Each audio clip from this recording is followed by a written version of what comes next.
and the seal of the President of the Republic of Trinidad and Tobago at the office of the President, St. Anne's, this 17th day of October 2025.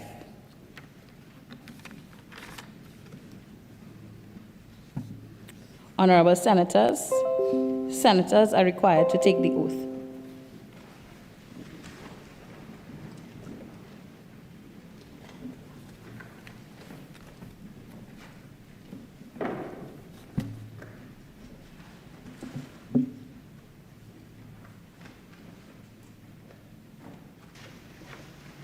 I, Daniel Rashid, having been appointed a Member of Parliament, do swear by Almighty God that I will bear true faith and allegiance to Trinidad and Tobago, will uphold the Constitution and the law, and will conscientiously and impartially discharge the responsibilities of the people of Trinidad and Tobago upon which I am about to enter.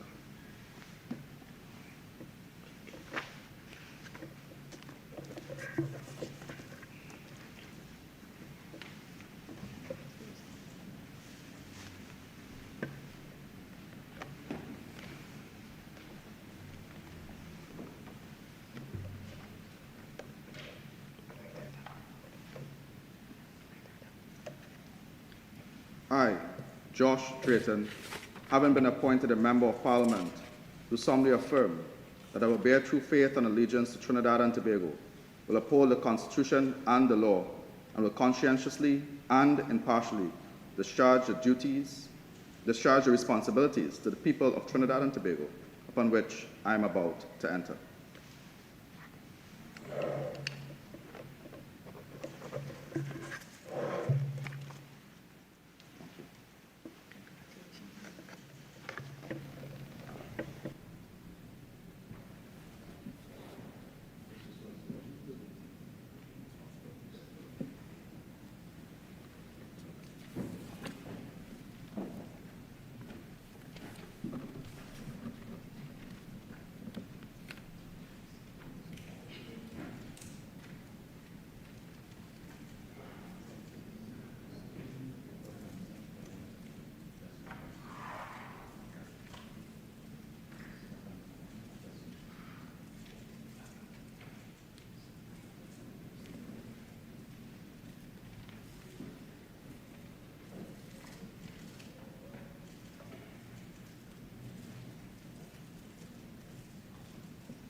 Bills brought from the House of Representatives, appearing on the order paper and the supplemental order paper, the Administration of Justice Indictable Proceedings Amendment Bill 2025 in the name of the Attorney General, the Appropriation Financial Year 2026 Bill 2025 in the name of the Minister of Finance.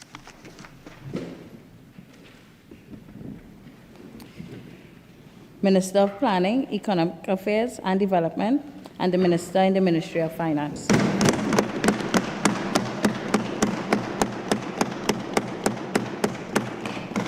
Madam Vice President, in accordance with Standing Order 62(1)B, I beg to move that the next stage of the Appropriation Financial Year 2026 Bill 2025 be taken later in the proceedings. Honorable Senators, the question is that the next stage of the Appropriation Financial Year 2026 Bill 2025 be taken later in the proceedings. Those in favor say aye. Aye. Those against say no. I think the ayes have it. The next stage of the appropriation financial bill 2026, financial year 2026 bill 2025 will be taken later in the proceedings.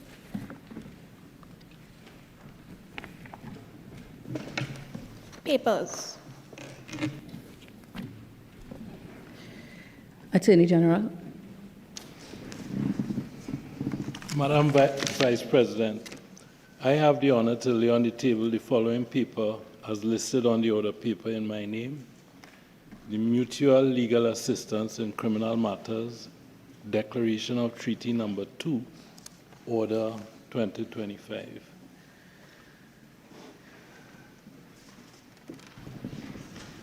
Minister of Planning, Economic Affairs and Development, and the Minister in the Ministry of Finance.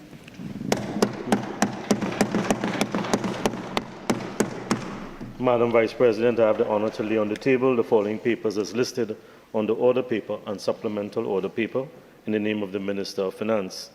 The statutory instruments as follows: the Value-Added Tax Amendment to Schedule 2, Number 2, Order 2025, Excise Duty, Tobacco Products Amendment, Order 2025, and the Excise Duty Alcoholic Beverages Amendment, Order 2025. Executed loan agreement between the Republic of Trinidad and Tobago and the Corporación Andina de Fomento in the amount of US $35 million to finance a project to strengthen digital infrastructure in Trinidad and Tobago through the establishment of a Tier 4 data center. The annual audited financial statements as follows: Trinidad Nitrogen Company Limited for the year ended December 31st, 2024. The Caribbean Airlines Limited for the year ended December 31st, 2016. The National Maintenance, Training and Security Company Limited for the year ended December 31st, 2024. And the National Investment Fund Holding Company Limited for the year ended December 31st, 2024. The draft estimates and budget documents as follows: the draft estimates of expenditure for the financial year 2026,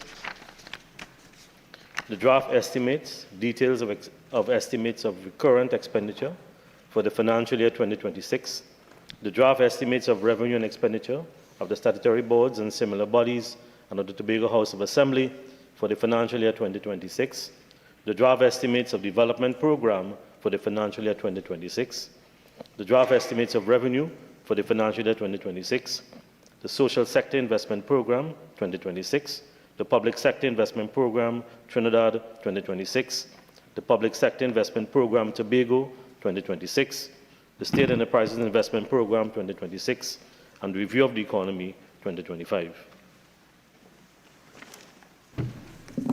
Public business, government business, bills, second reading. Minister of Planning, Economic Affairs and Development, and the Minister in the Ministry of Finance.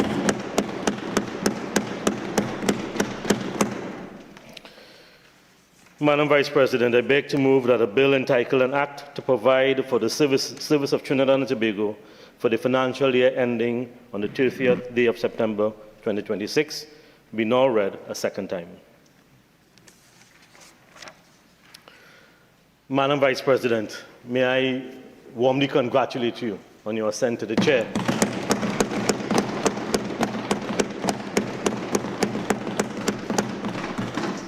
I'm very proud of my neighbor from Maracas to be able to sit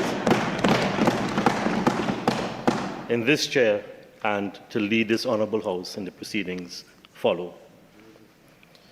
Madam Vice President, it is with deep honor and a profound sense of duty that I rise to move that a bill to provide for the service of Trinidad and Tobago for the financial year ending September 30th, 2026 be taken as we now open, allow me to present my opening remarks. And Madam Vice President, it will be remiss of me if I don't express in a preeminent way my gratitude to the Honorable Prime Minister, Kamala Persad-Bissessar, SC and MP of Trinidad and Tobago, for her leadership and endless hours spent meticulously guiding the development of the Appropriations Bill 2026. I also want to put on record, Madam Vice President, my profound respect, gratitude and admiration to the Honorable Devindranath Tanku, Member of Parliament for Faizabad and Minister of Finance. and to the people in the Ministry of Finance who have so meticulously worked extremely hard in order to provide this budget for our country's well-being and development. I also want to thank all my colleague ministers and all their staff for the excellent preparations that they would have contributed in order to make this presentation the success that it is. And I wish to also thank the staff in my own ministry for their invaluable contribution and for their tirelessly working hard to make sure that we meet these obligations. But Madam Vice President, this budget represents the first major financial statement of this new administration and set the tone for this government's financial framework for the coming fiscal.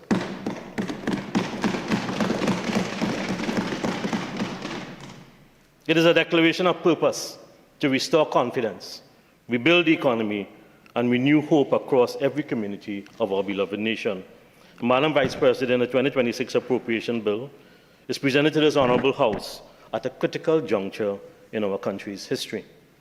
At a time when people of our great islands, through their democratic right, call for an administration committed to transparency, compassion, and effective governance, this administration has answered that call. Respecting the voice of our citizens, this new administration, under the guidance of our Prime Minister, has delivered a national budget centered on fiscal prudence and people-centered governance for the first time in almost a decade. To quote one public commentator, this is a budget that overwhelmingly demonstrates that fiscal responsibility and social equity can coexist. Our budget presentation for 2026, TNT First, Building Economic Fairness through Accountable Fiscal Policies, is anchored by 5 strategic pillars that provide guidance to our public policy. 1, restoring confidence and fiscal stability. 2, unlocking productive investments and jobs. 3, optimizing and commercializing public assets. 4, modernizing infrastructure, transport and digital services. And 5, protecting citizens through social investment and safety nets. The 2026 Appropriation Bill aims to create a synergy between fiscal discipline and developmental ambitions.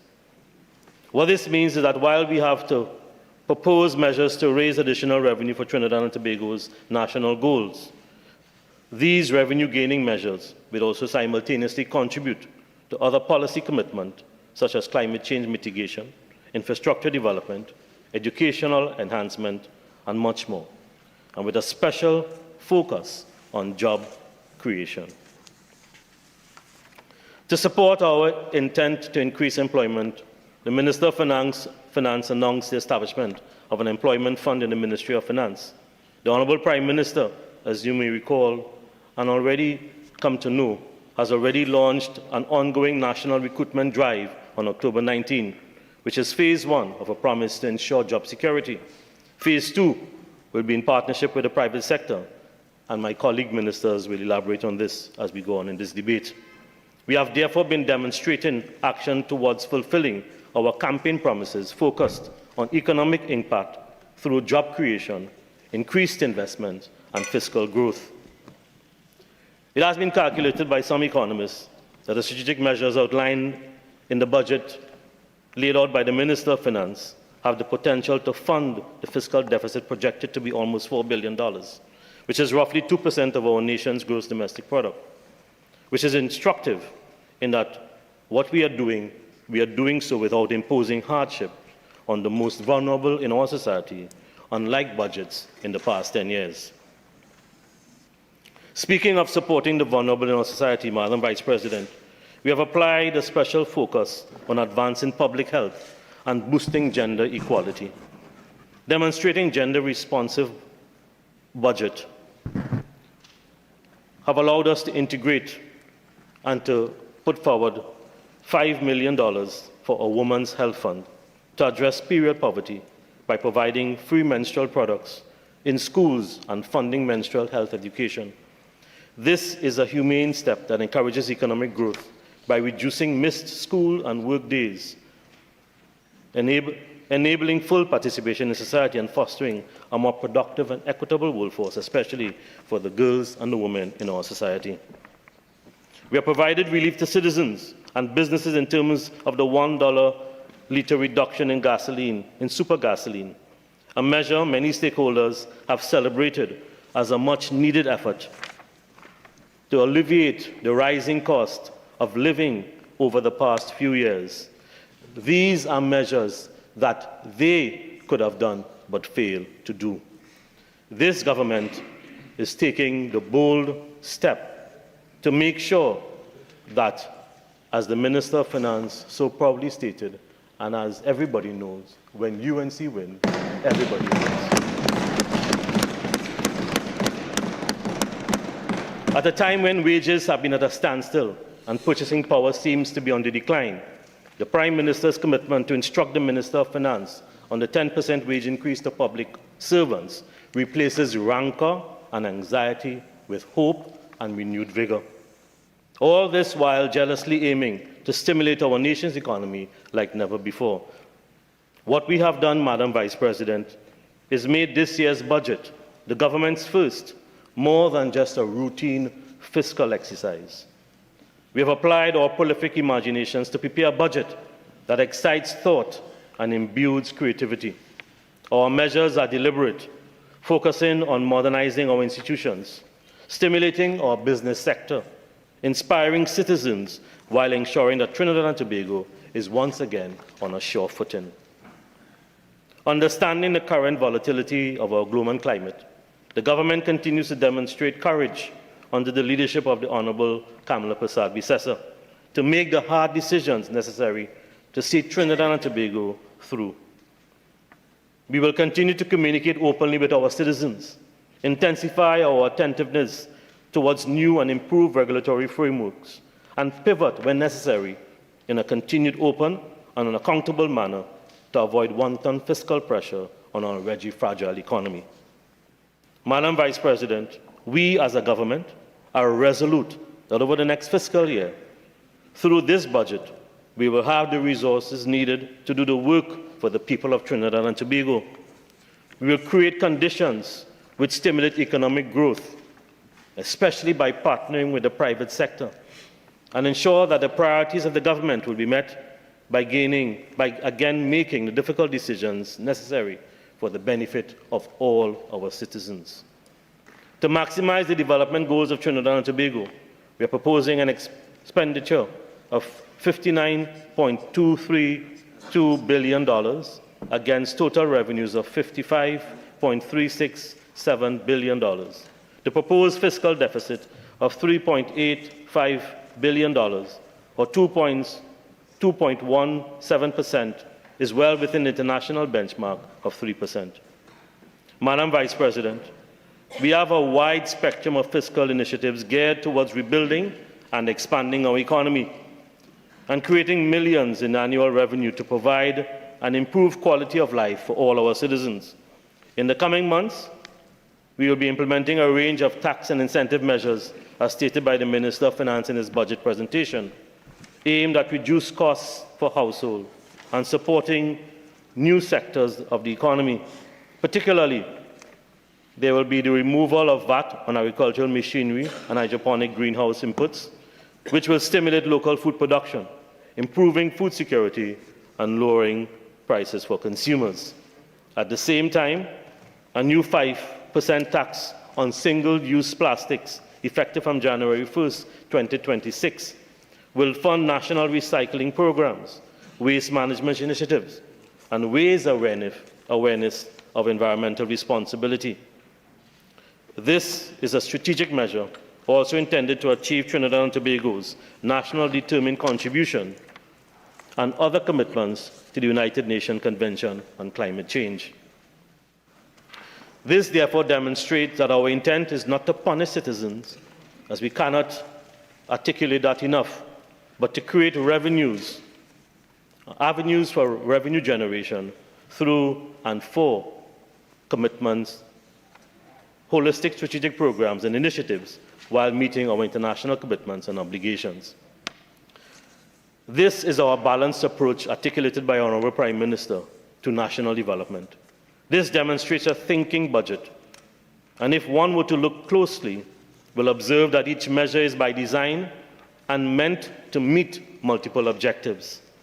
This therefore reflects the synergy which I previously mentioned that combines fiscal discipline and developmental ambitions. The 2026 budget also emphasizes a commitment to fiscal accountability as a cornerstone of sound governance and sustainable national development, to which we as a government is committed. Some of the key initiatives that we will be undertaking in this fiscal year are the comprehensive reform of the Inland Revenue and Customs and Excise Division, aimed at improving revenue collection, closing compliance gaps, and reducing inefficiencies; the establishment of Financial Oversight and Appropriations Committee, further reinforcing our commitment to accountability by ensuring that there is proper execution and management of state resources; implement transfer pricing legislation to create a fair environment for local businesses, preventing them from being placed at a disadvantage compared to multinational companies that transfer profit overseas. Simultaneously, it will offer greater assurance to investors by establishing a framework in which Trinidad and Tobago applies tax and regulatory rules that are transparent, predictable, and aligned with international best practice. The introduction of surcharge, such as the landlord business surcharge based on actual rental income, will broaden the tax revenue base, promote fairness, transparency, and accountability. These measures, again, seek to earn increased financial contributions to our national development while allowing our nation to benefit from environmentally sound measures related to energy conservation, reducing the reliance on government subvention, and more revenues from other developmental needs. These measures are also designed to foster more efficient service delivery, reduce wastage, and improve value for every taxpayer dollar. Madam Vice President, in addition, the government is proposing a suite of measures to support macroeconomic stability and social development. These measures, which were announced in the lower house, are to be implemented in fiscal 2026. These measures include a levy on 0.2% will be applied to assets of commercial banks and insurance companies, excluding entities operating within special economic zones. This measure takes effect from January 1st, 2026, and is expected to generate approximately $575 million. Selected administrative fees and excise duties on rum, spirits, beer, cigarettes have also been updated. This measure is projected to yield approximately $1 billion in revenue. Electric vehicles with a CIF value above $400,000 will now attract a 10% customs duty, a 12.5% value-added tax, and a tiered motor vehicle tax. This measure becomes effective from January 1st, 2026, and is projected to raise approximately $40 million. Penalties for traffic, environmental, and business offences will be increased to promote greater compliance and enforcement. These measures take effect from January 1st, 2026, and is expected to yield $180 million.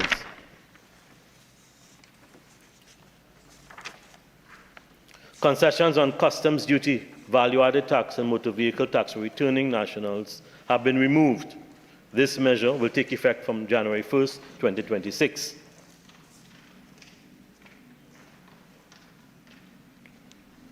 But, Madam Vice President, I am significantly proud to be part of this administration that, after the failure of the last government, we have now been able to address the long-standing issue, and the government under our Prime Minister has had the courage to address the national insurance system stabilization. The government plan integrates a multi-pronged approach of increasing contribution and adjusting retirement ages, which have been outlined by the Minister of Finance and the National Insurance Board. The reforms include a phased 6% increase in contribution over 2 years, 3% in January 2026, and 3% in January 2027, and a gradual increase in the full retirement age beginning from 2028 all the way up to 2036. And these measures aim to protect the fund long-term stability and ensure contributors' benefits are safeguarded, once again demonstrating this government's care and consideration for all our citizens, and especially for those who have been working steadfastly to safeguard their livelihood, especially of the elderly in our society. The retirement ages for full pension will gradually rise from 60 to 65 by the year 2036. I want to reiterate, Madam Vice President, that this measure is the product of a caring and courageous government under a caring and courageous Prime Minister.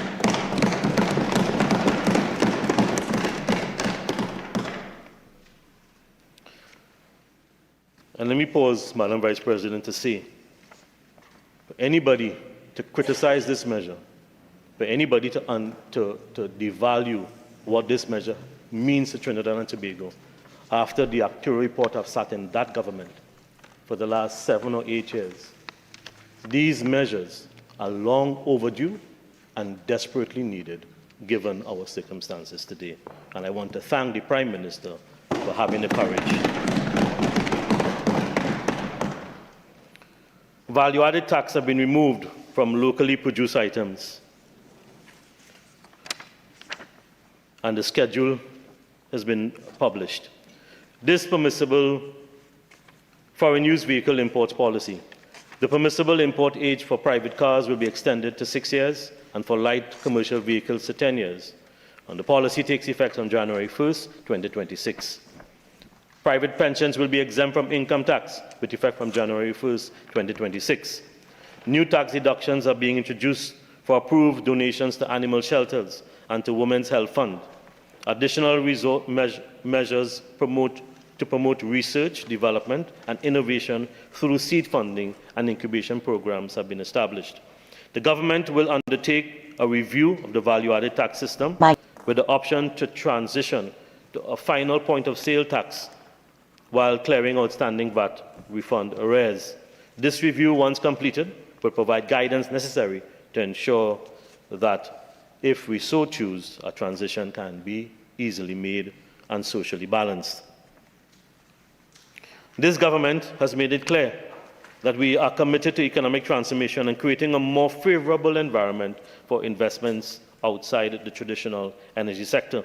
In fact, we are projected that non-oil revenue will be estimated at 43.4 billion of total revenue, signaling our commitment to this endeavor. Madam Vice President, to encourage an ideal climate of investment, we will address the ease of doing business, modernizing and building capacity in our public service and government institutions, and we have already begun working closely with the private sector to understand their needs so that we can create an enable environment necessary to allow for public-private partnerships in various sectors, both traditional and non-traditional. There are opportunities to advance the entertainment sector in Trinidad and Tobago, to tap into the multi-billion-dollar global electronic gaming sector, maritime activities, technology, and much more. Specifically, we will be upgrading the Customs and Excise Administration, including a secure system, adopting digital payments and standardized procedures in Customs and Excise Division. These measures are designed to reduce delay, lower transaction costs, and make it easier for both domestic and foreign companies to operate in Trinidad and Tobago. Improving foreign direct investment in our country benefits us all, as it can lead to higher employment, better wages, and more advanced technologies integrated into our society. Furthermore, the budget introduces tax incentives and capital market innovation to stimulate investor interest, the creation of a state-sponsored real estate investment trust, or REIT, and the planned issuance of TT 1 billion National Investment Fund bond provides new investment instruments and signals that the government is open is opening asset-based opportunities to broaden participation to not only institutional, but also retail investors. For foreign investors, these instruments offer more avenues to engage in Trinidad and Tobago's market, while for citizens, the increased investment inflows help to broaden opportunities for wealth creation and inclusive growth. Economic diversification, Madam Vice President, and innovation are foundational elements of this appropriations bill, as this government seeks to move beyond the dependency of the energy sector through deliberate investments in non-energy growth sectors. We'll specifically be encouraging growth, and I will just allude to it very briefly because my colleagues will expand on it, in agriculture and agri-processing sectors, in the digital sector, and in manufacturing and industry, tourism and creative industries. Madam Vice President, the national budget has outlined numerous initiatives, but permit me to elaborate on an initiative that is dear to this administration. When we came into government, the Prime Minister instructed us to set up the National Payments and Innovation Company of Trinidad and Tobago. And this was done over the last 3 months. This initiative represents a transformational step in Trinidad and Tobago's journey towards a fully digital economy. Established to modernize and streamline the national payments infrastructure, the company is mandated to provide a secure, efficient, and inclusive digital payment ecosystem that serves both the public and private sectors. By facilitating real-time transactions, interoperability among banks and fintechs, and wider access to digital financial services, the company will reduce dependence on cash, enhance transparency, and improve the ease of doing business in Trinidad and Tobago.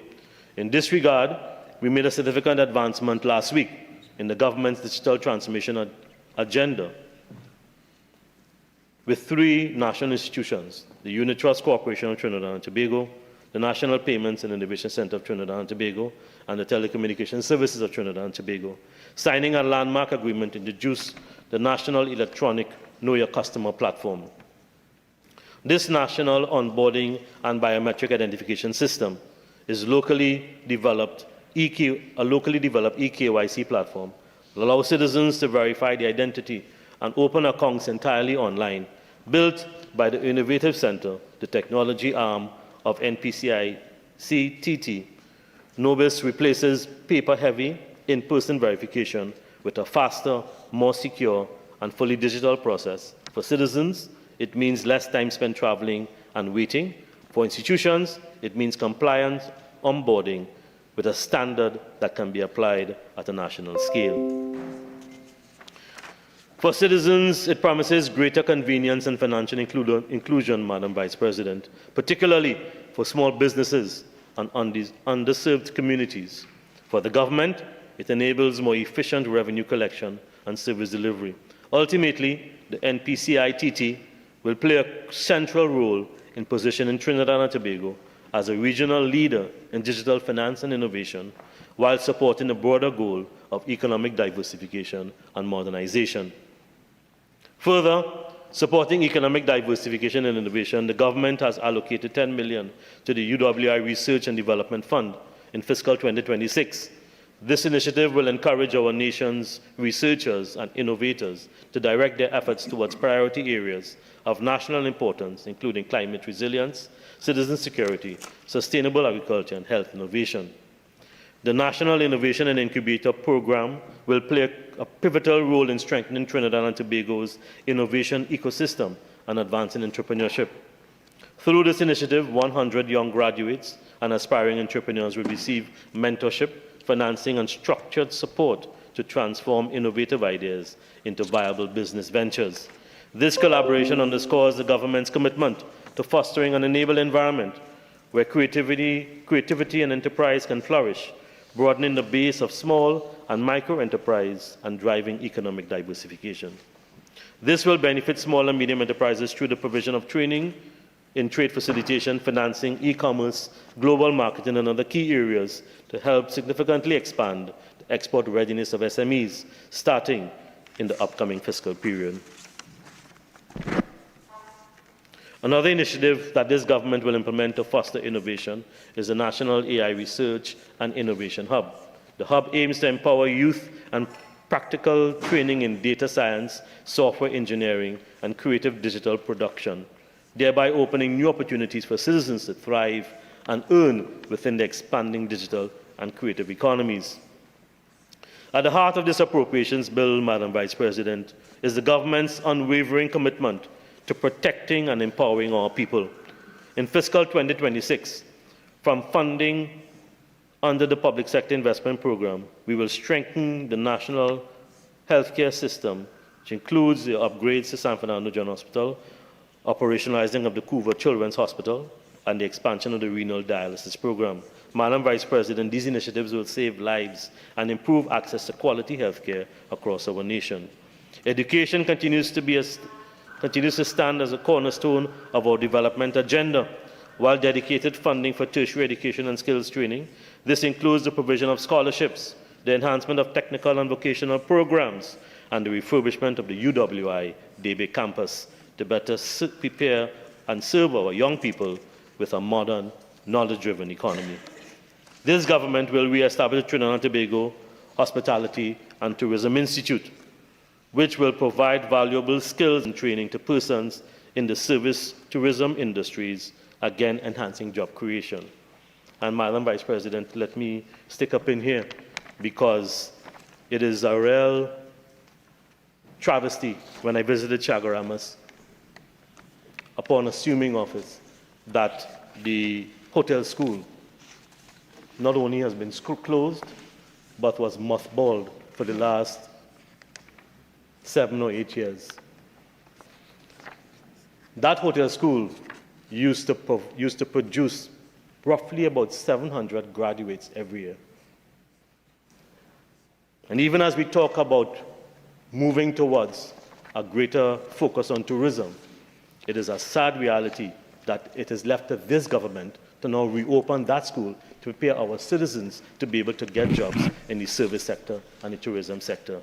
Another brave decision that this government have to make, and according to my friend Philip Alexander, refixing that.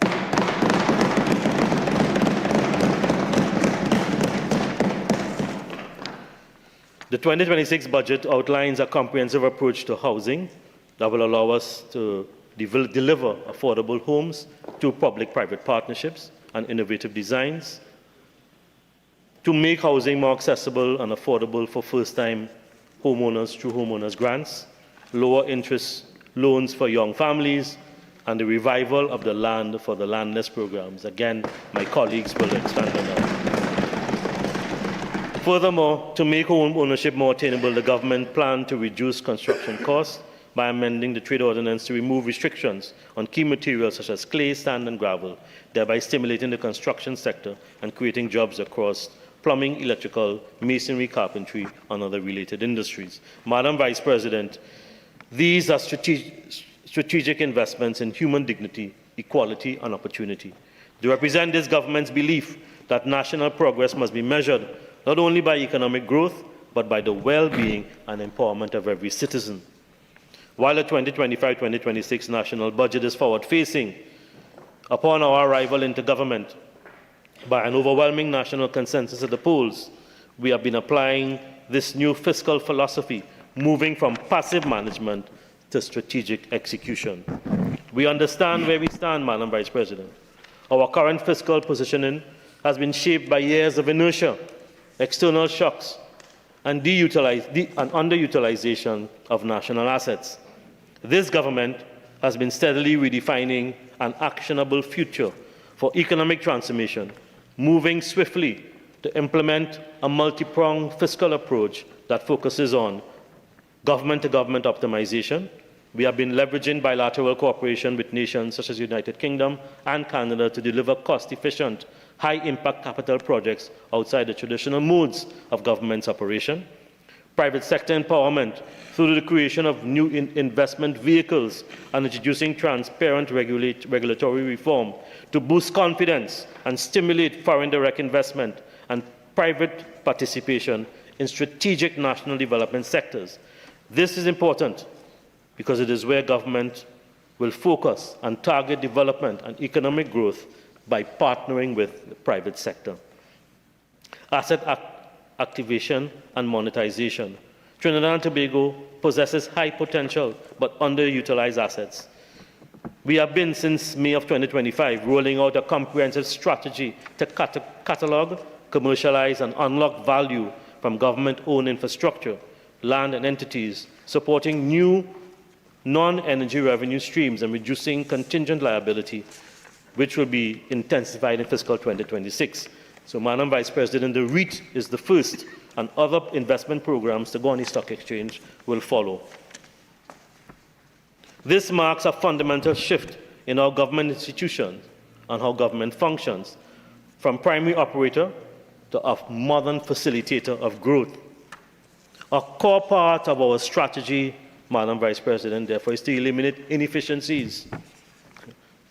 I think the country did the first job by voting in this government, voting out that government. And to manage taxpayers' dollars, Madam Vice President, we are moving to reduce purchase of government vehicle and moving towards a leasing model to streamline operating costs and reduce maintenance expenditure. It is also part of a plan to begin to move to a proper fleet management schedule and to incorporate the use of electric and hybrid vehicles, setting the tone for a more widespread use of cleaner energy vehicles across the public service of Trinidad and Tobago. We are embracing digital transformation to improve direct fiscal efficiency and institutional connectivity across all of government. This feeds directly into our aim to streamline operations where government is focused on facilitation, policy, and legislation, which will be our core priority, while ensuring that our main economic thrust will be centered around the private sector and creating an enabling environment who will partner with us in our implementation framework as we seek to build conditions suited for a modern Trinidad and Tobago development program. Along with these fiscal and human resource conditions necessary for long-term international and local investments, we will work steadfast with all our stakeholders and partners in this aim. Trinidad and Tobago is no longer waiting for global winds to shape our sails. As of May 2025, the government has been steering our nation's course with courage, data, and deliberate policy reform. We are rebuilding trust in our financial systems, restructuring government to deliver, repositioning the country as a regional innovator and investment hub, reawakening our economy's untapped potential with a drive to attract international foreign investment. We look to our private sector and international community as valued partners in our economic revitalization agenda. This government reaffirms that Trinidad and Tobago is charting a bold, strategic, and sustainable course towards economic transformation. Under the leadership of our Honourable Prime Minister, we have been restructuring the role of government geared towards optimizing the use of national assets and unlocking new pathways for growth through our private sector with an unwavering commitment to fiscal responsibility. As we implement this agenda, we welcome the continued engagement and insights of all our stakeholders and citizens and development partners. We also value the critical role that our nationals at home and abroad also play in contributing to our progress. We want to ensure that Trinidad and Tobago's future continues to be a resilient, forward-moving economy poised to deliver meaningful outcomes for our people, our investors, and our global partners. Madam Vice President, I also want to add that the nucleus of Trinidad and Tobago's new growth and resilience strategy stands squarely on the shoulders of our cluster, with the Minister of Trade, the Minister of Finance, and the Ministry of Planning and Economic Affairs and Development. An institution working tirelessly to shape a better future for every citizen. Underneath the leadership of our Prime Minister and supported by a committed executive and staff in all our ministries, this cluster continues to drive national transformation in our main core areas of national policy and strategy, statistics and data, environment and climate, economic development, spatial and urban planning, and capital investment. In The government, through the Ministry of Planning, Economic Affairs and Development, and the United Nations officially endorsed the UN Multi-Country Sustainable Development Cooperation Framework 2022-2026. This is a primary instrument guiding United Nations development activities towards the 2030 agenda across the English and Dutch-speaking Caribbean. This partnership positions Trinidad and Tobago to benefit from coordinated action in 4 strategic priority areas: inter alia, economic resilience, shared prosperity, equality and well-being, climate resilience, and sustainable resource management. Through nationwide consultation and interministerial collaboration, we are ensuring that development priorities address the needs of all our citizens, with a particular focus on marginalized and vulnerable groups. Regarding statistics and data, sound policy depends on accurate, timely data. We are working with the UNDP to modernize the CSO to have more timely and accurate data. Trinidad and Tobago has not had a national census since 2011, and Cabinet has approved the rollout of a national census in 2026. With our role involving environment and climate, this year the Ministry, with our Environmental Policy and Planning Division, and the Basel Convention Regional Center for the Caribbean launched the elimination of hazardous chemicals from supply chain integrated programs. This first initiative of its kind in the Caribbean targets the carnival fashion industry to make our cultural celebration environmentally responsible. So, Madam Vice President, we have also partnered with the Caribbean Community Climate Change Center to strengthen carbon capture storage and reporting frameworks, enhancing readiness to participate in international carbon markets under the Paris Agreement. The Environmental Management Authority, an opportunity that will provide for increased international funding and for environmental projects.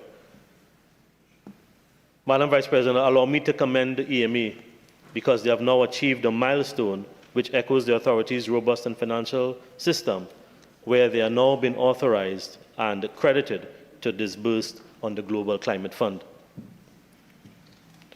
4 major environmental policies were also advanced since this Kamala Persad-Bissessar-led administration came into office in May of this year.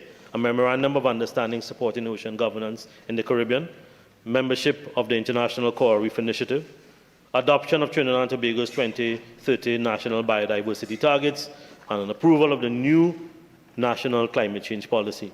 We have also deepened our engagement with international partners in strategic bilateral meetings, especially with the World Bank and in collaboration with Inter-American Development Bank and International Finance Corporation. The government is working to mobilize significant investment targets over the next 5 years to fund private sector transformation initiatives, job creation and sustainable economic growth. Madam Vice President, I am very pleased to support our government's continued rollout as we seek to establish the Office of the World Bank here in Port of Spain, the MOU and the establishment agreement currently being vetted by the Office of the Attorney General. Later on this month, members of the World Bank team will be down here to formalize and engage in active conversation to get that agreement completed. In essence, the work driving and guiding a national budget has been happening. This budget has been well thought through, it is strategic, and it is an active and living budget focused on results and implementation. Madam Vice President,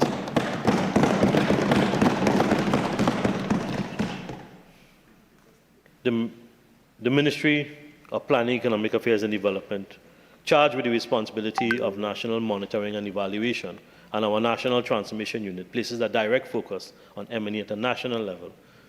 The industrious team of the NTU has been working with ministries, departments, and agencies across the public service to strengthen our monitoring and evaluation system because we are serious about delivery, about transparency, and about making sure that we live up to the obligations that this budget imposes upon us as a government. So, Madam Vice President, let me conclude. Minister, 4 more minutes. Thank you. Madam Vice President, let me conclude by saying the following. I wish to profoundly thank our courageous Prime Minister for her guidance and leadership.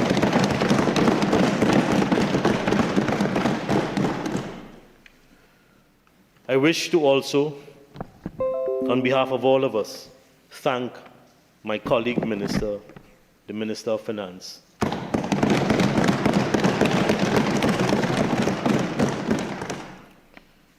I can testify to both the Prime Minister and the Minister's Finance, long hours spent in working through the formulation of this budget. And I can't but say how proud I am to have her as our leader and to have him as my colleague.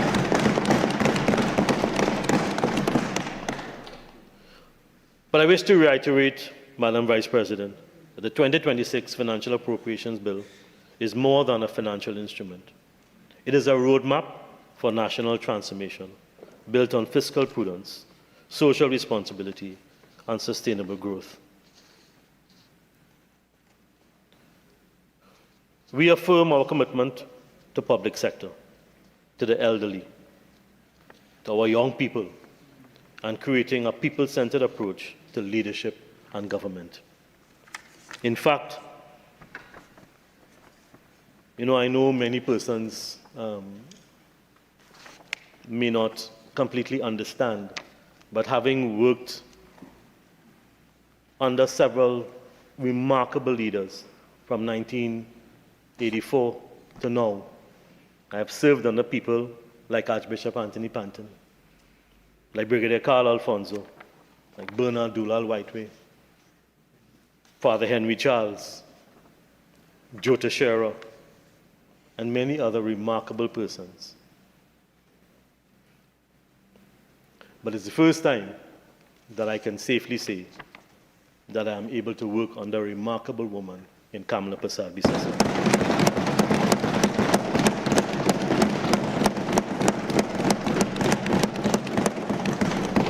I say this, Madam Vice President, not for mere platitudes, but to say that I'm very, very proud to stand and support our Minister of Finance and to support this budget, because this is a budget that have listened to the people, taken ideas from all sectors, acted on data and evidence, made hard decisions, and put the country of Trinidad and Tobago first.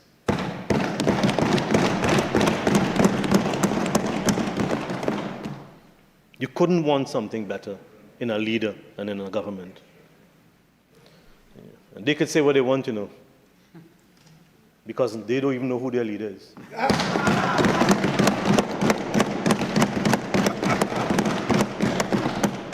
Oh, God. Oh, they are trying to behave. We must, however, recognize that transformation does not happen overnight. But we are laying firm the foundation for change. Through transparent management, strategic investment, and a relentless focus on results and implementation, this administration will rebuild trust, restore confidence, and renew national pride. Madam Vice President, congratulations again on your ascent to the chair. I thank my colleagues for their attention. I thank the Honourable Prime Minister and Minister of Finance for this fantastic budget, and I therefore submit the Appropriations Financial Year 2026, Bill 2025, to the Honourable Senate. Madam Vice President, I beg to move.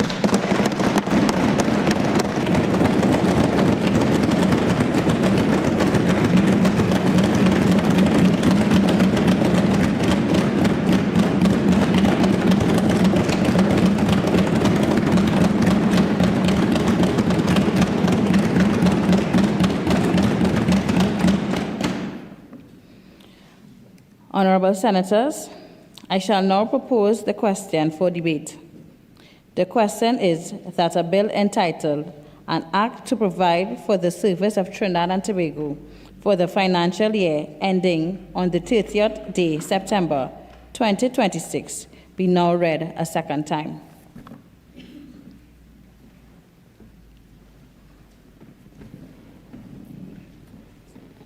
Senator Dampole.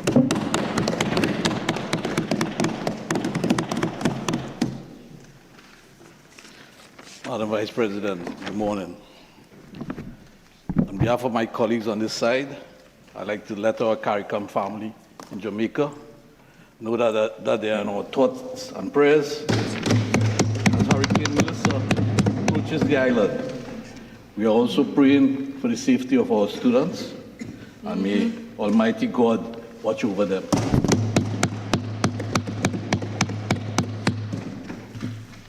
Madam Vice President, let me apologize in advance in case I misspeak and call you anything else but Madam Vice President.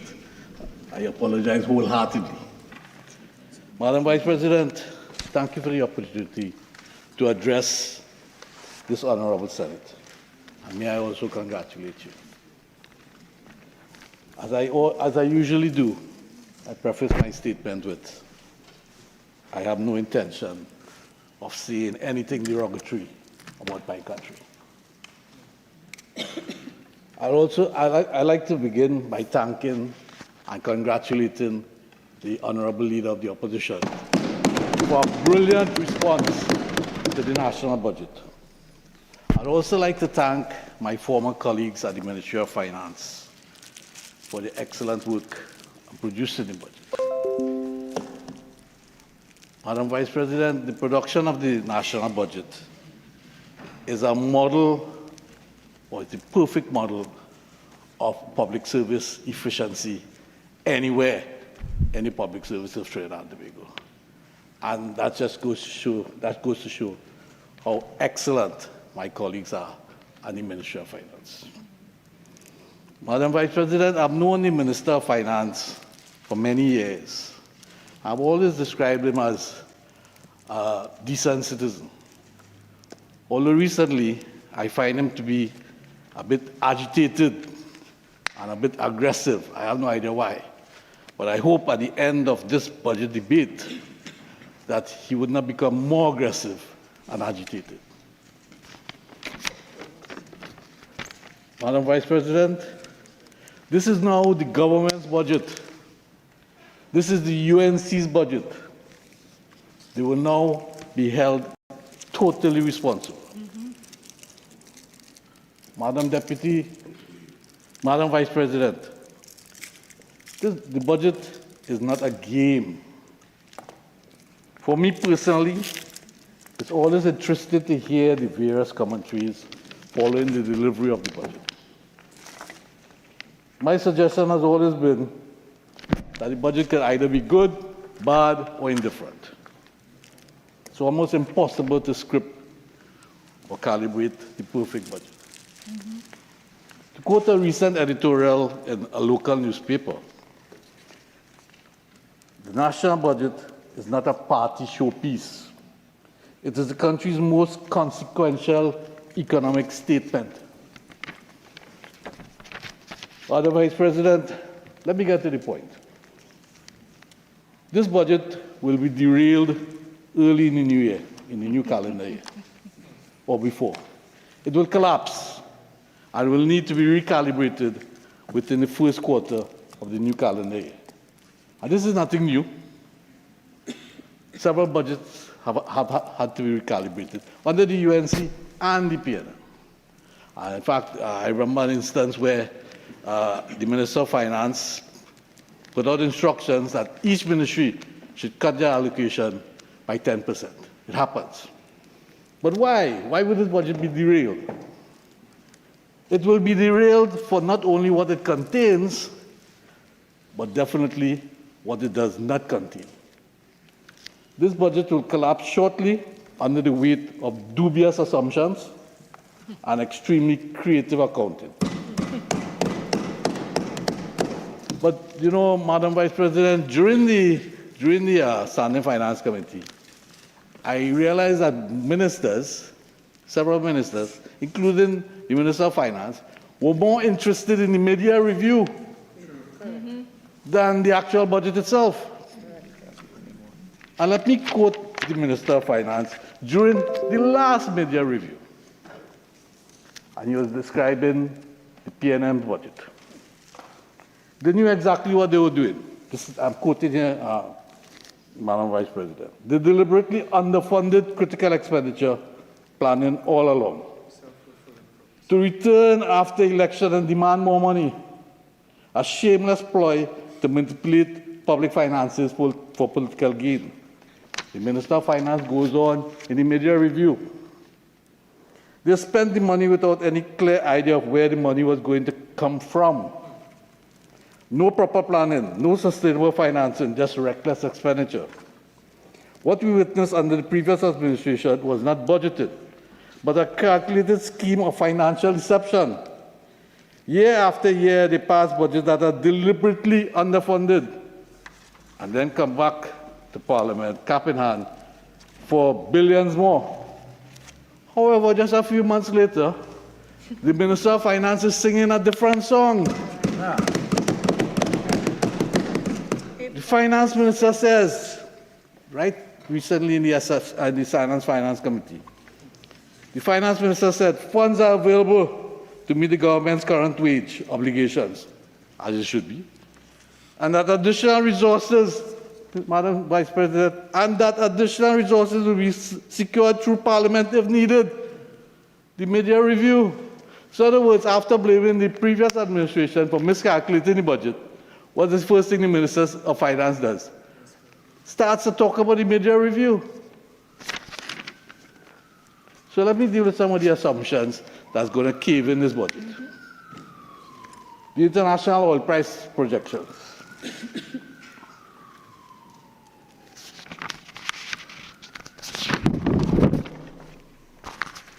This budget is predicated on an oil price of $73.25, a natural gas price of $4.25 per million British thermal units, or MMBTU, and in the face of a decline in production in oil and gas.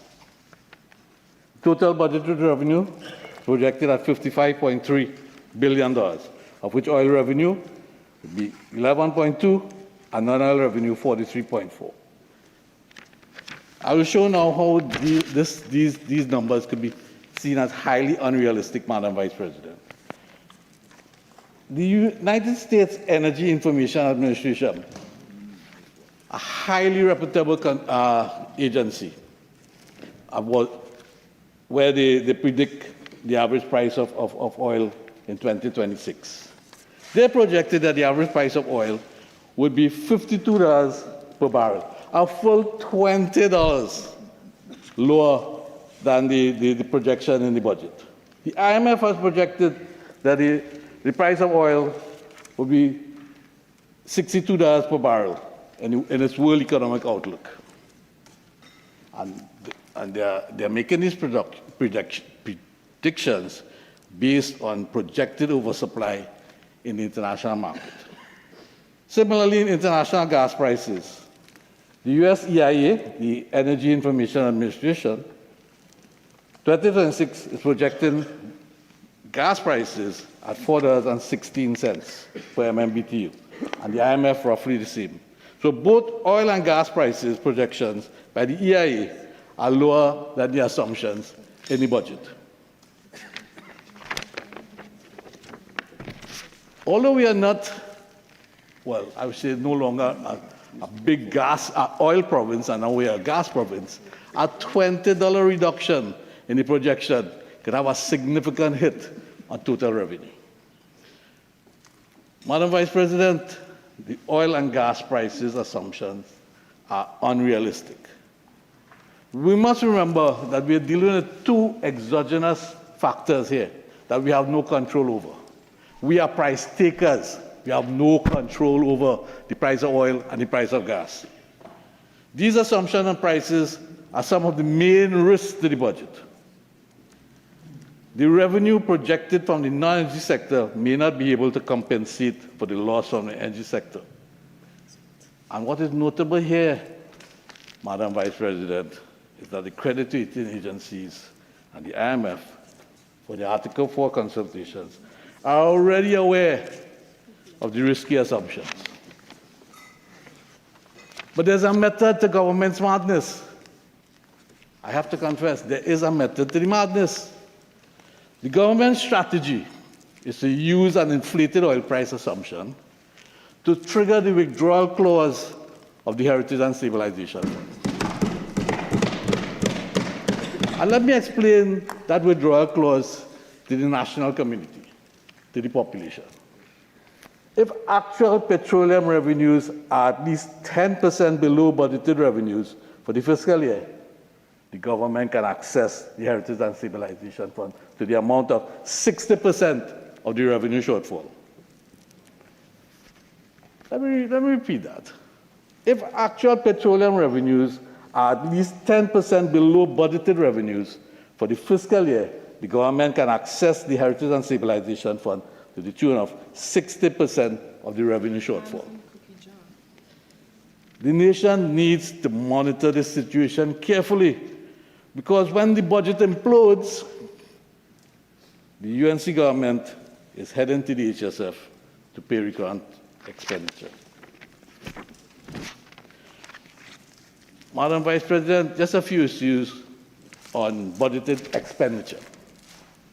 Total expenditure is budgeted or projected at 59.2 billion,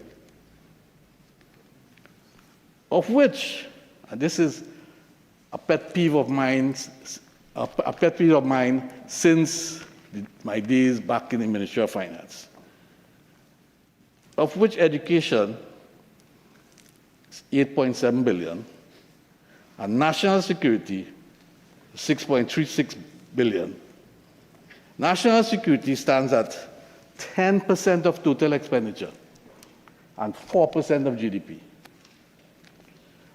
Madam Vice President, the pet peeve is this. At 4% of GDP, if you're spending 4% of your GDP on national security and 10% of your total expenditure, you're effectively at war. And you know what is the irony here?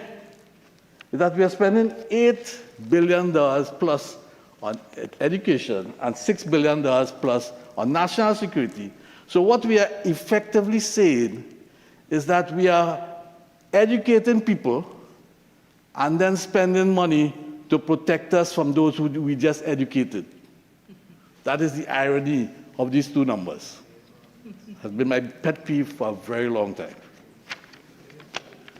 So getting back to the actual expenditure, I want to discuss monetary expenditure.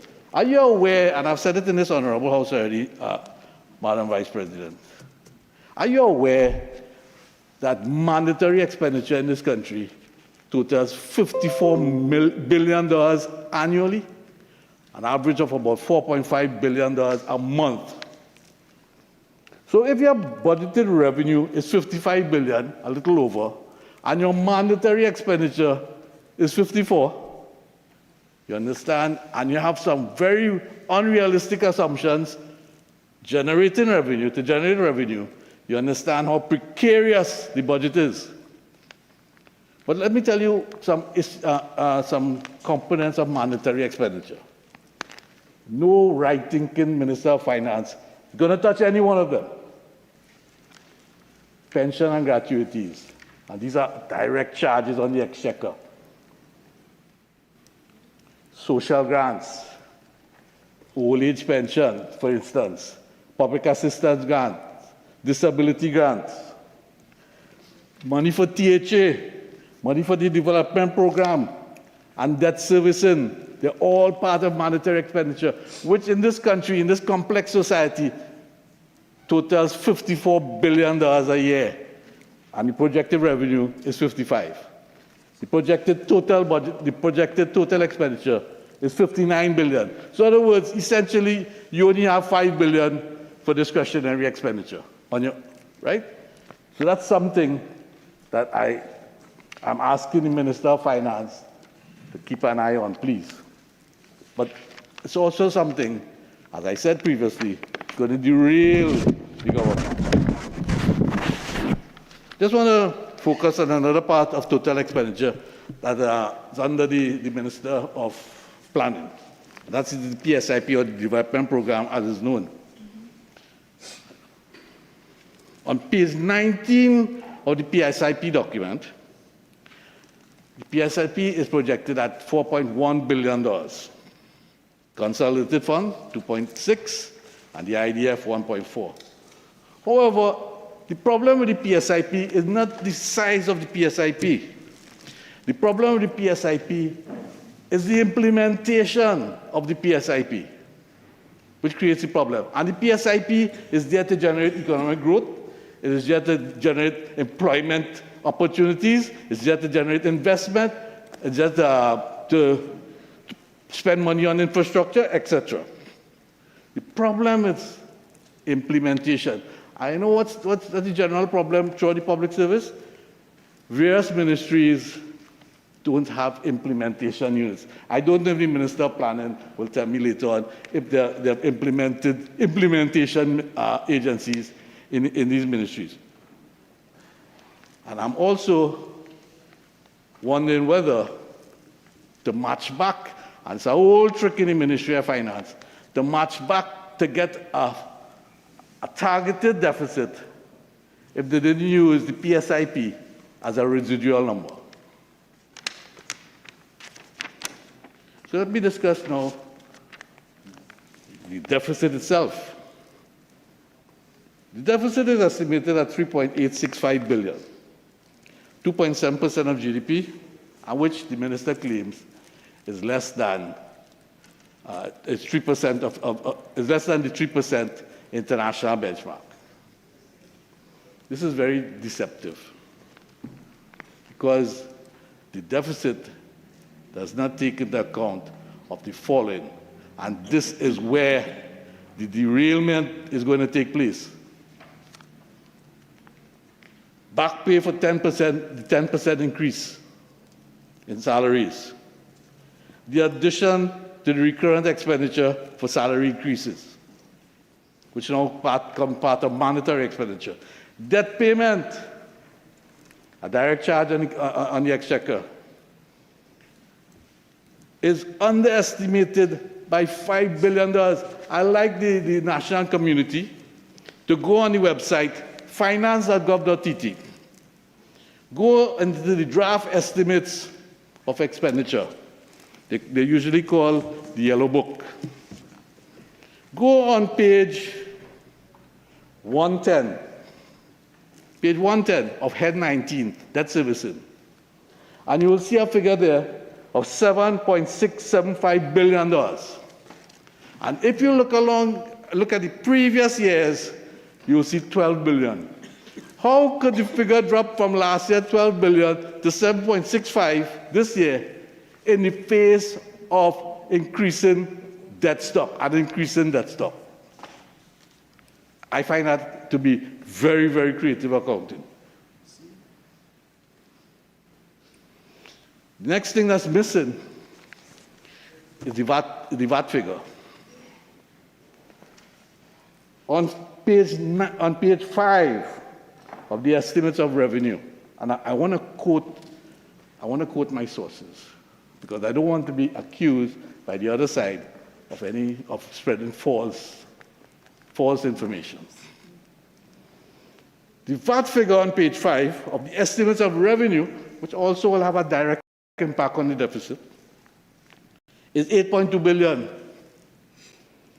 But guess what, Madam Deputy Vice President? The VAT figure is not a net figure. There are arrears of $7.9 billion inside of there. It's a distorted figure, meant to distort the revenue. The fifth thing, there is no accounting for the employer contributions to the NIS fund. Has not been factored in to the equation. But, Madam Vice President, let me make it clear to this Honorable Senate that the narrative advanced by the Minister of Finance that wage negotiations have not yet started, and therefore budgetary provisions could not be made, is confusion and disingenuous. This was the government's big-ticket item on the campaign trail. Everybody knew that. But I'll tell you this, from my experience in the Ministry of Finance, Madam Vice President, if the expenditure is front-loaded or if the expenditure is back-loaded, guess what? it's still expenditure. It's still going to form part of the deficit. So it's a case of where you can run, but you can't hide. I will show how the minister is aware also of the true deficit. He's very aware because you know what? These draft estimates, these are his books. He signed off on all of them. Not the permanent secretary, not the staff of the Ministry of Finance. The Minister of Finance signed off on all these books. And I'll show that he's aware of the true deficit. And he engaged in creative accounting. And that the budget will collapse.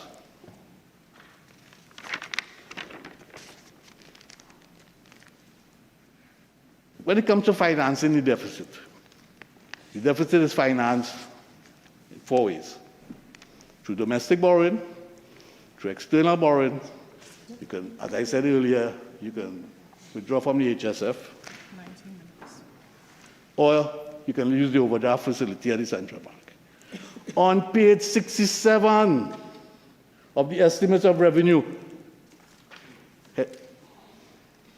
on page 67 of the estimates of revenue, under head 19, the Minister of Finance, in his book, outlined domestic financing to be 8.1 billion, external financing to be 10.8, total of 18.9 or 9 billion. To service a deficit of 3.8? How is that possible? The minister must know that he was dealing with creative accounting. He must know that. It's written there. Let me repeat. I will repeat. On page 67 of the estimates of revenue, head 19, the yellow book, his book, signed off by him, the domestic financing, 8.1 billion. The external financing, 10.8. Total 8.9, or to round it up, 19 billion. To finance a deficit of 3.8 billion. Madam Vice President, unheard of. And this, as I said, the minister knows. And this is the factor that is going to collapse the budget early in the new year.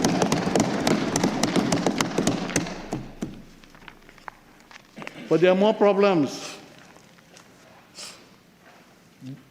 in the financing side on the financing side of things. The domestic banks have been complaining that they're overexposed to the government. The government uses, Madam Vice President, two main sources of borrowing, through the Development Loans Act and the External Loans Act. And there's not much headroom on both. So you know what's going to happen? The government, early in this fiscal year, is going to come to the Parliament to raise the borrowing ceiling. I know what's the immediate impact of doing that? Downgrade Standard & Poor's, further downgrade Moody's investors. But they're going to have to do it because there's absolutely no headroom on both of those acts. Yeah, they'll have to be external. And the other form I want to speak about, Madam Vice President, is the overdraft facility at the central bank. I have said that so many times. Obviously, the Minister of Finance doesn't understand it. So I'll explain it. The overdraft facility at the central bank consists of 20% of the budgeted revenue. The government has the ability to borrow that. Okay? However, that 20% of budgeted revenue, from that is subtracted what is the residual from the previous year.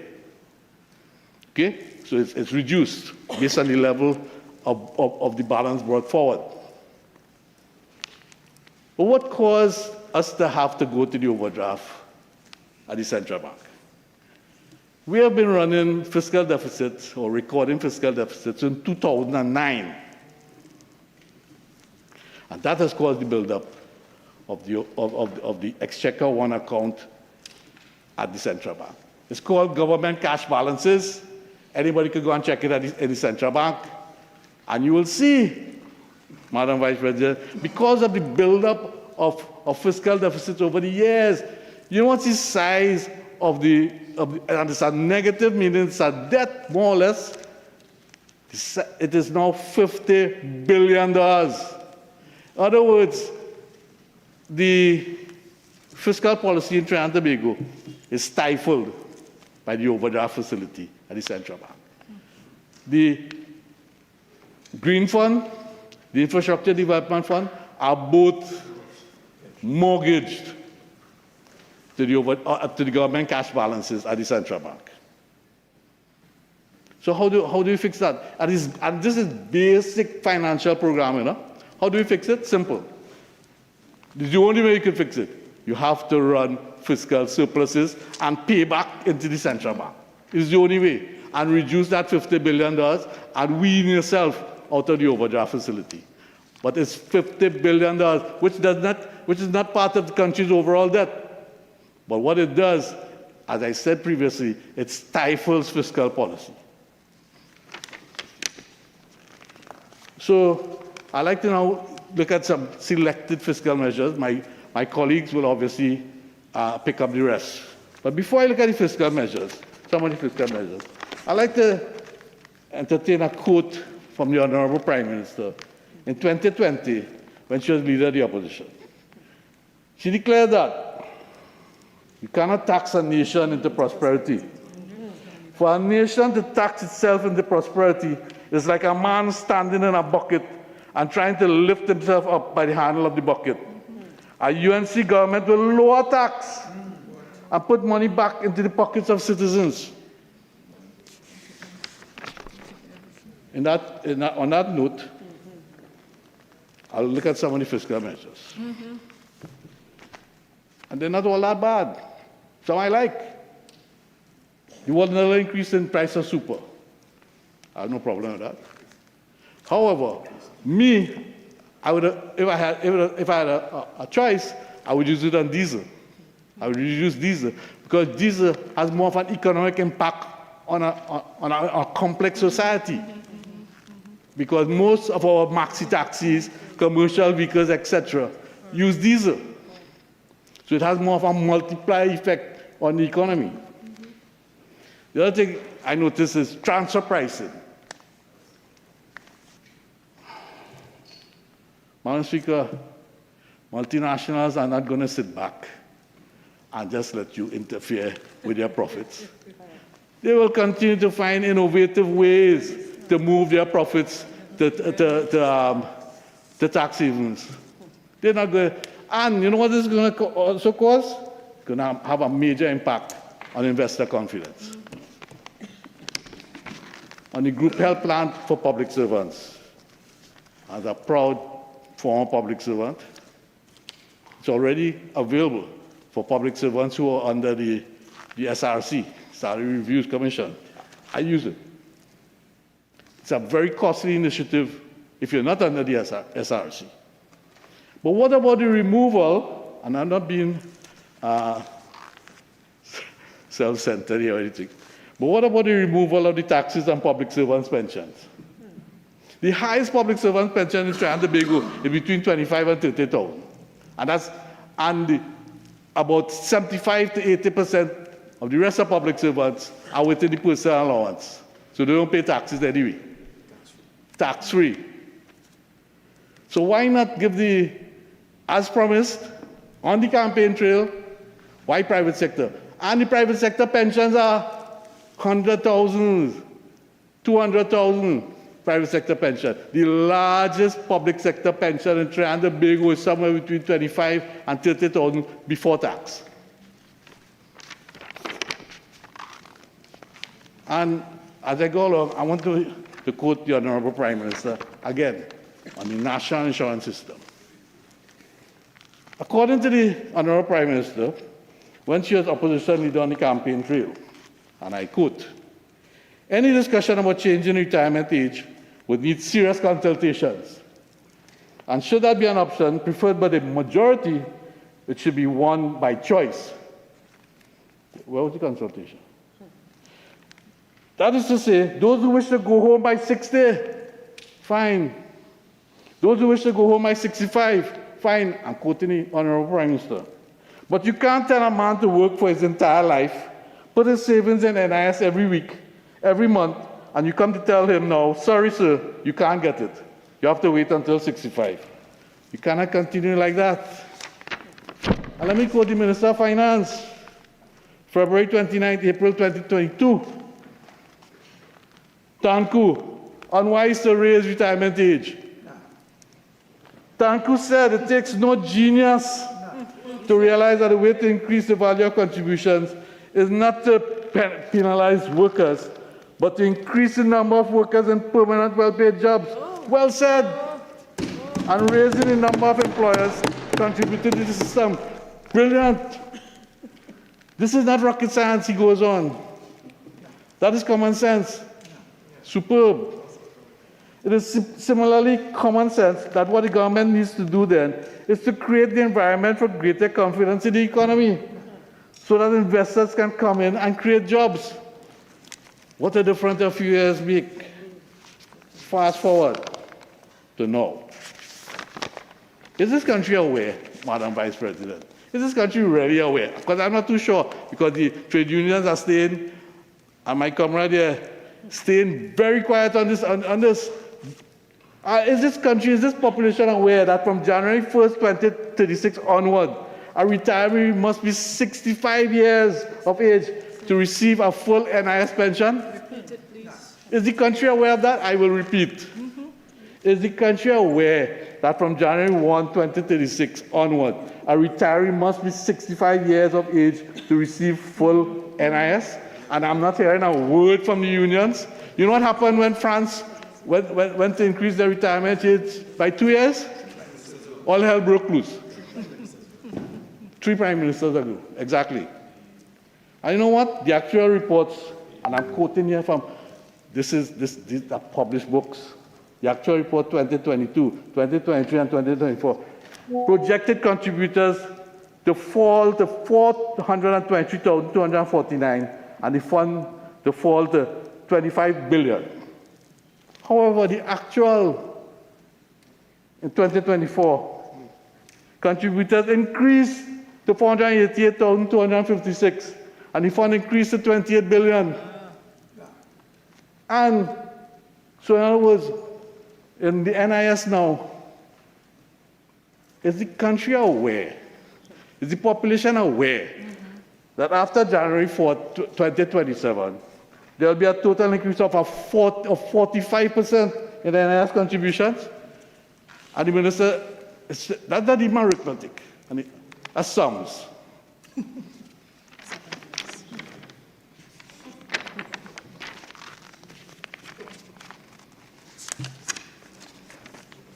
Let me look a bit.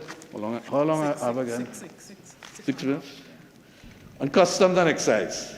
And we know on cigarettes and alcohol that those have what you consider to be inelastic demand. So whatever the price, people still purchase it.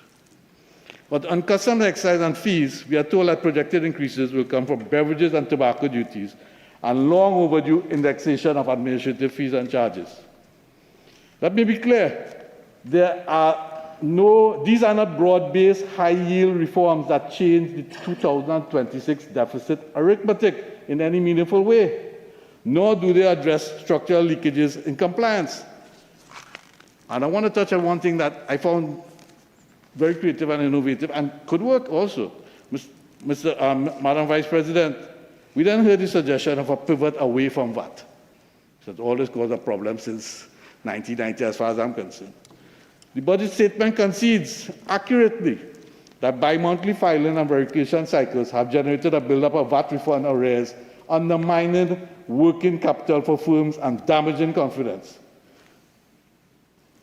There's, however, no quantum, timetable, or bridging cash flow plan for arrears, no operating model for the new sales tax, and no clarity on how a sales tax would coexist with or replace the business levy. Very critical. We replace the business levy on gross sales. Layering a sales tax on top of the business levy would create cascading tax on tax distortions but abolishing the VAT without a prepared base and audit model for the replacement tax risks a net revenue shortfall during transition. And just quickly, the levy on the assets of commercial banks and insurance companies. Madam Vice President, of course they're going to pass that on to the customers. I heard the Minister of Finance say, well, change banks. Ridiculous. Change them into what? Has he ever seen a run on a bank? Landlord's business surcharge. Change where you rent. Of course, the landlord is going to pass that on to the tenant. Electricity surcharge. Stay at home and cook. Of course, it's going to be passed on to the customers. Removal of the VAT concession and return to national. That's amazing. A few weeks ago in the Diwali Nagar, the Minister of Finance is inviting the diaspora to come home. So in other words, and then 24 hours later, is removing the motor vehicle concession for returning nationals. So in other words, you could come home with no car. Forget your household effects, because that might be included. The NIF 3, a major investment vehicle success story in the history of Trinidad and Tobago. It was called a Ponzi scheme by the Honorable Prime Minister when it first came out. The Antanku, the Honorable Minister, sorry. The nation knows this. The agricultural incentives. The agricultural sector is the most incentivized sector in Trinidad and Tobago. VAT on food items, well, you're already reducing the VAT base, so you might as well go to our sales tax. Importation of foreign used cars. Madam Vice President, that is the most third world of measures that have run for a long time. It started I'll tell you this, it started in 1996 under the Basta Pandey regime. They came down, foreign used cars came down as completely knocked down and flooded the market. Madam Vice President, there are 3,000 vehicles that come onto the road network of this country every year. And guess what? There's no net impact because no vehicles come off the road network every year. There's no net impact. So a good industry to start up will be a car crushing industry. I just gave somebody an idea. The budget is silent on the following. Net international reserves dropping by $675 million US in 5 months since they've been in office. The Minister of Finance said he was left with 7.5%, 7 months of import cover. How could this be happening? You know what's the import cover now? 5.4. The budget is silent on the 7% online tax. The debt to GDP ratio, I've heard nothing about that. The economic contraction on page 193 of his document, the review of the economy, is showing an economic contraction of 0.8%. We heard nothing about the lowering of corporation tax.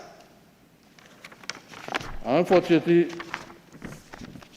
Madam Vice President, I don't have much time, but I wanted to say something on PPPs, but I'll pass it on to my colleagues. In conclusion, Madam Vice President, the government told the country that repealing the TTRA and strengthening the BR will significantly enhance revenue collection. Months later, there's no evidence of a material uplift versus the estimates, and no costed annexed with dated milestones for the 3-phase plan. And I'm still challenging the minister at the end of fiscal 2027 to raise $10 billion from the BIR reconstruction like the TTRA would have done. I'm still challenging, and as I said, I'll come back to this House and apologize if I'm wrong. The budget acknowledges the problem. Energy volatility, weak non-energy growth, high debt service, but stops short of true consolidation. Madam Vice President, after observing the Standing Finance Committee over the last week, and I say this as someone who has worked many years in this arena as a technocrat, it is clear that expenditure has been underestimated and revenue overstated. The budget will collapse.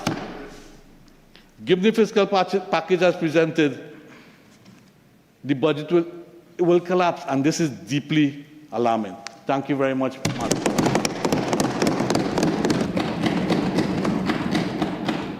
Senator Hart.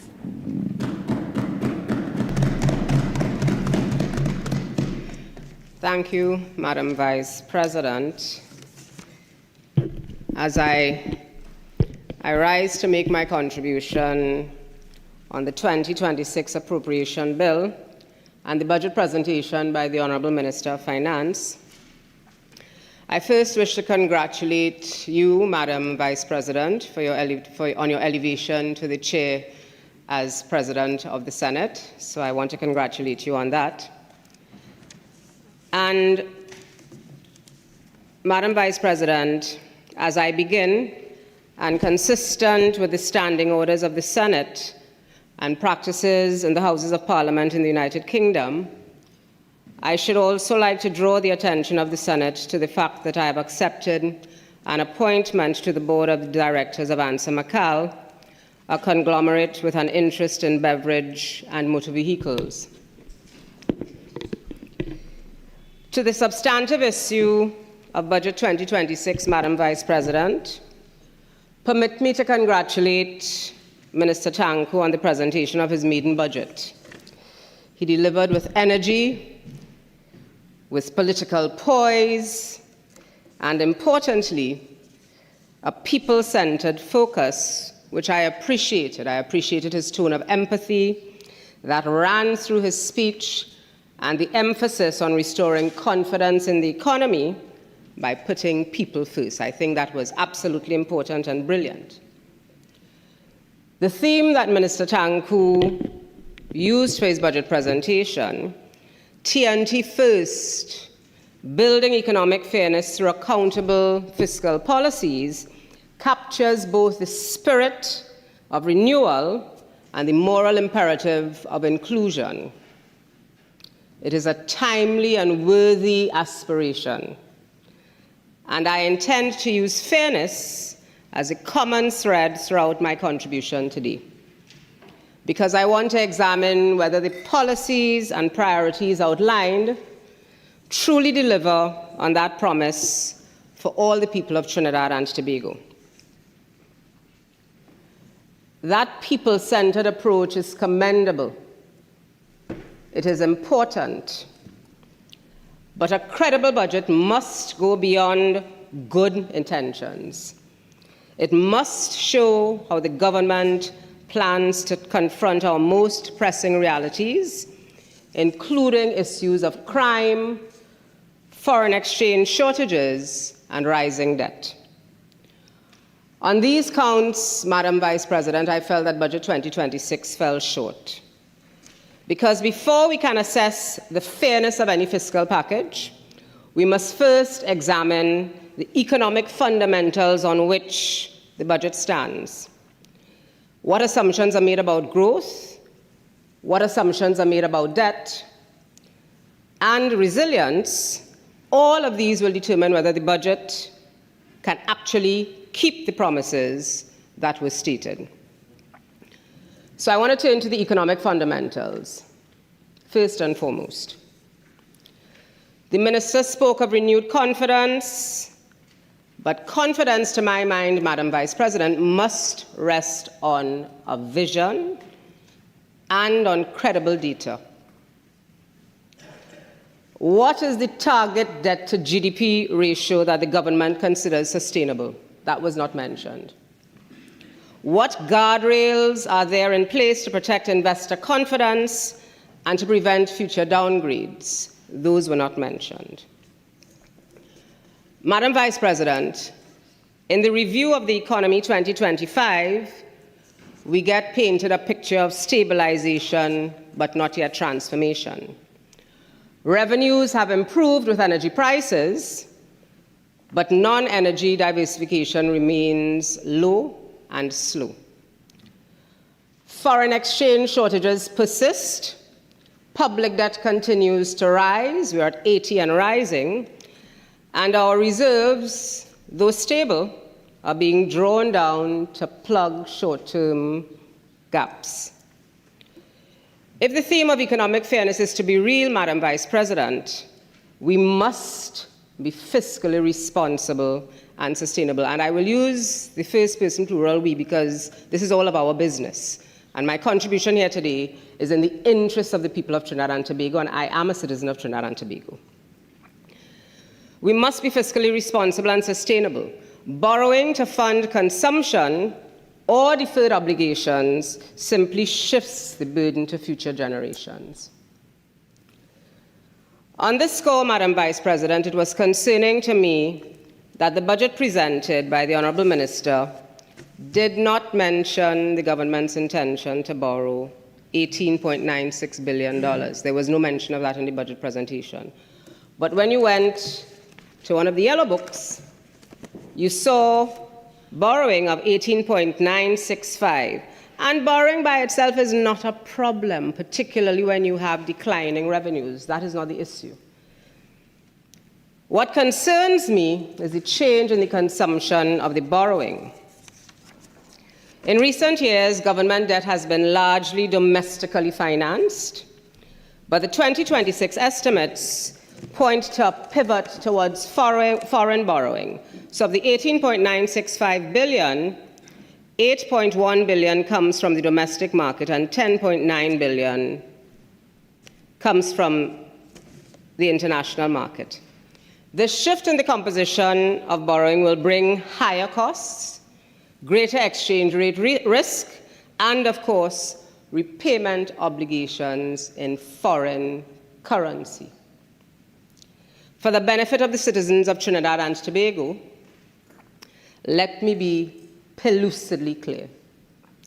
Each dollar that we borrow in foreign exchange must be repaid in foreign exchange. And I ask, how will these debts, because borrowing is a debt to the people of Trinidad and Tobago, how will these debts be serviced without worsening the foreign exchange strain or without driving the debt to GDP ratio higher? Those are fundamentals, Madam Vice President. The implication of this pivot to foreign borrowing is that the country must earn or save foreign dollars through exports, reserves, drawing down on reserves, or further borrowing. If these inflows of foreign exchange do not materialize, current and future generations will shoulder the burden through a devaluation process, most likely, or higher taxation. Because every dollar borrowed today, let me repeat, every dollar borrowed today is a promise to repay in foreign exchange tomorrow. And economic fairness, the theme of our budget, demands that we keep that promise as a country. To my mind, Madam Vice President, Trinidad and Tobago's fiscal challenge is not the absence of revenue ideas. It is what I call the implementation deficit. Each new tax or levy articulated in the budget, and there were many measures identified, depends on an administrative infrastructure that often lags behind the policy intent. So unless the government invests early, to my mind, in people and in digital infrastructure, and there have been some conversations around investments in digital infrastructure, unless we get these going and we get these architectures in place, the 2026 revenues may yield less than forecast, forcing us into yet more borrowing to bridge the gap between revenue and expenditure. Madam Vice President, following those general comments and observation, I want to turn to some specific sectors that grabbed my attention in the budget presentation. The first thing I want to turn to is to agriculture, and persons who know me know that I'm pretty close to the agriculture sector. I like agriculture, and I like farmers. I turn to agriculture not merely as an allocation line, but as a sector central to our food and nutrition security in Trinidad and Tobago. It is also important to help us save scarce foreign exchange. It is important for rural employment. If we cannot feed ourselves, Madam Vice President, then we cannot claim to be sovereign because we're dependent on importing food. Agriculture should not be an afterthought. It is the foundation of inclusive growth and community stability. Budget 2026 correctly referenced the CARICOM initiative 25 by 25, now pushed to 25 by 2030, in which that initiative, CARICOM countries have agreed to try to reduce their food import bill, the regional food import bill, by 25%. The initial target was 2025, but now that's pushed to 2030. Yet even as we proclaim that goal, the architecture supporting our local farmers remains fragmented.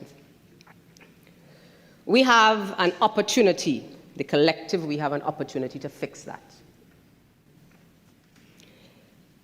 Let me give a very specific example. Every week, some farmers for 10 years, some farmers for 8 years. If it's 10 years, it's 520 weeks. If it's 8 years, it's 416 weeks. Every week, hundreds of small farmers supply produce through NAMDEFCO's markets. Their crops are weighed, recorded, plenty paperwork, and their crops are sold into the national food system. At least once per quarter, and the Honorable Minister of Agriculture can correct me, officers from NAMDEFCO visit these farmers to verify that what they're actually selling in the farmers' markets is what they're growing home by them. So there is a system in place. But here's what. Many of these farmers, Madam Vice President, who are visible, productive, every week, 520 weeks or 416, they are denied access to incentives or concessional credit because they lack former land titles. The contradiction with that is that on the one side, the state records them as bona fide farmers because they're taking the produce and they're keeping records every week. But another side of the architecture, the agriculture architecture, treats them as invisible. That contradiction, Madam Vice President, is unjust and economically inefficient. We must do better by our farmers. Any conversation around agriculture, food security, food and nutrition security, we must do better by our farmers. NAMDEFCO recognizes production. The Ministry of Agriculture grants incentives only to deed holders. The Agricultural Development Bank demands collateral, and the Land Settlement Agency moves slowly on leases. This is not me saying, this is the farmers saying that these are the challenges they face from a fragmented agriculture system. The result for us in Trinidad and Tobago is that the very people who feed the nation cannot access the support intended to support them, designed for them, so they can continue to feed the people of our country. Madam Vice President, I respectfully suggest it is time to re-engineer the system. We must do better by our farmers, so that proof of production, not proof of title, becomes the passport to agricultural participation. I respectfully propose to the government that they consider something what I call an agri-pass, a single digital access point linking farmers to leases, incentives, water, electricity, and credit, integrating the data that NAMDEFCO collects every week. I said 520 weeks of data for one farmer. They have pieces of paper every week. They're collecting the data, so they know, and then they're visiting the farms. So they know that people are planting, but yet still they can't access the incentives. We must do better to integrate the system. So if we integrate data from NAMDEFCO, the Ministry of Agriculture, the Agricultural Development Bank, and the Ministry of Finance, this would ensure that our farmers are recognized by activity, not only by acreage. The other thing that I want to raise on the issue of agriculture, and if we're serious about it, we need to have serious conversations, is that we need a modern savannah market. Yes, I just go to the market. Yes, I close to farmers. We need a modern savannah market with sanitation, cold storage, and digital payments that should be prioritized with regular ministerial walkthroughs, not as photo opportunities, but to keep your finger on the pulse of what is required by our agriculture sector and by the people who drive our agriculture sector. We want to ensure that we implement concrete measures, Madam Vice President, to achieve our targets for the agriculture sector, but also to achieve food and nutrition security in our country. In this way, note I keep saying we move agriculture from simply incentives on paper to access in practice. Food security is not about feeding the nation alone. It is about stability. It is about income. It is about dignity. And when we speak about economic diversification, Madam Vice President, let us remember agriculture should not be seen as a relic of our past. It should be seen as the future of Trinidad and Tobago.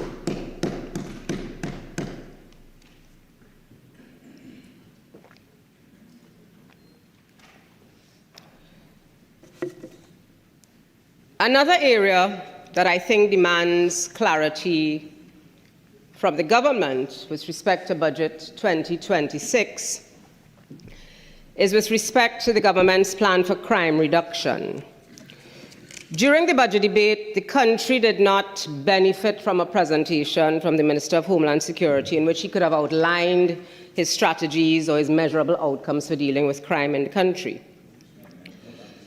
Given his background as a senior police officer, I was actually looking forward to a comprehensive strategy in which he would marry his expertise as an officer with his new policy-making portfolio as a minister.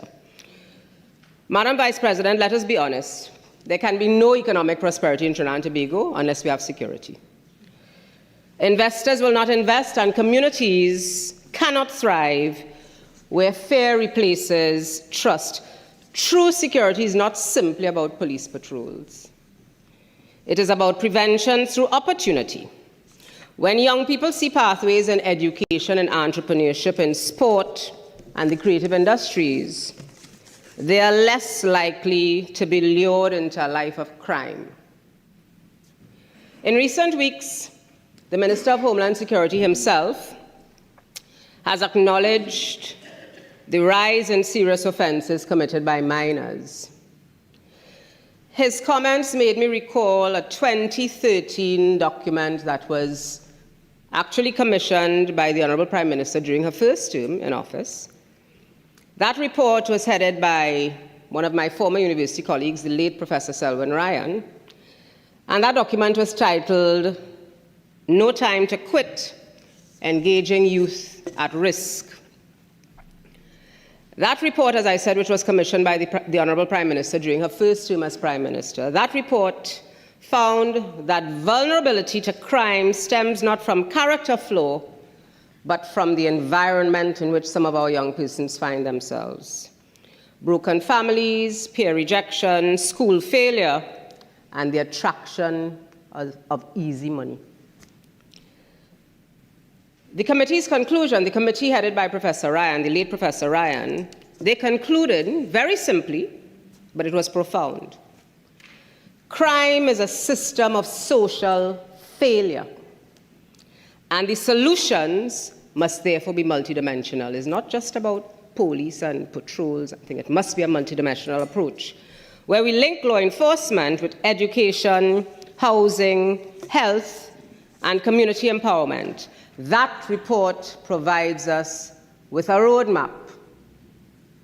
The question before us is whether it will finally be used, or will we continue to repeat the same old formula of more patrols, more money behind protective services, and punitive laws, expecting different results. If we are serious about tackling crime, Madam Vice President, we must treat it as a national development priority, informed by data, guided by and sustained by courage. This is how we break the cycle, not by fear, but by foresight and by deliberate actions and deliberate strategy to help us achieve particular outcomes.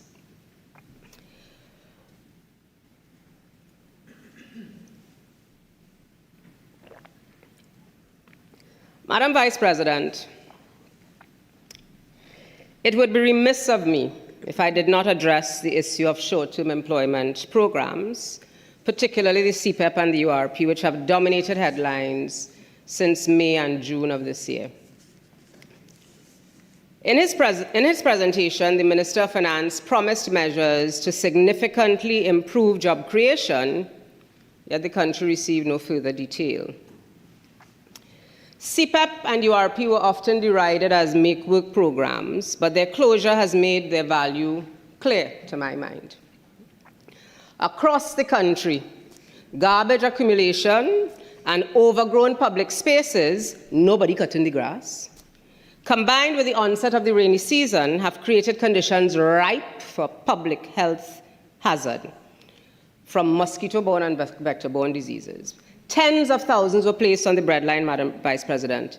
But let us review the facts. Between 2009 and 2023, over $6.5 billion were allocated to CPEP. But alas, only $2.4 billion has been accounted for in the Parliament since 2014. Accountability concerns are valid. No argument from me. But fairness, as is the theme in the budget, demands that we consider the human impact of the closure of those programs. Budget 2026 proposes to replace CPEP and URP with this unemployment fund, promising better paying jobs. This shift raises certain questions to my mind, but before I come to the questions, I just want to share with this Honourable House some of the history behind the development of CPEP. CPEP was started in 2002 with two particular objectives. One, community enhancement of environmental spaces, and I'm paraphrasing here from the official documents. But secondly, CPEP was meant to be short-term employment for a specific target group. Persons who were semi-skilled, who had not finished their full education, single heads of households, and females. So you're really looking at people who are the lower echelons in terms of the income scale. So you provide them with some short-term employment, they can catch themselves and then graduate. Of course, that never happened, and CPEP turned out to be full-time employment for many persons. But back to the question of the shift from closing the CPEP and URP programs to this unemployment fund. And I have some questions, I must admit, Madam Vice President. Have we asked ourselves, in closing down these programs, what has been the multiplier effect of removing income from thousands of households for more than 100 days? Has the abrupt loss of income among these affected workers disrupted the schooling of their children? Have their children been going to school since June? Can these families afford food, rent, or necessities? Has this income shock, the sudden loss of their income, pushed single-parent households deeper into poverty? What, if any, are the criteria and transitional arrangements to the new fund? Remember the cohort of people that CPEP was intended to cater for. What is in place for them to transition to this new fund? These, Madam Vice President, see Freudian slip, a good one, Madam President. These, Madam Vice President, are what I consider to be human questions. Economic fairness cannot mean removing the lifeline before building the bridge. And I offer for the consideration of this Honourable House a program coming out of Argentina called the Jefes and Jefas de Hogar program, which was implemented in Argentina after their 2001 economic crisis. Similar, in part, to the CPEP program, that Jefes and Jefas de Hogar program in Argentina absorbed unemployed heads of household into community projects while providing them with training and microenterprise support, so that you maintained income but you built capacity. A similar model could be contemplated here in whatever new form. Ultimately, CPEP and URP must be seen within the national employment strategy, whatever they are called. These persons who are employed by both CPEP and URP must be part of a national employment strategy. The budget speaks of raising labour participation, but says little about reabsorbing displaced workers in the changing labour market. There is also the migration factor that is reshaping the workforce And that leads me to what I consider to be another omission in Budget 2026. So we're talking about labor force participation, we're talking about revenues, we're talking about all of these income-generating areas, we're talking about all these social programs. But a glaring omission in this year's budget was any reference to the national migration policy. The labor force participation rate has fallen to about 54%, but there was no strategy mentioned in the budget for how the migrant community that is already contributing informally to our country, how they will be integrated into the labor market. Migrants work in construction, they work in agriculture, domestic care, and retail, all are sectors that are informal. But to speak of increasing labor force participation while ignoring thousands who already participate is a policy contradiction. Madam Vice President, integration of our migrant population is an economic opportunity. We have an estimated 50 to 60,000 migrants that access public goods, they access healthcare, they access education, they access transport, but without any mechanism for them to make tax contributions or to contribute to the NIS. So the state bears the cost, but without fiscal recovery. A structured framework could perhaps allow regularized migrants to contribute through NIS and health surcharges because they access our health facilities. It could allow them to pay taxes so that we could broaden the base. It could allow them to access healthcare and training, but it would also, more importantly, curb wage exploitation and underreporting of the migrant community. To me, this is what economic fairness should look like, Madam Vice President. Reciprocity between rights and responsibilities. Without such a framework, we risk perpetuating a dual economy, one formal and one shadowed, where labor shortages persist even as the fiscal strain in the country grows. Fairness, Madam Vice President, cannot be selective. Migrants already contribute in our farms, our homes, our restaurants, but they remain invisible in fiscal planning.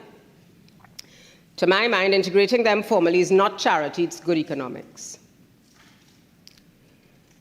Madam Vice President, I now turn to tax reform and the conversation articulated by the Honourable Minister of Finance.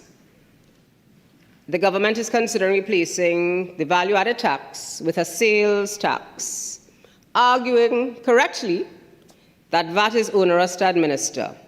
Yes, we have some challenges.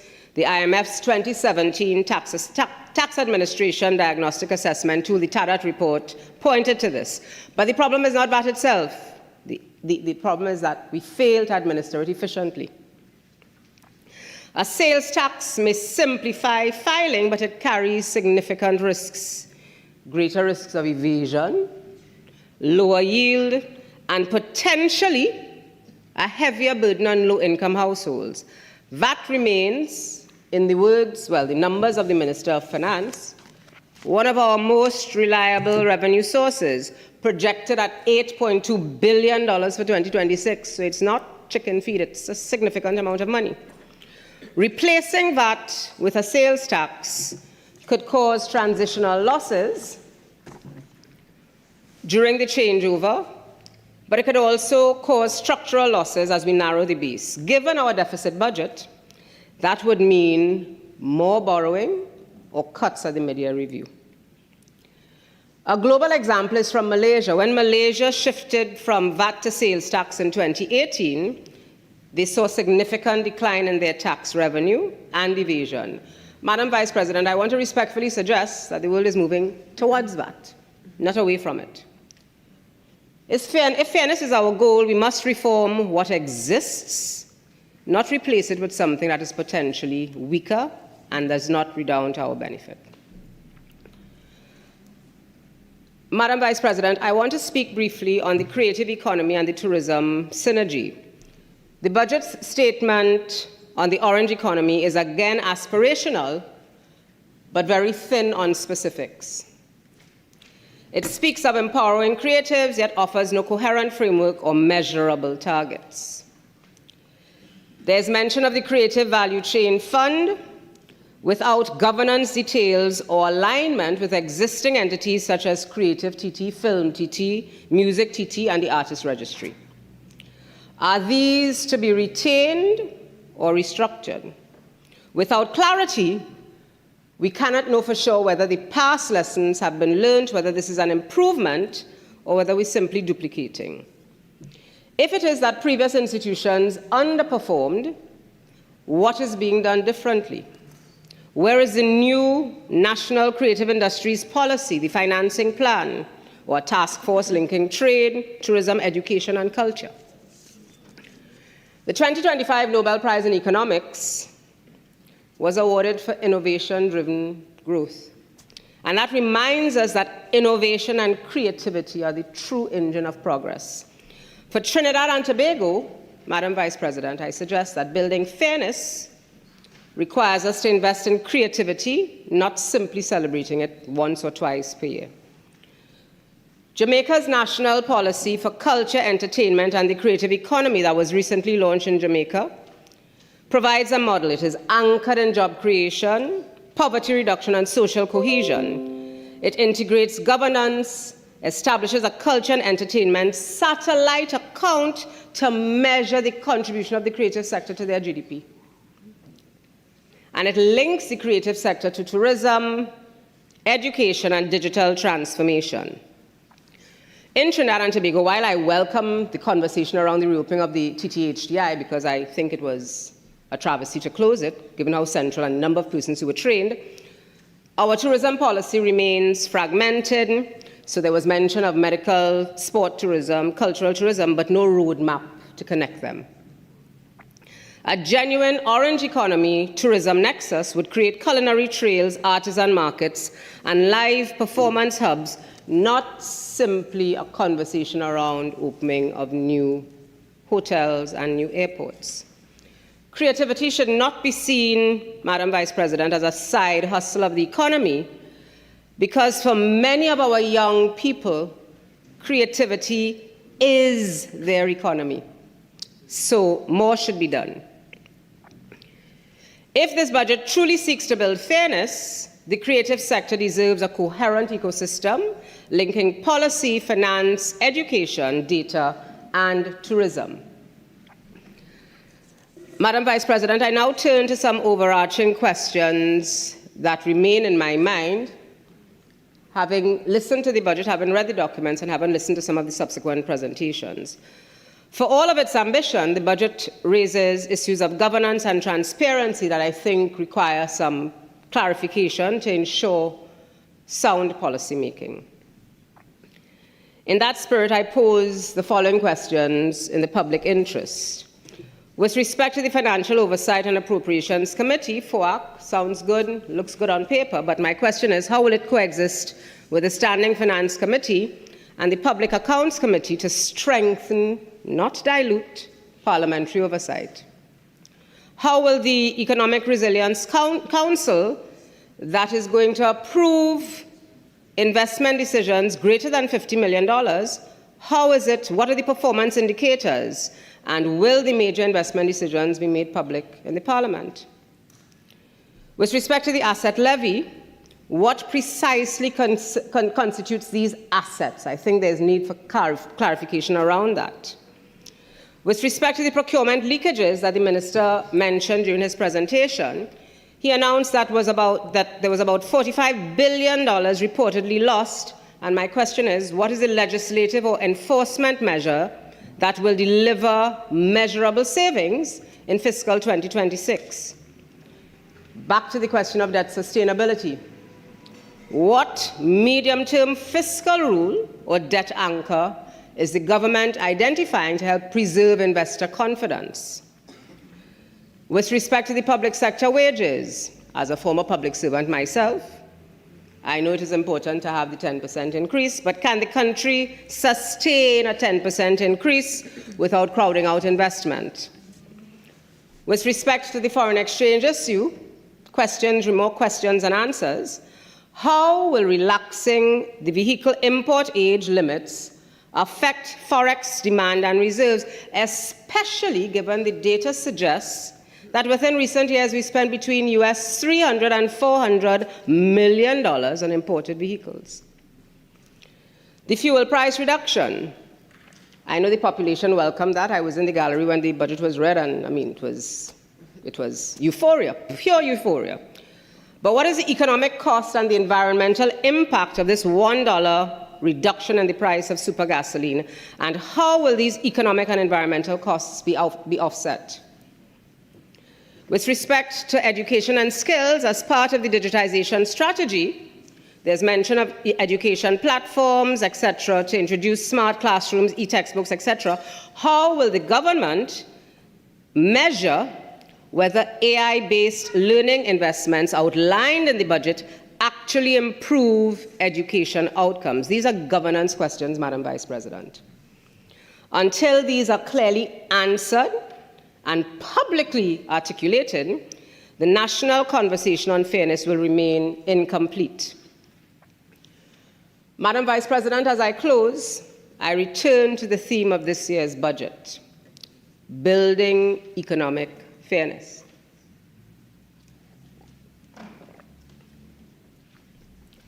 How will this fairness be measured?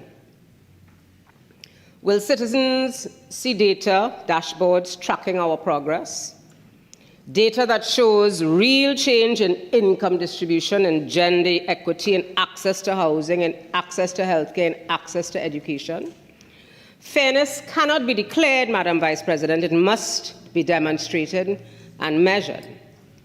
I welcome the mention by the Honourable Minister Swarat Singh about the attention to be paid to the Central Statistical Office, which, Madam Vice President, is the heartbeat of evidence-based decision-making in Trinidad and Tobago. We need timely and reliable data. We need to know whether we are moving toward economic fairness or simply repeating it as a theme.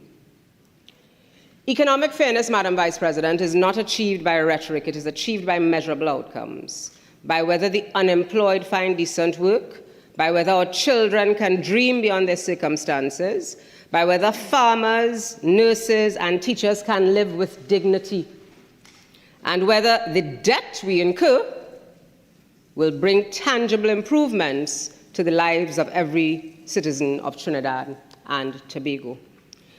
These questions speak to whether our policies are guided by evidence and whether our institutions are empowered to give us the data we need to plan wisely and act boldly. Madam Vice President, fairness must not remain a slogan. Thank you, Madam Vice President. Fairness must be seen, felt, and measured in every community, in every household, and in every life touched by public policy. Madam Vice President, the people of Trinidad and Tobago need to know that our country is not only building growth, but building justice through economic fairness. And that, Madam Vice President, is the standard by which this budget must be judged, not by its promises, but by its ability to deliver with fairness, transparency, and accountability. And with those comments, Madam Vice President, I thank you for the opportunity to contribute to the budget for 2026.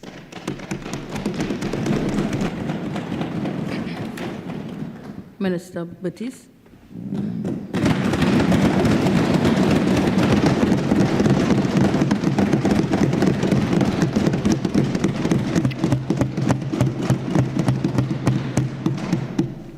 Thank you, Madam Vice President. I want to start again, too, by congratulating you, Madam Vice President, on your ascendancy to the position of Acting Vice Chair President.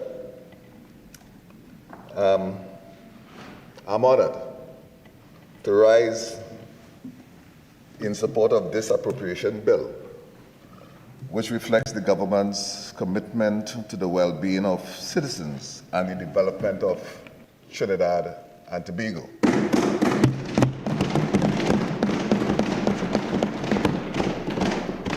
Madam Vice President, allow me first to commend my esteemed colleague, the Minister of Finance,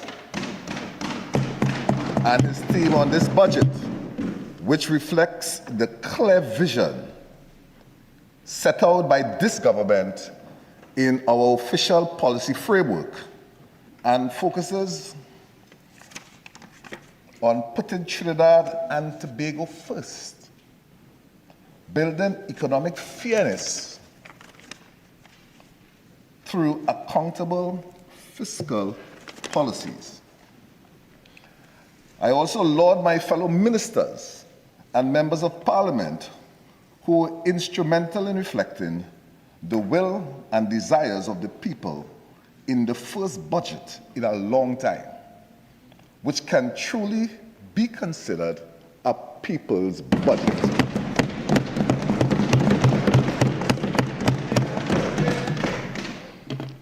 I would like to commend our caring Prime Minister, the Honorable Kamala Persad-Sesesi, for her profound leadership and vision that has been realized through this budget. I take this moment to congratulate her on her recent People's Choice Leader Award at the Caribbean Global Awards held in London.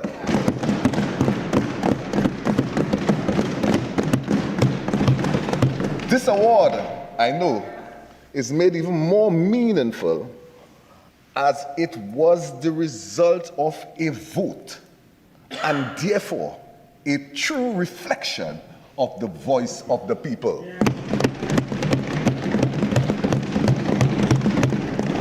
Madam Vice President, I must also thank my fellow senators for their insights into the budget through their respective contribution. I do value the opinion of my colleagues in this august chamber. And last but definitely not least, on my list of acknowledgements are all those persons who contributed in one way or the other by way of their expert opinions, verbal feedback, written comments, etc., to shaping the historic fiscal package meant to bring real change to real people.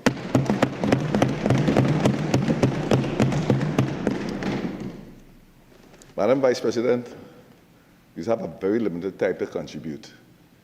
But I can't just move on without, and leave everything said, without some kind of concerns of my own based on what was said here this morning so far. My colleague, Senator Vishnu Paul, he spoke about a collapsed budget.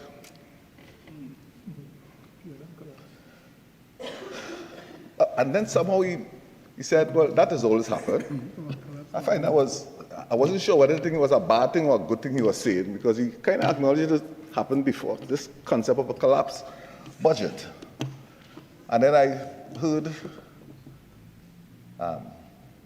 and I really understood and respected the contribution of Senator Dr. Marley Natz. And I heard a lament asking the questions. And Senator Dan Paul, it's not a collapsed budget you ought to be concerned about. It's a collapsed P&M.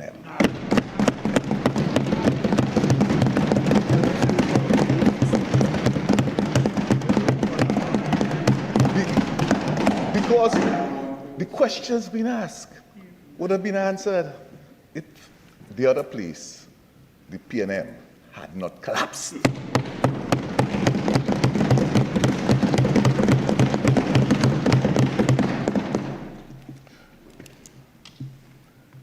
You spoke about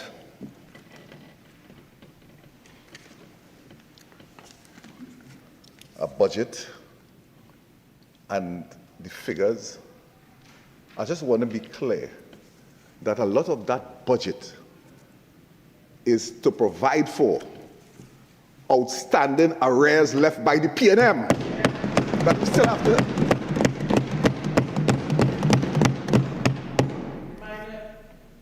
You spoke about a failed education system and the budget allocated for that.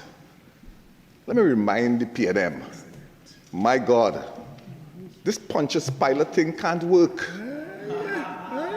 Colleagues, of the 69 years of self-governance in this country, you have been at the helm for 53 of those years.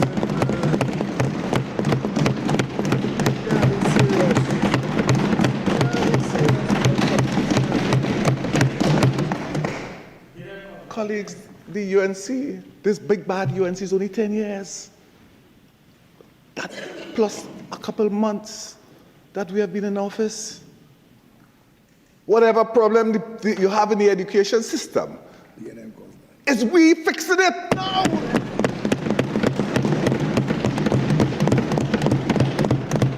And then you point to the next big issue in the budget about crime and the amount of money we're spending on national security issues.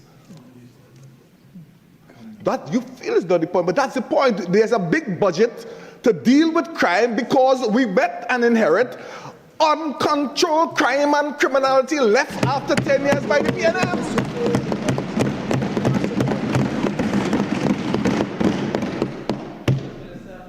You know, reach.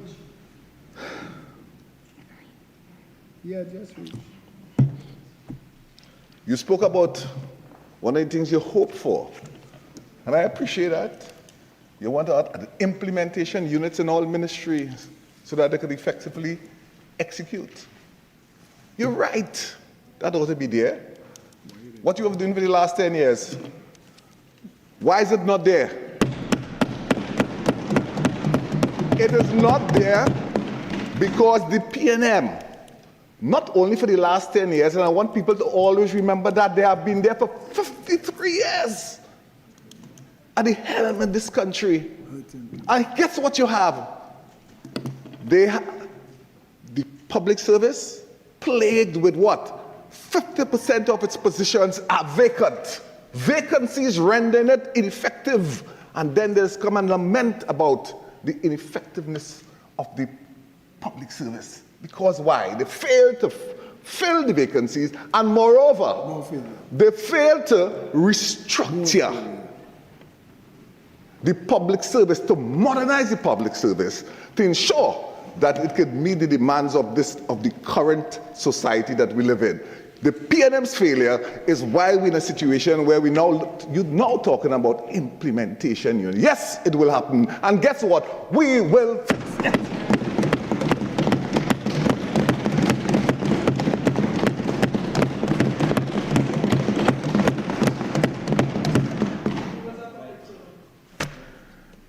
And I like how you mentioned the fiscal deficit. And you give us a figure to 50 billion.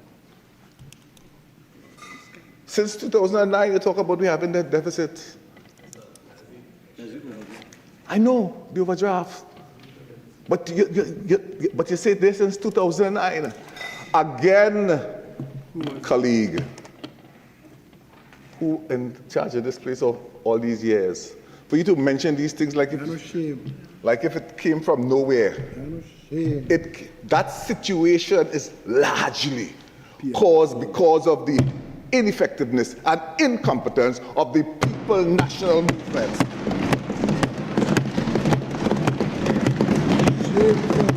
And yes, we will deal with it. I like how you made a plug for your tax-free pension for yourself. I think that was, at least that's a good contribution. Give him a thump, he wanted a pension. We will deal with that at some other time. But something you also mentioned, and I want to draw it to the attention of the national community, because it concerns me. This bothers me. When you point out NIS, and you try to purport that somehow the government is going back on its word in how we treat with the NIS situation. Colleagues, And I like how Dr. Marlene Arts, Senator Dr. Marlene Arts would have pointed out to the importance of the CSO as our vanguard for data-driven decision-making. It is that. And one of the major problems that the NIS faced, and we all had to come to understand that, the biggest problem faced by the NIS has been the existence of the People National Movement. And why did I say that?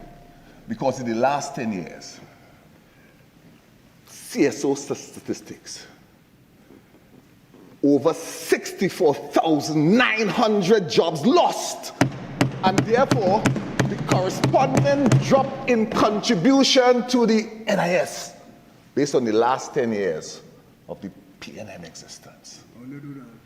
So you have a major deficit of contribution to the NIS fund.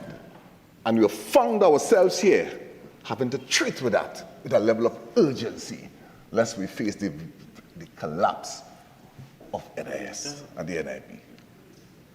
When they take and destroy jobs, not understanding the multiplying effect of that, it also impacts the contribution to the NIS scheme.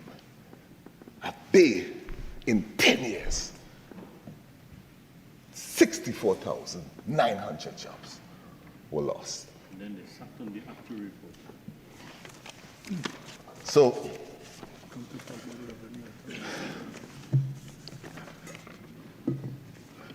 I just want to put that on record. But I'm the Minister of Labour, Small and Micro Enterprise Development. My focus here in this debate, again, is to deal with two simple issues. One, as the Minister of Labour, I'm elated when the Minister of Finance placed on the budget $475 million as an employment fund to treat with the employment of persons in this country. I thought it was something that I needed to comment on, which I will comment on.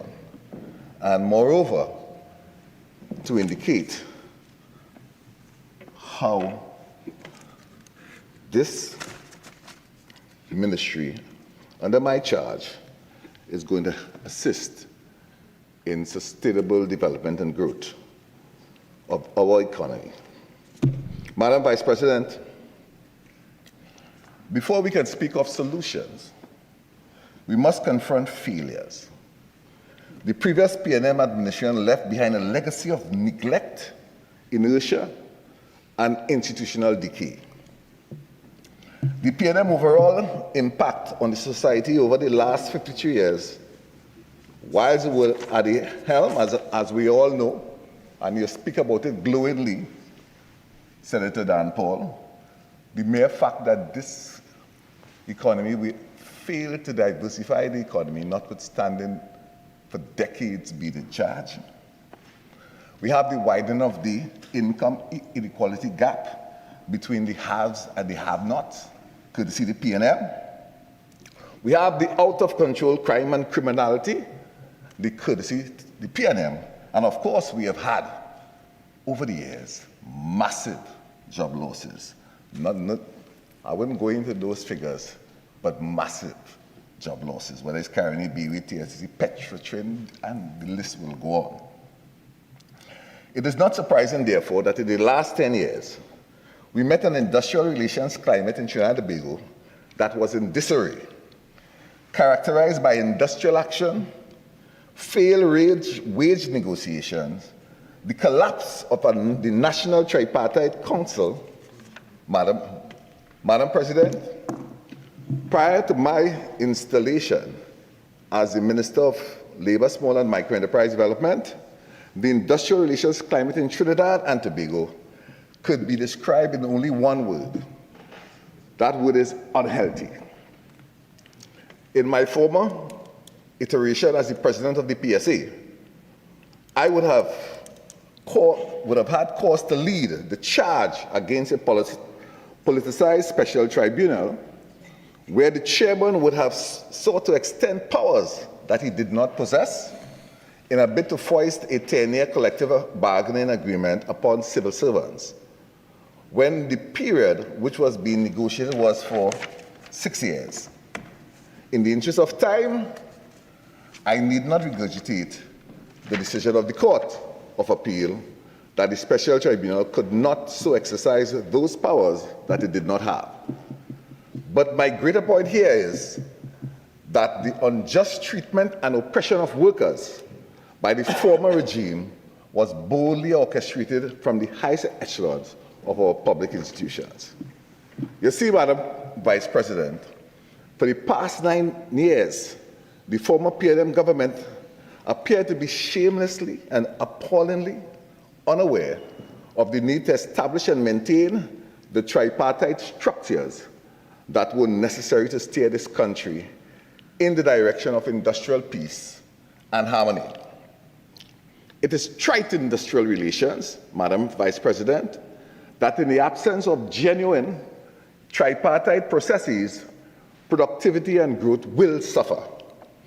The former government did nothing to repair the fractures that were formed at the very highest level of NTAC, and so the inextricable link of failure to consult and negotiate and industrial instability was made manifest. We had all witnessed the worrying indicators of a deteriorating industrial relations climate. Threats of industrial action loom large across several sectors, forestalled salary negotiation, and poor health and safety practices. Among them, Madam Vice President, were within critical sectors such as steel and tech, Cal, the Port of Spain. Industrial action and staging of protests were the order of the day.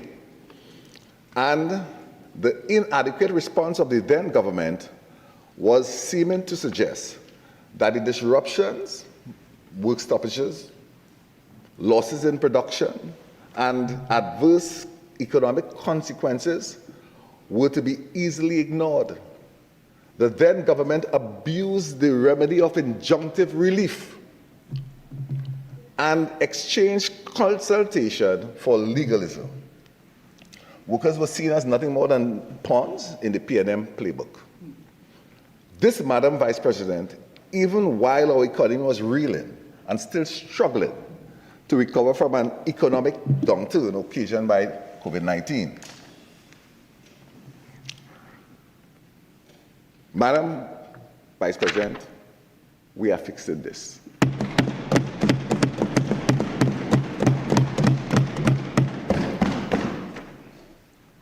As I would have alluded to, one of the things I want to stand here in solidarity with is this job creation, national recruitment drive.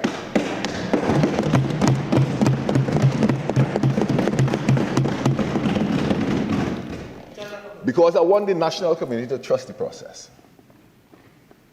Trust the process. I heard Senator Dr. Marlene Arts. I heard her. I saying trust the process. Madam Vice President, the best estimate of our future performance where that is concerned could be gauged by our track record. Let's look at some of the facts. And not the facts from Senator Batiste or UNC facts. No, the facts not yellow. It's not red. The facts are the Central Statistical Office, the CSO facts, on unemployment trends. In the period 2010 to 2015, under the UNC government, employment increased from 582,100 to 623,300, according to CSO. a net increase of 41,200 jobs.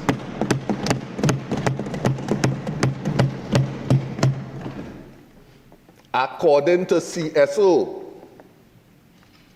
from 2015 to the first quarter of 2025, under the P&M, according to CSO, there was a decline from the 623,300 jobs to 558,900 jobs, a decline of 64,400 jobs.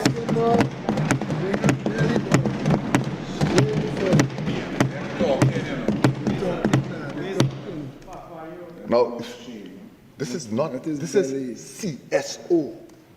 It didn't stop there. Public sector employment, which include public service, statutory boards of state enterprise. Under the UNC, public sector employment was 166,700 jobs. Under the PNM, as of the first quarter in 2025, public sector employment dropped to 129,900 jobs, a decline of 36,800 jobs. This is not made up.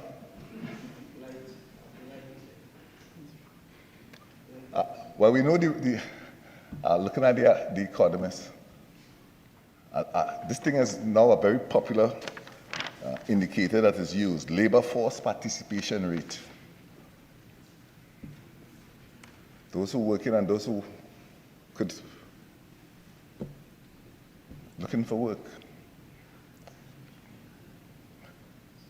Under the UNC, the labor force participation rate between 2010 and 2015 on average was 61.5%. This is CSO. I want to stress, this is not mine. This is what you could use for decision making when people want to know who to trust. Where jobs are concerned, look to this.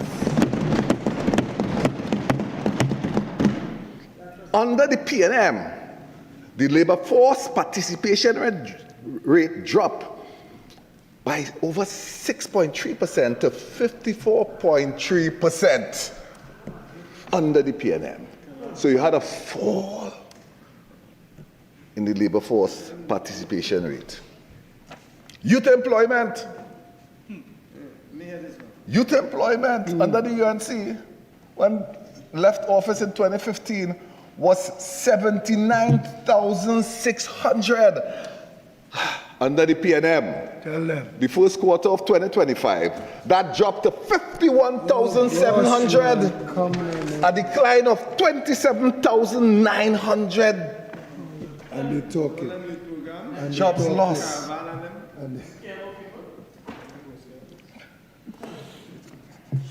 I want the national community to know, we're talking about who could now, which is important. Create jobs. Create jobs. I've just shared with you what the track record shows. Under the UNC, there was a growth in jobs. Under the PNF, jobs.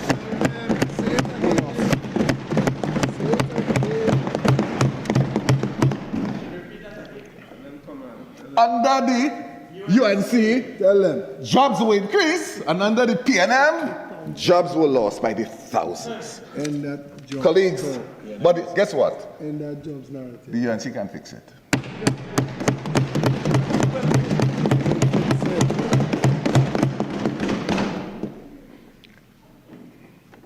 Madam Vice President, as Minister of Labour, Small and Micro Enterprise Development, work is a core responsibility. Decent work is a core responsibility under the Ministry of Labour.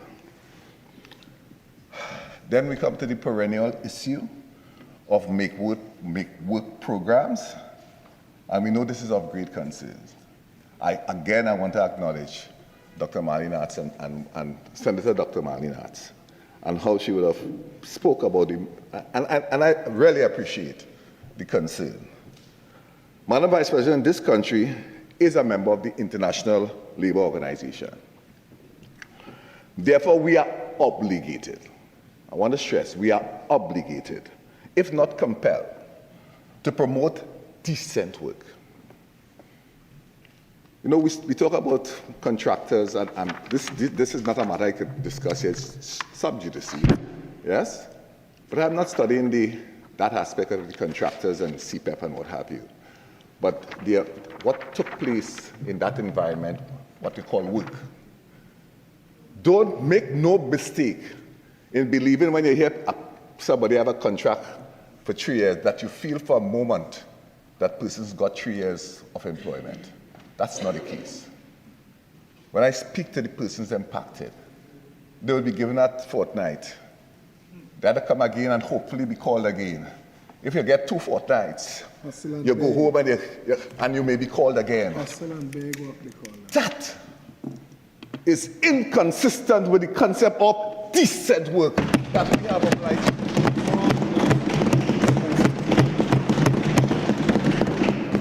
Decent work, by definition, is productive employment that offers a fair income, workplace security, and social protection for families.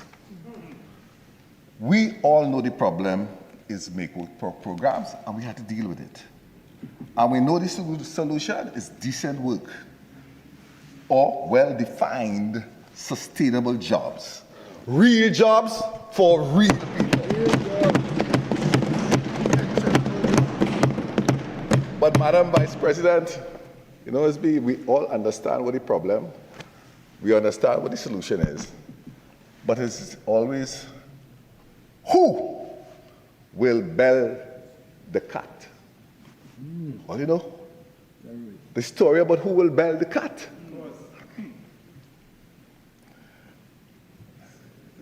We all know, hopefully, the story of the mice. That the mice were being terrorized and hunted by a cat. The mice eventually called a council of the mice to determine how to treat with this threat to all of them. They brainstormed, and a young, bright mouse came up with an idea that they should tie a bell around the neck of the cat so that when it approached, they will hear the bell and will make good their escape. The mice instantly rejoice at the brilliance of the idea. That's a great solution, they shouted. However, as they rejoiced at the solution, an old and wise mouse asked in a subdued tone, I hear all it, but just who will bell the cat? With that, the council became quiet as there was no volunteer. Madam Vice President, the moral of the story is simple. As noble and as necessary as the goal may be, it remains merely an idea, unrealized and untouched, unless someone steps forward with the courage, conviction, and fortitude to carry it out. Fix it.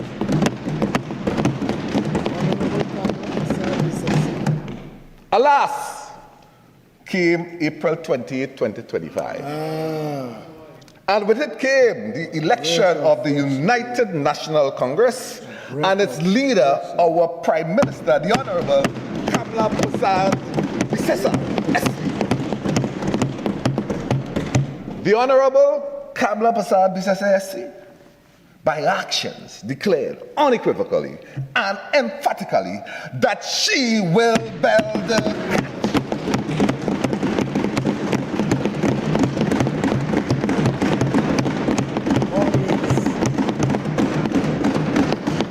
She has launched an unprecedented initiative to replace indecent work, make work jobs with decent work. She has launched the national recruitment drive to fill over 20,000 public service jobs and state enterprises, including vacancies in TSTT, TNTech, WASEC, etc. Colleagues, we are on our way to decent jobs for all.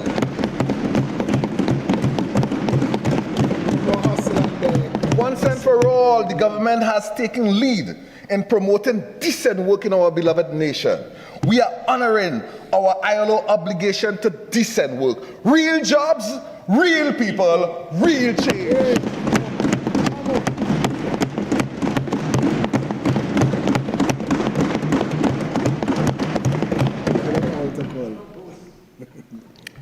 No ghost need apply. No ghost. Colleagues, I want to quickly just be clear that this is just not only just positive news, you know. This is something I want us to quickly recognize what the benefits. Because UNC plan to create the 20,000 public service jobs will reverse the negative trends created under the PNM. It will promote economic stability. It will restore lost employment. It will stimulate consumption and it will boost the GDP. It will reduce poverty, crime, and youth disengagement.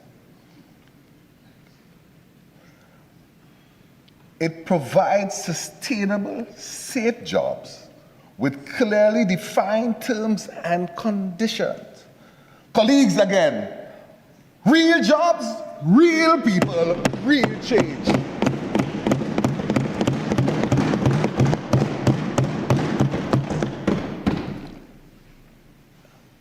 In that environment, assuming there be, because as by now if anyone had gone on the site, you know it's all jobs. This is seeking to fill vacancies, and there are several tiers to it. There's a phase 1, there's a phase 2, and I'll get into the other aspect of it. But all jobs to fill. From basic skills, trades.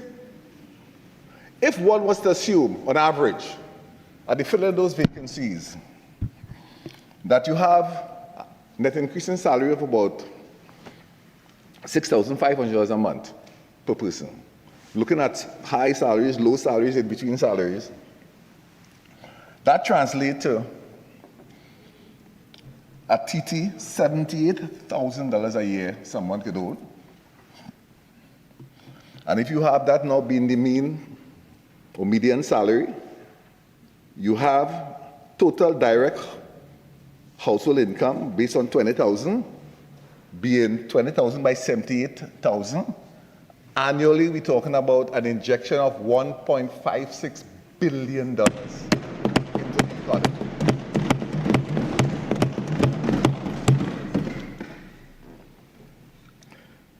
For the NIS, it could mean contribution to the extent of over $253 million annually.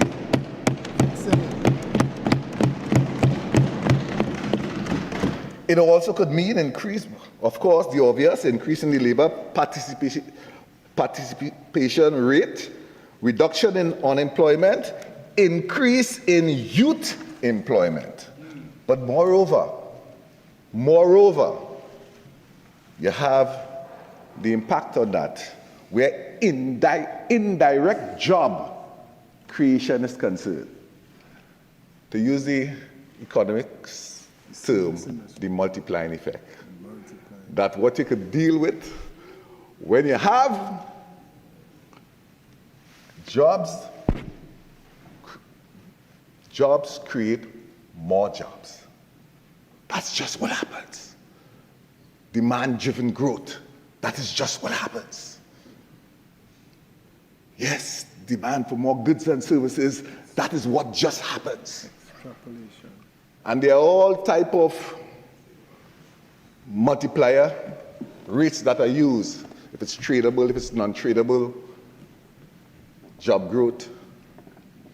But even the most conservative multiply effect, if we were to use one at 1.5, Because in some studies will let you know if it's a tradable job where it's export, it could as much as 2.5 indirect jobs could be created from the one new job and greater.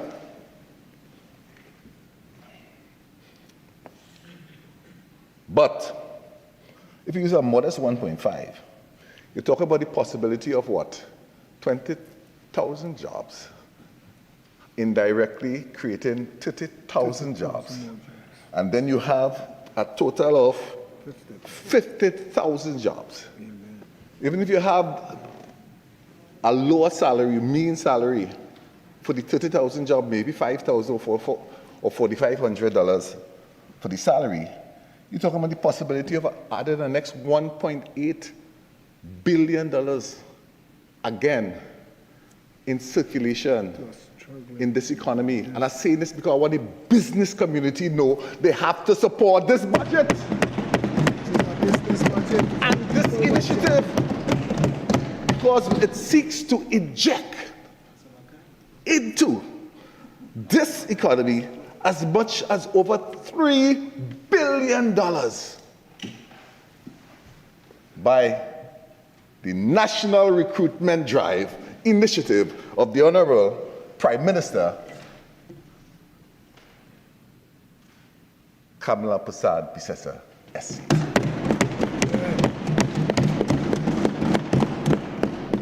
Needless to mention, it also means a serious injection in funds for the NIS. Real jobs, real people, real change cameras.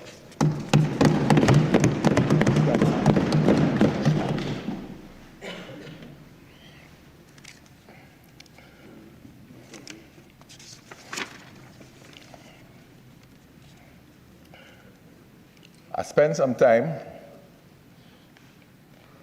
I want to spend my last few minutes. I tell you, don't have much time for this thing. Some more time. To just simply see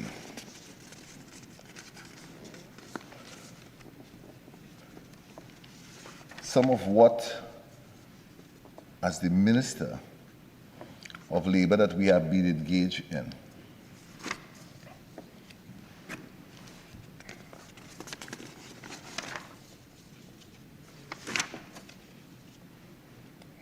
Madam Vice President,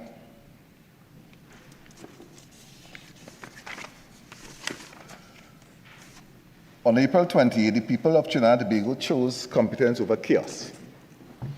Under the leadership of the Honorable Mrs. Kamala Prasad Bisesa, SC, the United National Congress Administration has launched its Workers' Agenda, 20 action items, all activated, not one shelved, not one ignored. We rejected the 4%, the 4%, and the 5% offers imposed on public officers, and the Prime Minister, the Honorable Mrs. Kamala Prasad Bisesa, directed the Minister of Finance to instruct the CPO to return to the negotiation table with a 10% offer for the period 2014 to 2019. That is not rhetoric, it is action. It is respect. It is promises made and promises kept. Again, National Recruitment Drive, 20,000 positions across 25 ministries. Again, real jobs, real people, real change. Colleagues, we have again reversed in that simple move, seek to reverse the labor participation rate. We're talking about also the creation of a productivity ecosystem, Madam Vice President. And with that, Madam Vice President, I know my time is nearly out. I would like to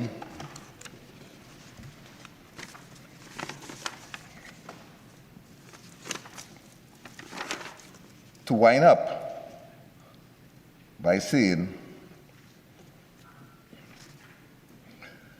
the UNC is not just fixing what is broken. We are building what was never dared. And those who still cling to the old ways, I say this: the train has left the station. Either get on board or get out the way. Madam Vice President, I thank you because under this UNC government, under the leadership of the Honorable Mrs. Kamala Prasad Bisesayasi, one thing is certain: promises made, promises kept. Because when UNC wins, I thank you.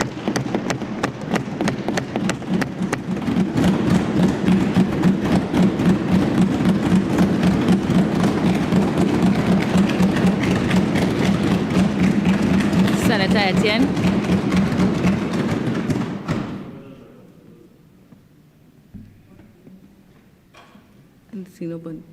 Senator Etienne.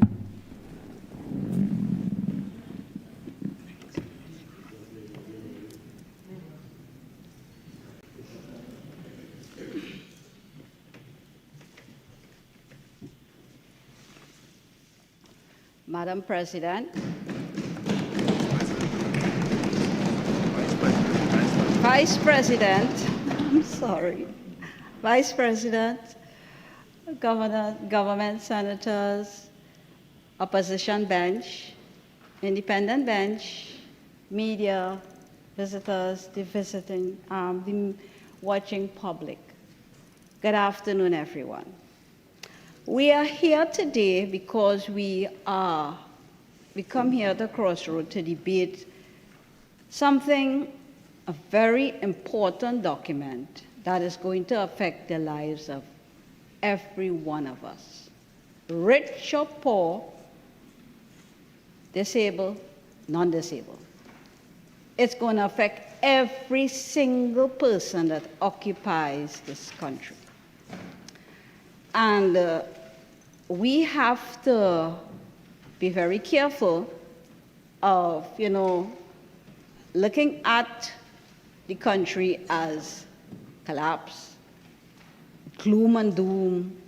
Now we're going to see the bright lights and stuff like this.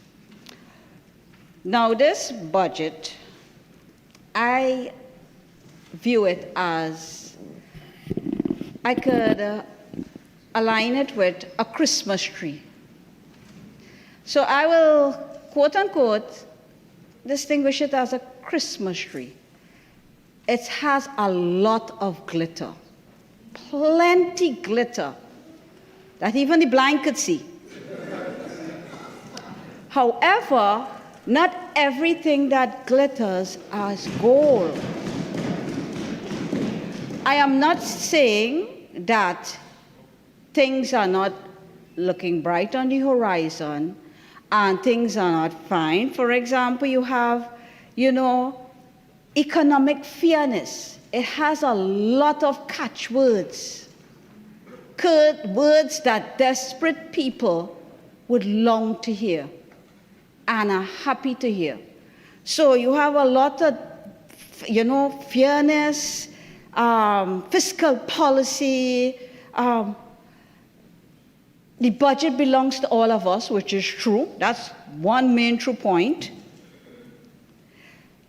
And this budget is going to deliver people first, and it's going to look at targeting vulnerable income, unlocking human capital, and building safe and resilient communities. And investing in people while investing in progress. These are catchwords that when you hear this, you feel hopeful, you see, yes, all our problems are solved. But no matter what we do, we are in a global crisis. And that global crisis this global community have been hit very hard with the pandemic. And we are still struggling to come out of it, the entire global community. And life has changed for each one of us. And everybody is looking for an olive branch. Everybody's looking for this olive branch or this promise of paradise in the future. There is no promise of paradise in the future. We have to make things work. We have sacrifices to make. And I could understand that, protecting the vulnerable. And we have to know certain strategies that are practicable, and some strategies may not be so practicable. Our main focus, all right, is the vulnerable people that is being hit day by day, hour by hour, minute by minute, by the decisions of people who are placed to make correct decisions on their behalf. And as the central bank in 2025 stated, that food prices going up, inflation going up, all right? So we are looking at a budget here that in certain categories are going to stimulate increased of cost of living. And we had to come to the realization of it. We cannot duck out of it. We have to tighten our belts, all right? And what we have to realize is that cost of living is going up. This budget, in one way or the other, we have to face the reality, is going to contribute to it. Jump high, jump low, don't matter if you want to butter it up, don't matter if you want to put the glitter of Christmas tree lights on it, cost of living is going up. And for example, $1 off super gas. I view this as a distraction carrot to the main meat of the matter, all right? If things are going to be tough, say it from the beginning, yeah? Hey, you all have to be at a tighten our belt. Things are hard, X, Y, and Z. But, for example, all right, that distraction carrot, everybody happy. When they go to the pump, they're paying $50 less. But when you increase taxes, what happens? There is a triple effect.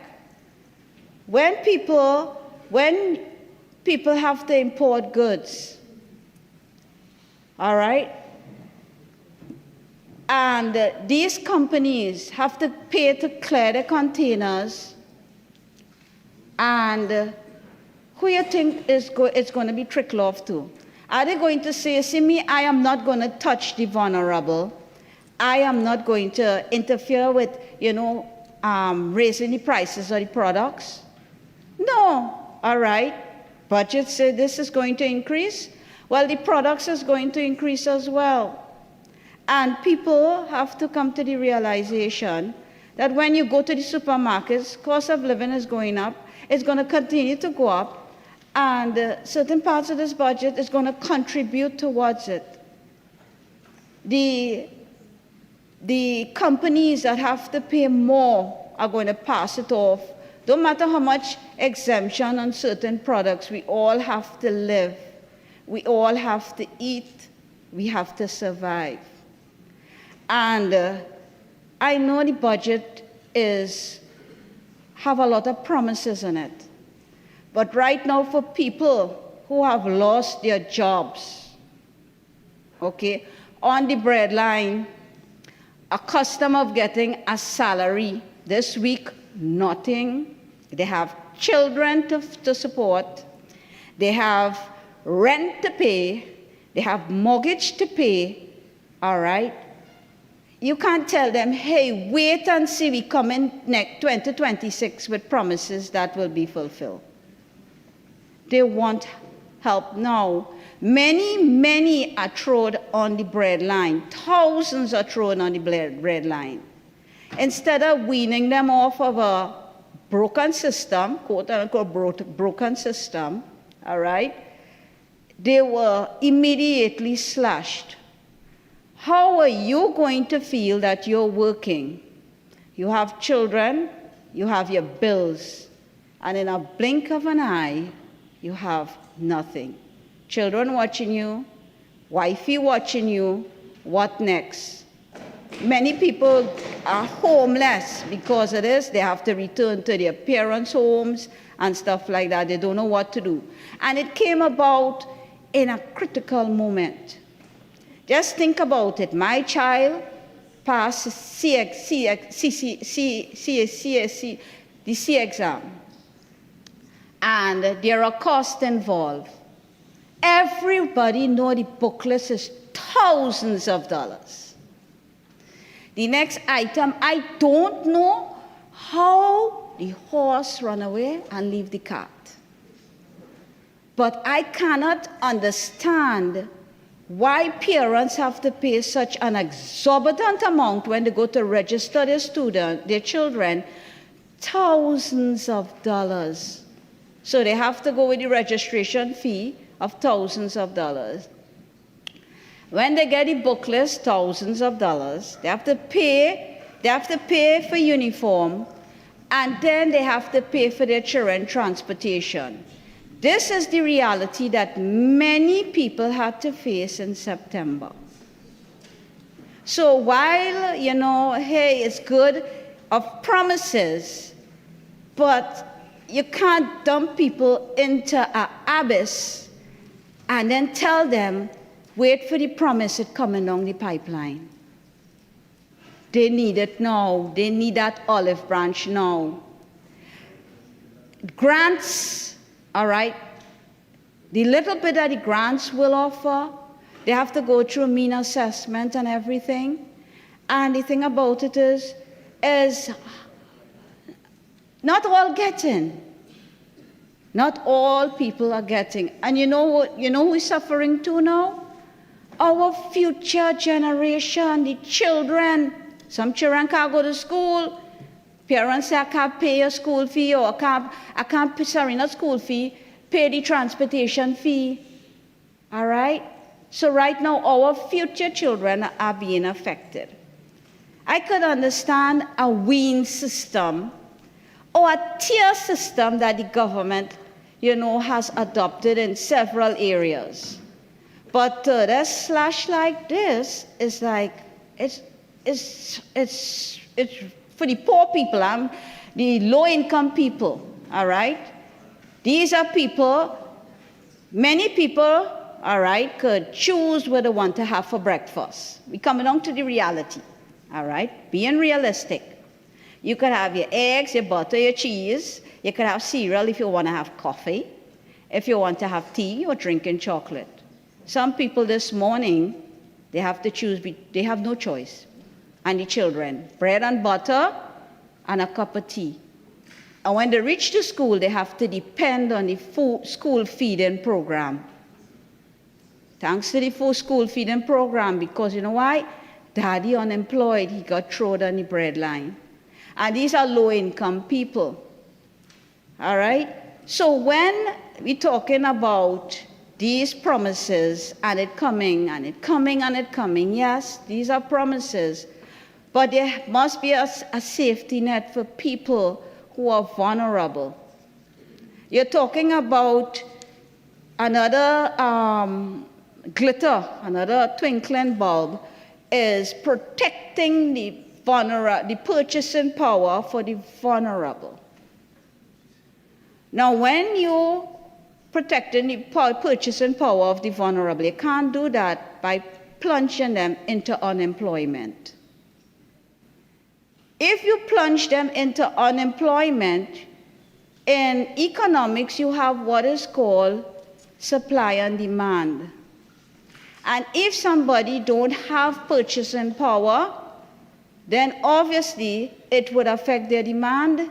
They have to now scrabble of what is a priority from what is not. And it trickles on to supply. It affects the supply as well. So this is the big reality that we are faced with, which a lot of people is listening on public media now. Hey, yes, there is not a bridge, as Senator had said. That bridge to transform, that bridge to transform is not in promises for next year. It's in promises between tomorrow I need a meal, or my children need transportation, or my children need money for books. Some students, we are in October, and the list of school books, it has not been completely filled as yet. Why? Because mommy can't help, daddy can't help.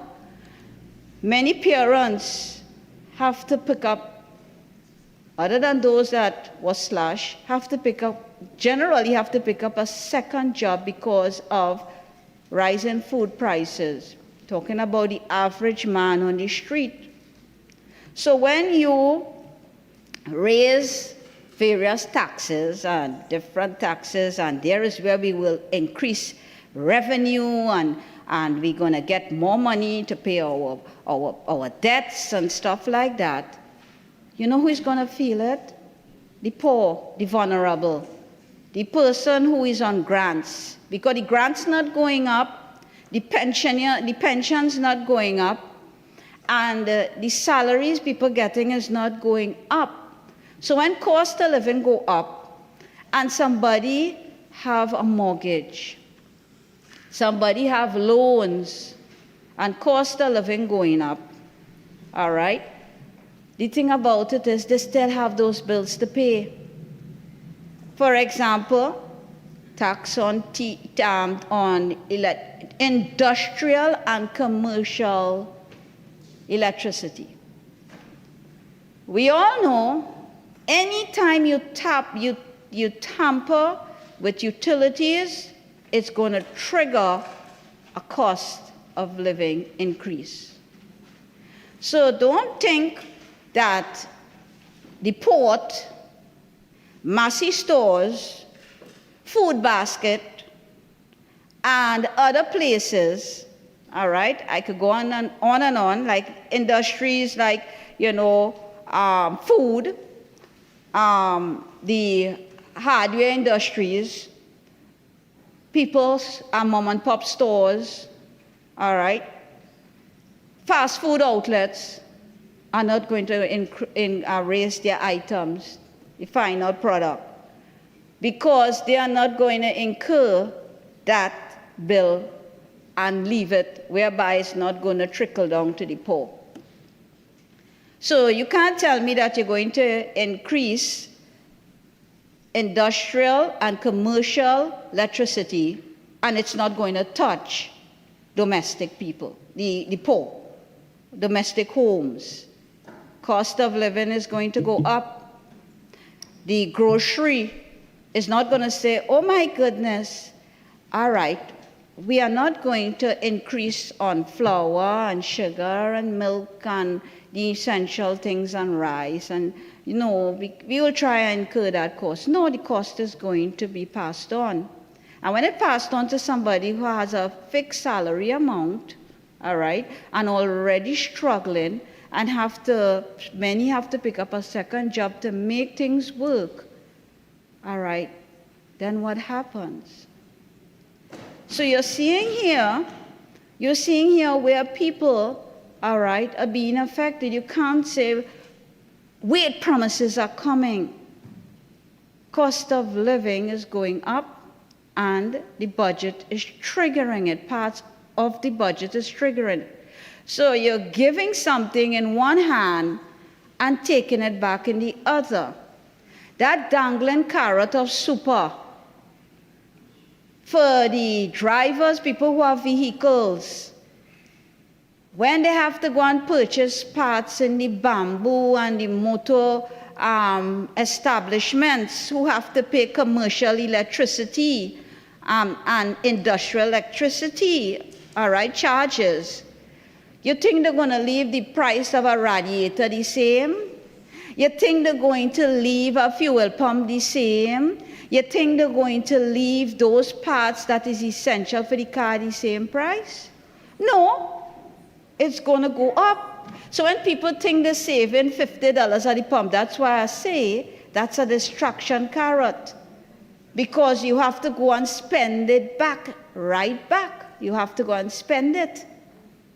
For example, you're saying now that you're going to charge banks and financial institutions. You think these banks and financial institutions is going to just absorb that cost? Where are they going to throw the cost? Where do you think it's going to throw the cost? It's not going to say, hey, I ain't throwing the cost on you. You getting disability grant, or you getting pension, or your salary low. Is everybody going to feel it? In higher service fees and stuff that people already crying out for. So the thing about it is, and even they're going to pass on that same commercial electricity cost as well. So when you're saying, all right, hey, we're raising this, we're raising that, but we are fair. When it comes, how fair is fair? All right? So you're seeing here that you can't tell me that certain aspects of the budget is not going to increase the cost of living. I am raising the points as we go along. All right? So, you have, all right, let's look at the service charge for landlords. Right now, there is no regulatory for landlords. They're just raising as fast as cost of living go up, they're raising. A lot of people in this country is renting, from young people even to the elderly is renting. And the landlord's going to say, you can't tell me I have to incur an over $2,000 fee and I'm not going to pass it on. Because here what? The landlord had to pay the fee. The landlord now come back and he have running a business and he have to pay different charges. What he or she is going to do? All right, pass it on to the poor tenant. And the poor tenant, okay, the poor tenant is going to have to pay. Where they paying it from? The increase in rent. Food going up, where they paying it from? And this landlord fee is not just for private, Let's say people are being innovative and you have entrepreneurs having their little cosmetic store, hairdressing, and all these things. Now, here what? They have two fees increase to pay. One, electricity, because they fall under commercial, and two, landlord fees that landlord gonna factor into the rent. So, cost of living going up, people who are entrepreneurs and have their own business wondering, Lord, what will happen next? We will have to pass the charge on to the customers. And then the customers holding their head and saying, Lord, we having promises coming down the pipeline, but they have to put things in place. What would happen in 2026, January 2026? And you know what? In January 2026,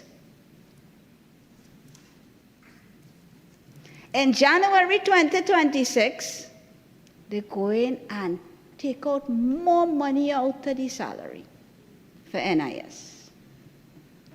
So you go in and take out more money for NIS. I understand that. And what is so hurtful, on the same note of NIS, people paying into a fund because they want to be independent, they will not be qualified for elderly government pension. So they're putting away for the later years. And to be hit in the face with the startling reality, where be money gone? All your thing collapsing in 2033, you know? So we had to take more money out of all your salary. So it's like, Lord Jesus. Then all what we was contributing into, where it gone? Who managed it bad? Bad investments. What went wrong over the years since NIS began? To know. All right?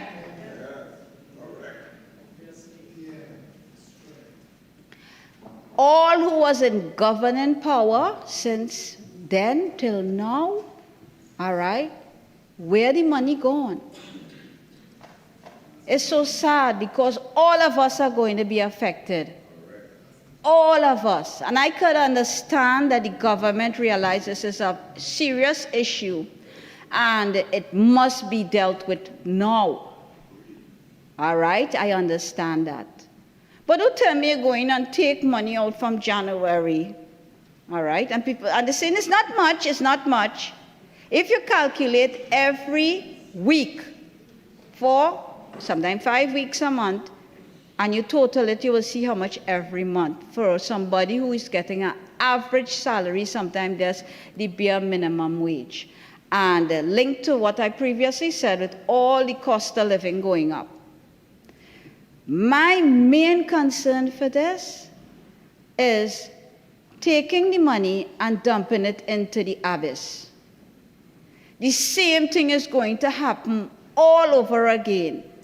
I believe in preparation, putting the guardrails, so when it starts, because for 1 month, you're going to collect a good amount of summer money, 2 months, 3 months, 4 months. So while the guardrails are now putting into place, how much money have been collected already? So I have a big concern for it, of putting the guardrails, because you know what would happen? God spare my life in 2033 and our lives in 2033. If no guardrails are put in place, we are going to be faced with the same issue. Where the money gone? So what we need to do is put in safety nets and a proper guardrail and proper accountability.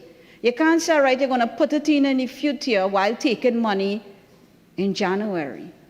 So that is my main concern, because it's very sad that people of Trinidad and Tobago, the working class, when it had the pandemic and people realized that companies, some businesses were taking out NIS contributions and was not paying it to the NIB board. There was pandemonium. People were scared. People wanted to know for years. Companies wasn't doing it. So now we are hit with another reality, that fund going and collapse. The fund going and collapse. So if the fund going and collapse, all right, okay, something has to be done. What everybody wants to know is that when time for retirement, they have, because they put into something, is happy to say, here it is, than where it is, where it gone. So we need proper guardrails, because this is our money that coming out of our salary, and now it's going to be an increase into our pockets that we now have to, we didn't cause the problem, but we now have to pay to fix it. That is the working population of Trinidad and Tobago. So I am hoping that the government will put in safety nets and accountability, checks and balances, and guardrails towards this, so we wouldn't have to go back to saying, hey, 5, 10 years, we had an increase again. All your pension, it disappearing. When you put into a fund, your pension shouldn't disappear. All right? So the thing about it is that it's so scary when people, the public, have to hear that. So I'm hoping that the government will put, guardrails to protect the vulnerable and the working class so that they would be able to know that in the future they could pay for, when they retire, they could pay for the medical and they could be able to survive and live and not plunge into poverty. All right?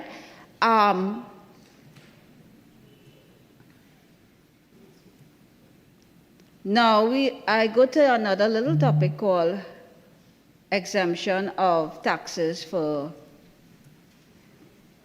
private pensions. And they're saying, oh yes, that sounds really good. All right?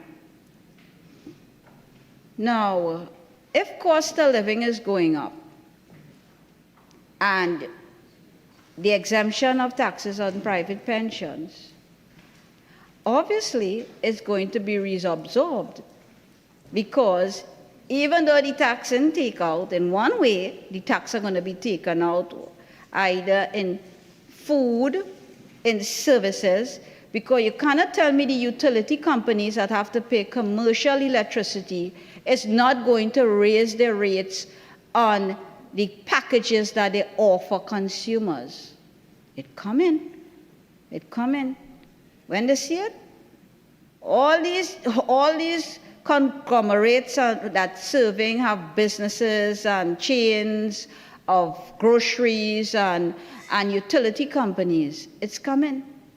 So when people feel, hey, I don't have to pay increase in electricity because I am domestic, it's coming, but in another category. You will have to pay for it. So even though you save your $50 at the fuel pump, you have to pay it some other way. Even though you don't have a car, even though you don't have a car, you don't have a vehicle, it's going to be trickled off to you, either increasing the service, the payment for the taxis, the maxi taxis, all of that is going to increase because everybody is going to increase, because you know why? It's a ripple effect. And this is what is called the ripple effect. All right? So, you know, as I say, cost of living going up, we had to brace for it. But my heart sunk last week, Friday, when I heard on public media, quote and unquote, we have to learn to invest. Now people have to invest. Invest what?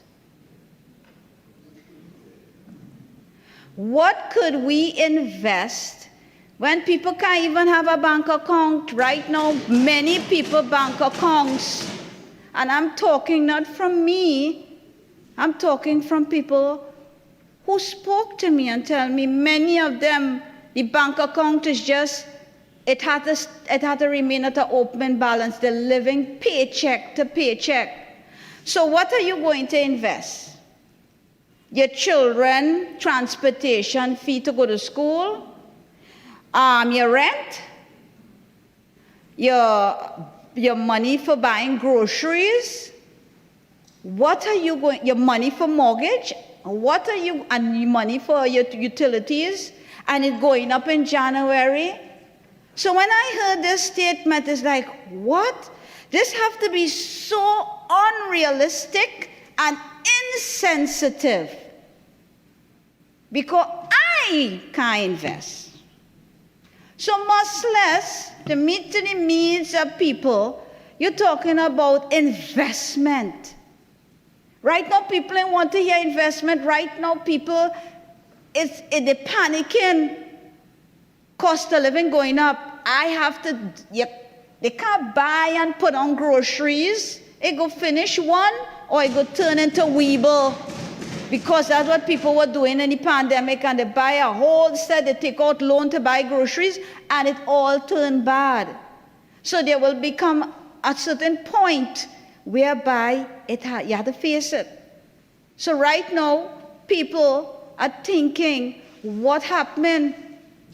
The future generation, we talk about lofty 10 million for research at the University of the West Indies.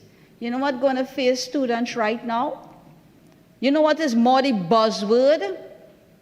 Increase in fees. They were going to increase it, and it has hold off for now, but it's going to happen. What students are going to tell their parents? And here the big thing you will tell me, turn to GATE. GATE have a means assessment, and it's very, very rigid. So when they come and they assess mommy and daddy income, they don't want to know that the groceries gone up in the supermarket, you know. They'll say you don't qualify. All right? So it would affect education for our future. So this is the reality of what's happening. So it's just for us to think. All right? I'm not shooting down the entire budget. But as I said, it has a lot of glitter. A lot of glitter wording to make us happy. But in the future, while waiting for, you know, all these promises, what are going to happen in the interim? All right? So I don't know what we're going to invest. I am still waiting to think what a man on the street going to invest. It would be nice if we could do a survey and reach out to people on the street and ask them if you have any money right now to invest. Honestly, I was very shocked to hear that.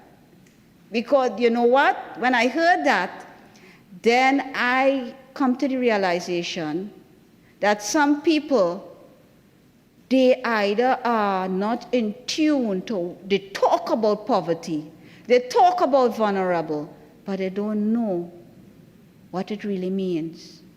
They never live it.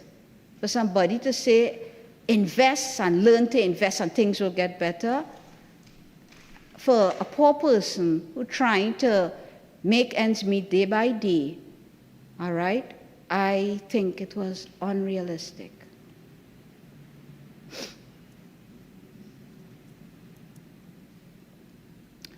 All right, I will now focus a little bit on, all right, they talk about there is Foundation for Life. It's going to be used for the less fortunate. And you have 1,461 units being built in Arima, Dabadi, and Kuva. Fine. I am so happy for that. But then I read that persons with disabilities are going to be focused to be down Edinburgh 500. Why Edinburgh 500? Could somebody tell me why? If we talk about being inclusive and we are going to be treated equal, why put us in Edinburgh 500? Over a year ago, one of my students died. And when they found him in his house, a few days after, under suspicious circumstances, all right, he lived at Edinburgh 500.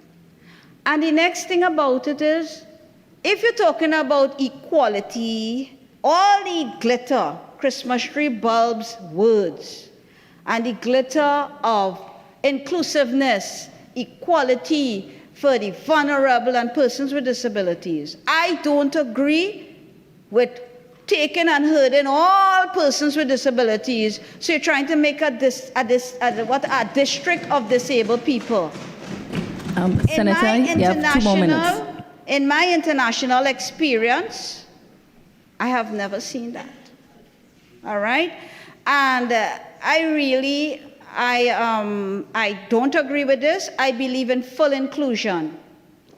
Why persons with disabilities should only be thrown in Edinburgh 500? So if they want to come to Port of Spain, they're on a disability grant, they have to pay 3 means of transportation or wait for the bus. all right, certain areas. Why we cannot live in one of those units in Dabadi, in Couva, in Arima, in St. James, in Maloney, in any other, the Lopino, in any other the housing developments. It will be great to see persons with disabilities living among other citizens. We don't have a plague that you have to sectionize us off and quarantine us. That is a form of quarantining. And in the human rights, all right, the CRPD, they talk about, 2006, they talk about inclusiveness. Trinidad signed on to it, they ratified it. So you can't take on section we off and throw it down in Edinburgh 500. We want to walk out of our home. Good morning to anybody else. And you know what it is? Many neighbors will say, hey, I admire this person because they live so independently. We would be examples in the society for those who want to think about being lazy and sit by the street corner. They could say, hey, you see me, let me get my act together because a blind person, look, the person in wheelchair, the person hearing impaired, look, they're living, going to work, and they're maintaining their homes. But don't put we down and exclude us and only Edinburgh 500. I don't agree with it, and Senator. I don't think when that decision was made, it was made. Senator, your time is up. Time's up? Yes. All right, okay.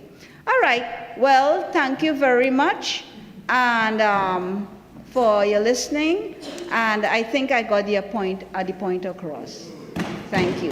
And just the class, I just want to leave with a question. All right, and the question is, the government strategy, all right, all what I, yeah. All right, okay, all right. No, it's not manners. Everybody has been treated equally. All right, sure, not a problem. All right, thank you. Shut up. What's all, Okay, what's all right, this clapping senators. about? All right, I think we have been here for a while. Okay, senators. We will be taking lunch now. I think we'll be back at 2:30. So now the Senate is now suspended.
Thank you, Madam Vice President. Let me first of all start off on a bit of a sad note.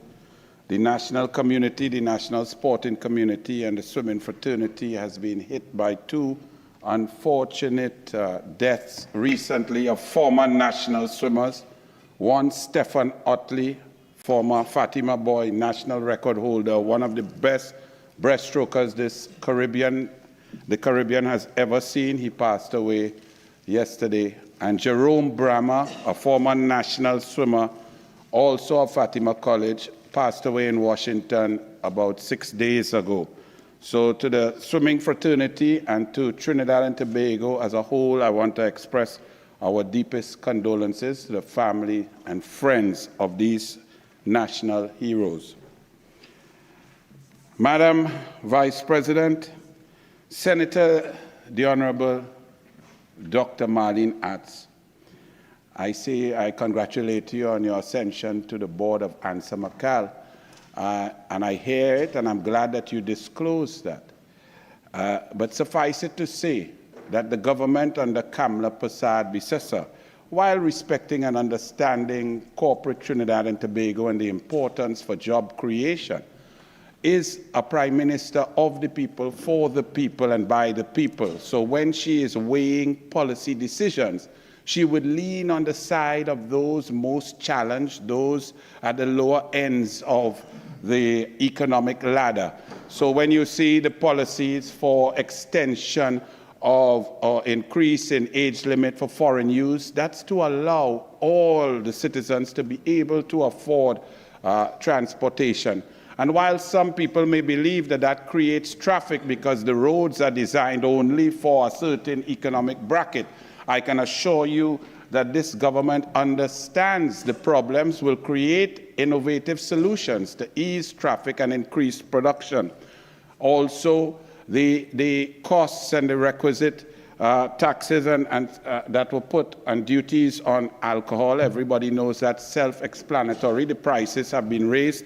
And while, as Senator Dan Paul said, that's an inelastic demand, we also want to stress that the PNM was at great pains to complain about how much was always spent on health and the healthcare system and free healthcare, even suggesting that they wanted to privatize it and throw in innuendos. But healthy lifestyles are a part and parcel of this government to reduce the cost of NCDs and lower the budget, the bill for the health sector. So that is part and parcel of this policy.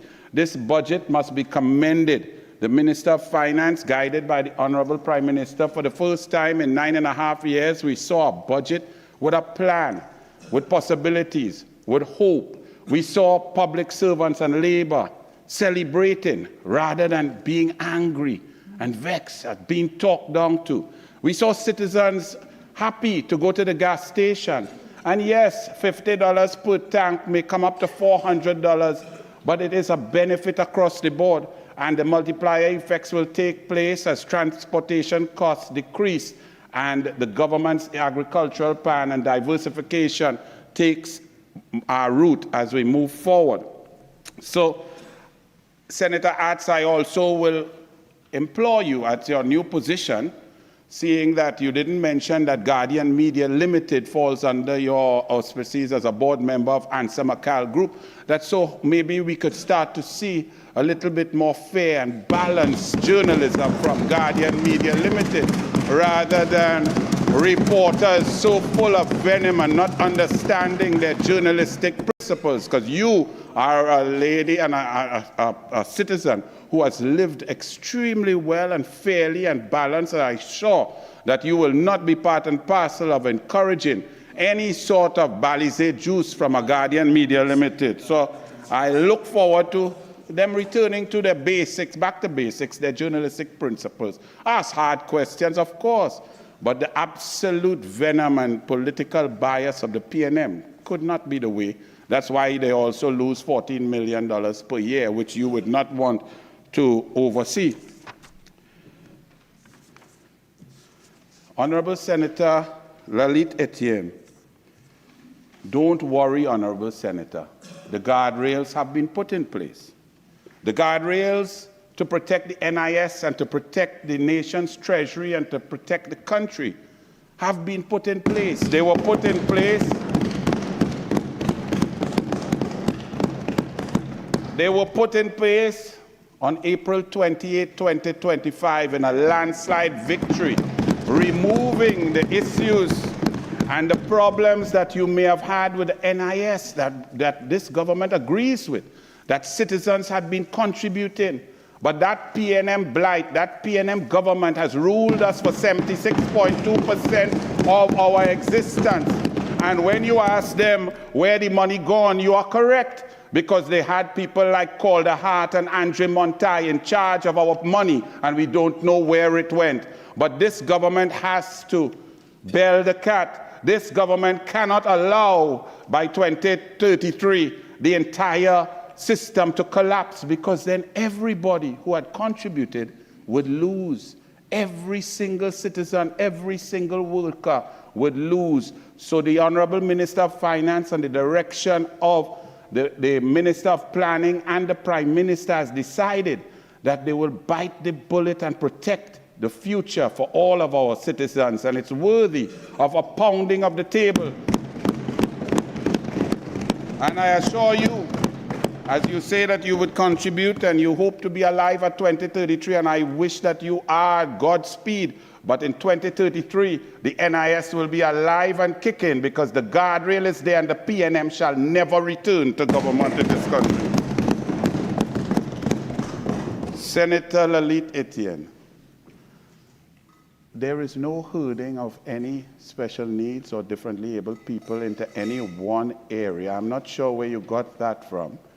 Edinburgh 500, the bottom floors, as well as all HDC developments across Trinidad and Tobago, are going to be made available in certain percentages for differently abled people. So there is no herding of anyone anywhere. That's just an opportunity for those who are most in need to access housing. Plus, Edinburgh 500, while all over Trinidad and Tobago became a hotspot under the PNM and nowhere was safe, whether Goodwood Park, Lange Park, Gulf View, murders happened everywhere. The current Prime Minister and the Ministers of National Security here are dealing with that situation, and the murder rate has come down 42%. My learned colleague, my young Senator Rashid here, temporary senator, lives in Edinburgh 500. So I don't understand why you are criticizing, but I can assure you that all over Trinidad and Tobago, anywhere, those differently abled, our people will be treated equally, with fairness, love, and respect, as has always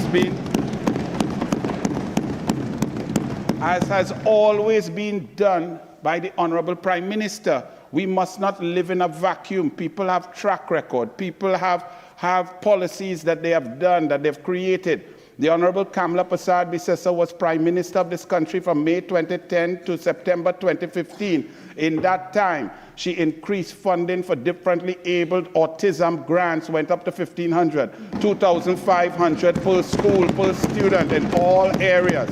In special needs and Paralympic sport, she increased sport funding across the board for all of our differently abled, for the Blind Cricket Association, for the deaf, for everybody across the board. She created schools and encouraged in sports camps during the summer months, as we say, or the July, August, and Easter.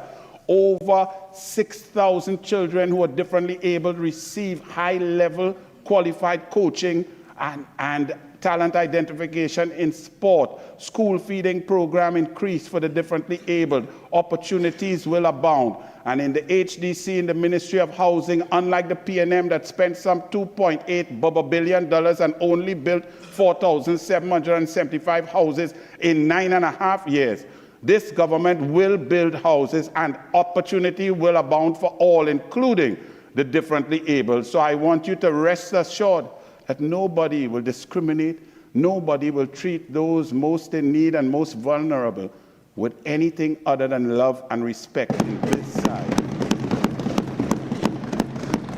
The Honorable Senator, I always have to laugh when I say this, the Honorable Senator Vishnu Danpur, a former permanent secretary who lost his way, not understanding that permanent secretaries are to be apolitical, that they are there to protect the public purse.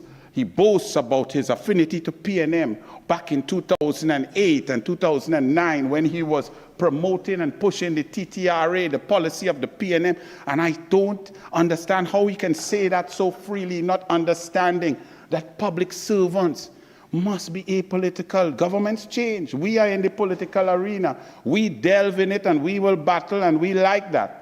But a public servant, especially one as qualified and as brilliant as the Honorable Vishnu Danpal, for you to admit that while you are permanent secretary, you are PNM, that hurts me in my heart, in my soul, and that's why the country is in a mess. Because others like you also see your colleague who you worked with in the Ministry of Finance, the most powerful ministry, the Honorable Alison Lewis, as we lost government in 2015 September by spurious means, but we won't discuss that now. Apansa, she went onto the board of the PNM Port Authority. She also went on the board of Republic Bank. She also, after having advised the previous government that Nikwan and those assets of World GTL were of no good and it was a bad debt, she went on a board of Nikwan and got the assets from the PNM. This is why our country is in a mess. So I've heard the words uttered by Senator Atz and Senator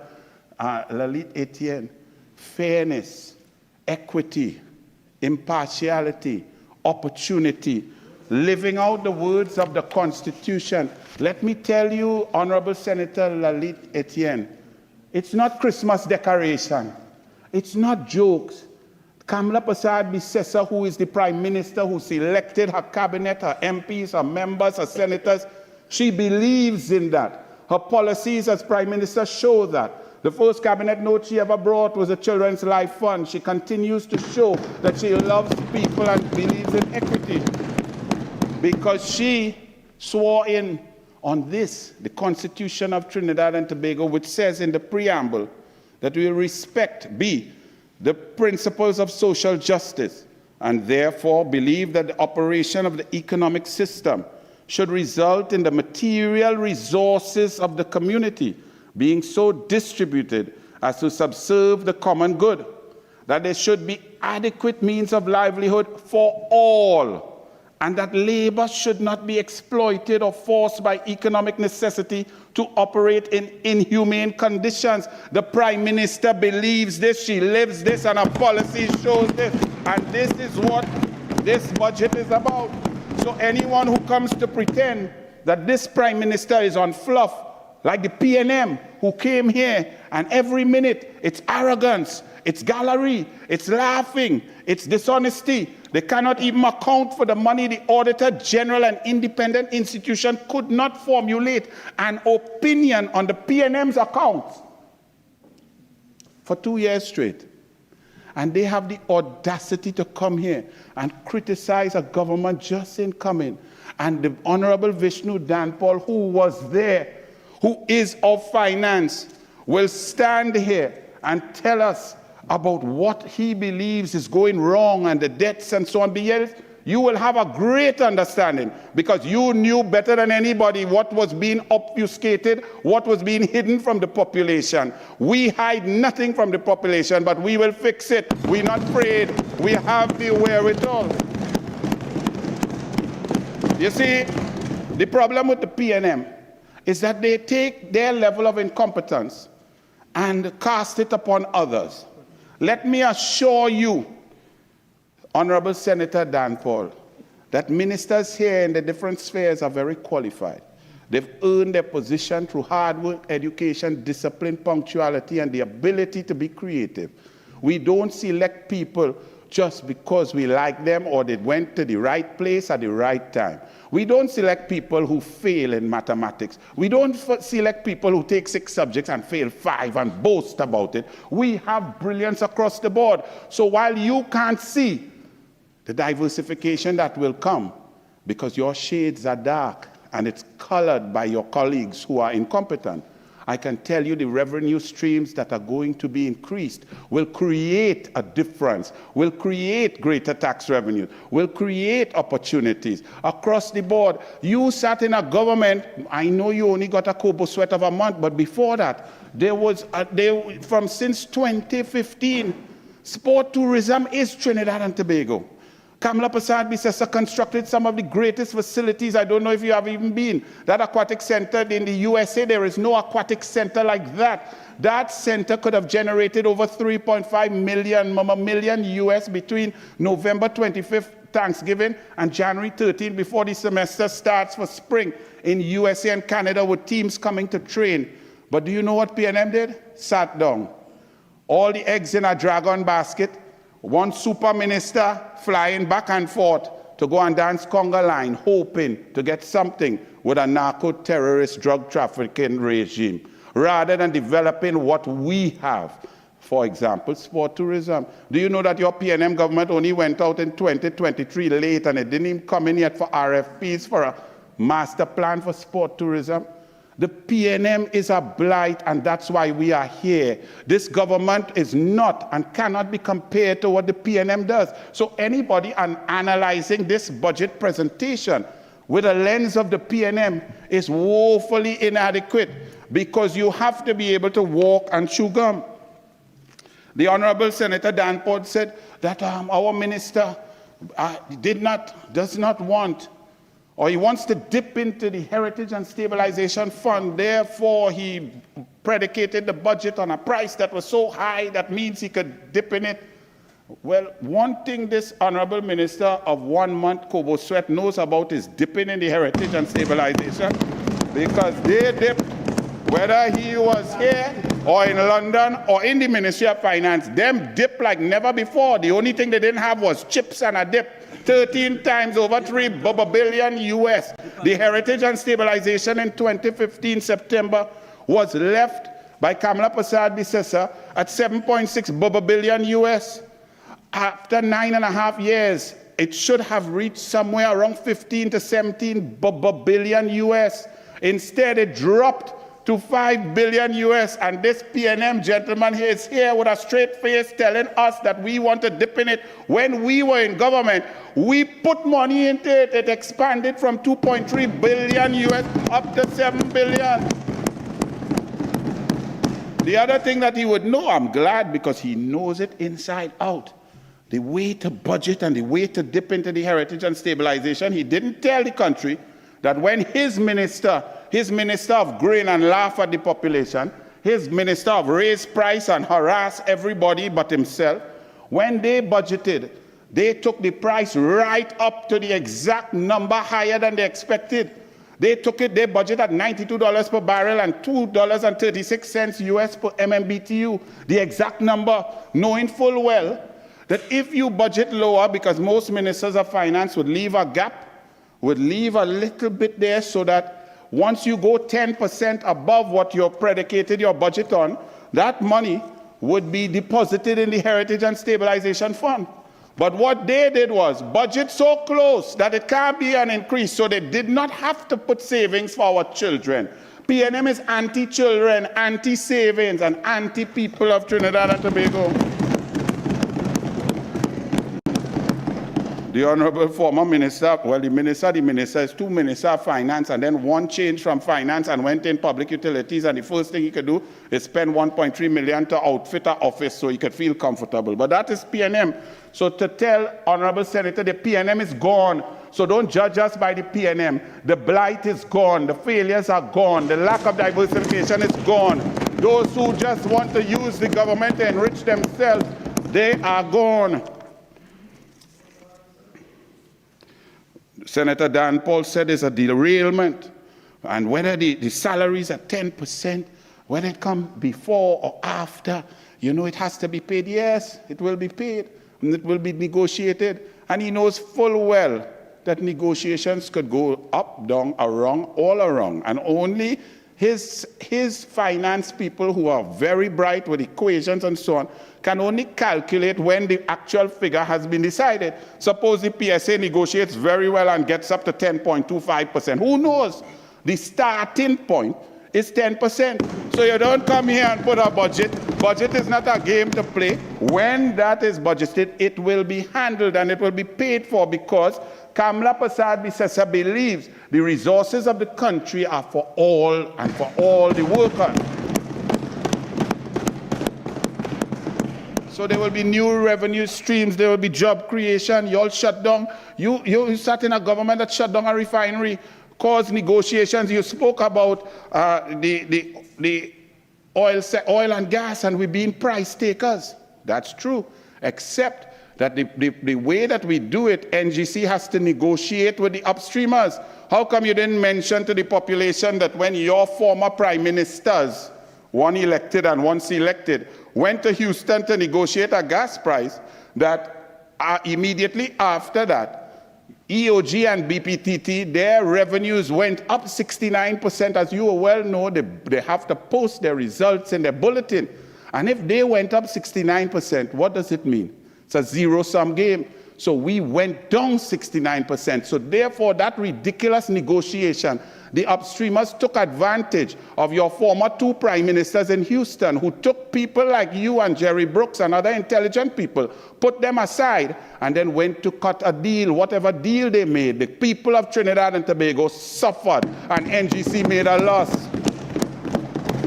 So I can assure you, Kamla Prasad Bisesa, Minister of Energy, will allow those intelligent public servants who study and are very bright to negotiate on behalf of the people of Trinidad and Tobago, and not some failed lawyer who went up in CIC because his daddy got him in there and he bullied Imran. That will not be happening. So we're safe. The guardrails are there.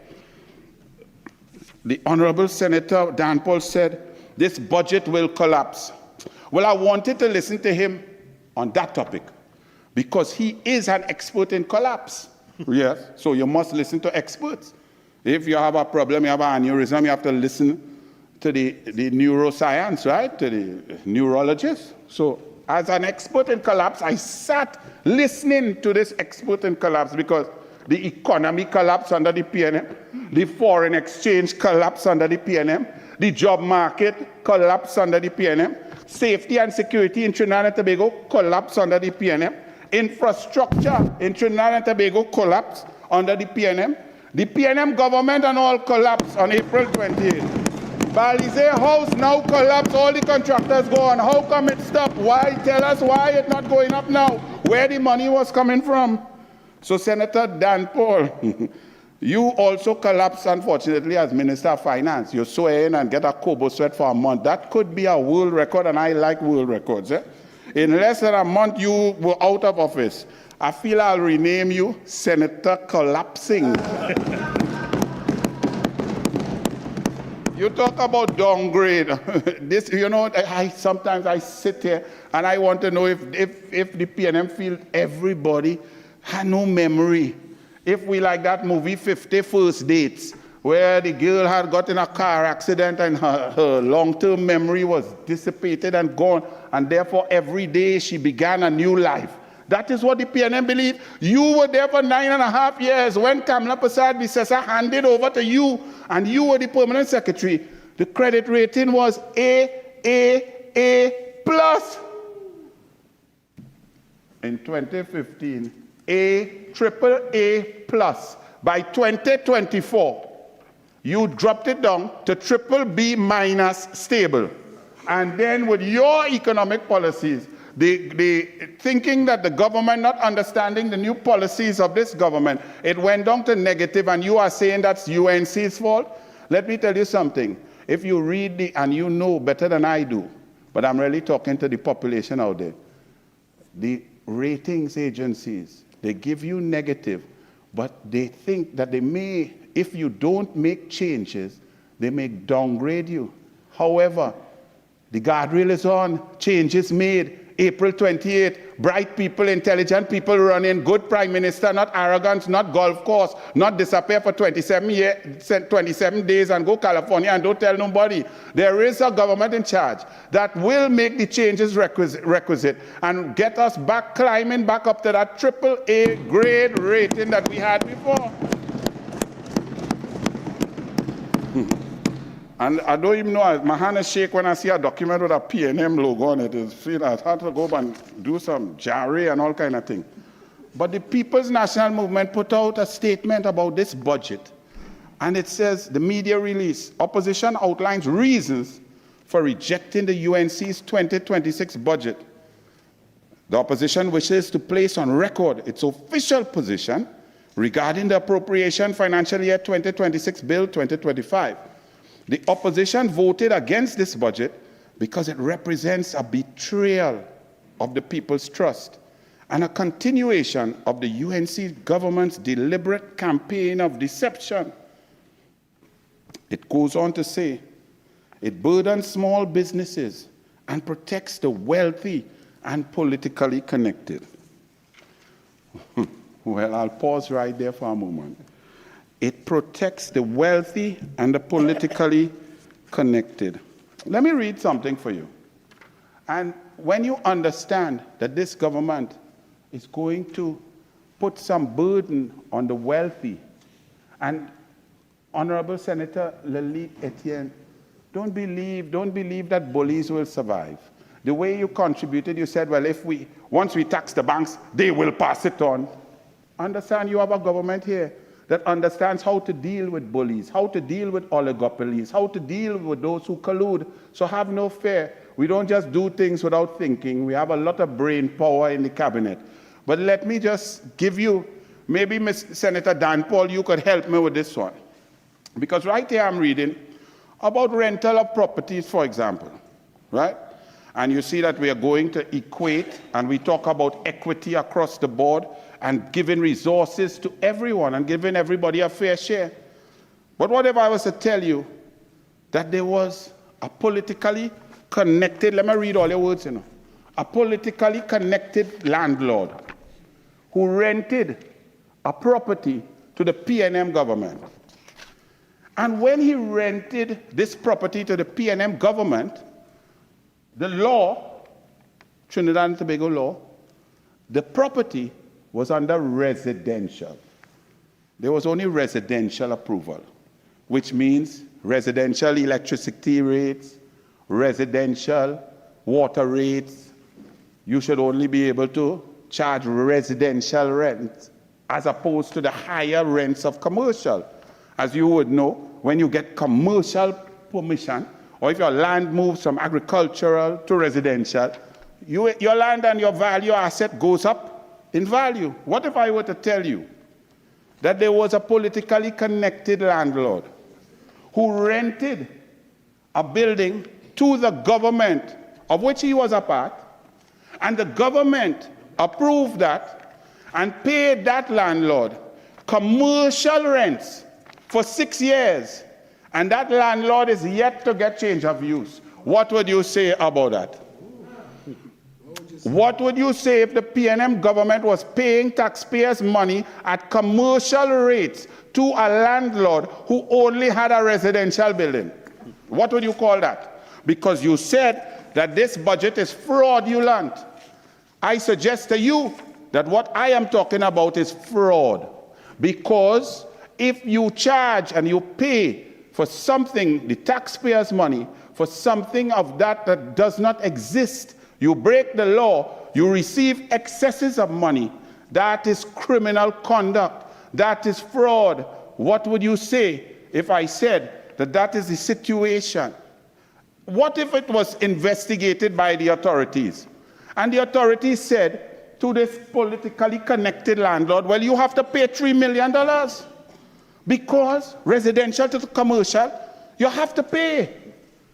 And what if I told you that that was taken to the cabinet in 2021, and on April 28, 2025, no decision had been made to tell that landlord to pay his $3 million, and he was still collecting commercial rent from a residential property? What would you say, Honorable Senator Dan Paul?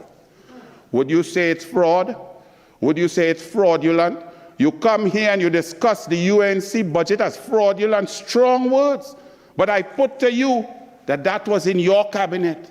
a PNM, politically connected person. You don't know because you was only there for a month. You like to jump out, you know. You just run faster than Usain Bolt. When you're in something, you're in the whole bag, eh? You buy the bag and the caboodle, right? Collapsing. So, I can tell you this has been passed to the Honorable Attorney General to be passed on to the fraud squad. And if anybody wants to answer and correctly record, they can at any time they jump up, okay? Because the fraud squad will do the investigation. I'm not a police officer, but all I know is that if you collecting money under false pretenses, that is fraud. Until Senator Lalit Etienne, that is what UNC and Kamala Prasad Bissessa is against. And that's where the resources will come to be spread down to all. Because the PNM is greedy. They eat all the food on top, recuse themselves 652 times, which means taking decisions to benefit themselves, their friends, they're politically connected, then come to attack the UNC government. You all have no shame. And if anybody want to stand up and clear the record, I am here. Senator Al-Rawi, anything to say? The next one, there was another PNM minister who went on big press conference and said, my family companies and things do business. I am a big minister and a powerful man and all kind of position, and nothing I did to enrich myself and so on, and there was no preferential treatment. You all wanted to go through this. You all must not attack people and call them fraud when all you know, when the cap fit, wear it. And I have a whole carload of cap for you today. No preferential treatment. Well, I am privileged to be in the HDC as a minister in the Ministry of Housing. And there's a certain powerful PNM, former PNM minister, senator, big boy, wanted to lead the PNM. And he said that no preferential treatment was ever given. Okay. However, I have in my hand, in June 2025, the managing director of the HDC. Now, HDC under PNM owes the Ministry of Finance, is correct, nearly $1 billion. That they don't pay the bills, but they come to tell us, probably more. We ain't finished adding up yet, but close to $1 billion. We owed goods and service providers to the tune of $77,962,906 in June of 2025. This is about hundreds of contractors who are owed. But somehow, the managing director, who's very close to some of the senators sitting down here, we could say one word broke and all of that, very close, decided to do a lot of work, went through these documents to select who would get paid and who would not get paid. Now remember, we are run by this constitution. If everybody is owed money, then everybody has the same right to be paid, and it should be based on a policy, whether it is length of age debts, who is owed longer, who is owed more, whatever, a fair, opaque policy. But this HDC director, J.L. McFarlane, came and presented to the permanent secretary of the Ministry of Housing. She wanted to pay out money, not the full $72,962,906, but she wanted to pay out a portion of money, 31 million or so. And when this document was presented, when going through it, we saw companies like Pical Services Limited, 6,367,000, Rivulet Investments, 2,800,000. Whoever know these companies, just whistle, you know. Just whistle. Because you all come here in this parliament and play sanctimonious. Sure serve. If anybody family connected to that, whistle. 2.04 million. A total of 11.2 million out of 20 million for these companies connected to one PNM former minister, but they say it's no special treatment. Isn't that special treatment? What's the policy? And when you look at the documents, I cannot show it on Vice President, but I mean, when you look at it, you get nervous and shake. When you see the kind of thing, it's just all the yellow is just the minister company and them, the family companies, right? Or this managing director took all the citizens that are owed all that money and somehow just selected that of a PNM minister to pay out $11 million like that. Is that preferential treatment? Is that equity? Is that fairness? Is that working with all those most in need? Is that helping the differently able? Or is that self-serving? That's what the PNM is. Corrupt to the core.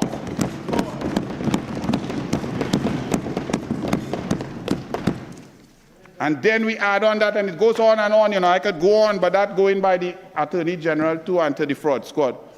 But I don't have time to go through all the PNM corruption. But then they talk also about CPEP, and they cry for the workers of CPEP.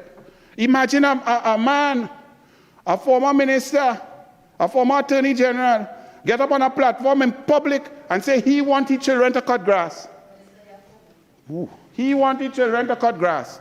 Well, I could tell you I have 3 children, and if they have to cut grass because that's the best they could do, well, so be it. I will go there and carry them a bottle of water and watch them cut the grass. But never one day did I dream about my 2 daughters or my son going out in the hot sun to cut grass for a living. I really didn't. I dreamt about them being attorneys. One is attorney. I dreamt of them being professors and businessmen and academics, you know, and I work sports heroes. I work towards that. But a man who made $145 million while he was sworn to be a government minister is telling poor people and the differently able that he wants his children to cut grass. Well, take all the money you made from the PNM government and give it to people who cut in grass. Because the 10,000 workers that they claim is workers with CPEP and URP. Out of the $1.4 billion that some minister went and tell some chairman that the cabinet had approved, but the cabinet did not approve, and the board members were duped into approving on the day of the election, April 28, $1.4 billion for contractors of CPEP, not for workers. Contractors, and here's who some of the contractors. Ask the mayor of Point 14, the PNM. He's the mayor who in charge of keeping the place clean, picking up garbage, cutting bush, but he have a $2 million CPEP contract. That is PNM. Those days are gone. The guardrail is here. Another just come one from downstairs. You talk about equity. Equity and merit has returned with the UNC. If you're bright, you're bright. If your children bright, you're bright. Get what you deserve. But you have an MP from the PNM downstairs who only got into law school with some B's. All other children could not get in. But somehow some PNM plan, he get in. But on top of getting in, he had $2.7 million with his family in CPEP contract too. So he's a CPEP lawyer and a CPEP contractor. But it didn't done there, no? It didn't done there. Over the last few months, I ain't gonna lie, I don't cry easy, and my daughter just get married, and I didn't cry because she lucky she get a good man to marry. Better than I could ever be. So I was happy with that. But I have nearly cried meeting people at housing. Women, single mothers, poverty, 4, 5 children, thousands of people. I've met at least 850 people coming, begging, thinking minister could give them a house, reference number and so on. Full families. You know what the PNM did other than not build house? In 9.5 years, they built 4,775 houses, right? You know what they did? They gave the same CPEP MP, the same couldn't get into law school MP. That wasn't enough for one person. You know what they did? They gave him a HCC house too. He had no wife, he had no family. Me and him know if you'd ever have a wife. So ask Kareem Marcel if this is what being in government is about. The PNM is gone because the PNM is corrupt.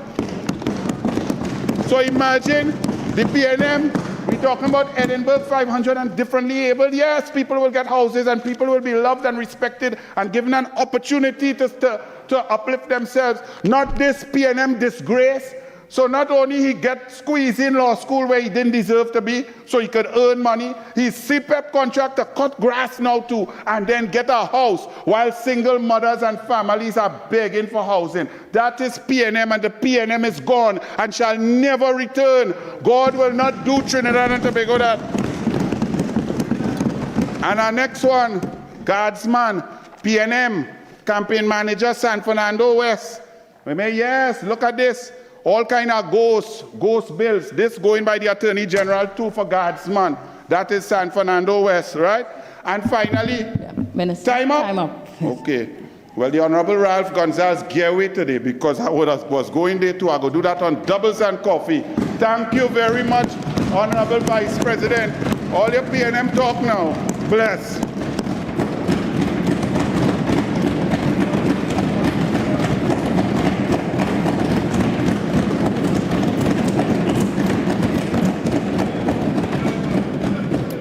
Senator John Bates.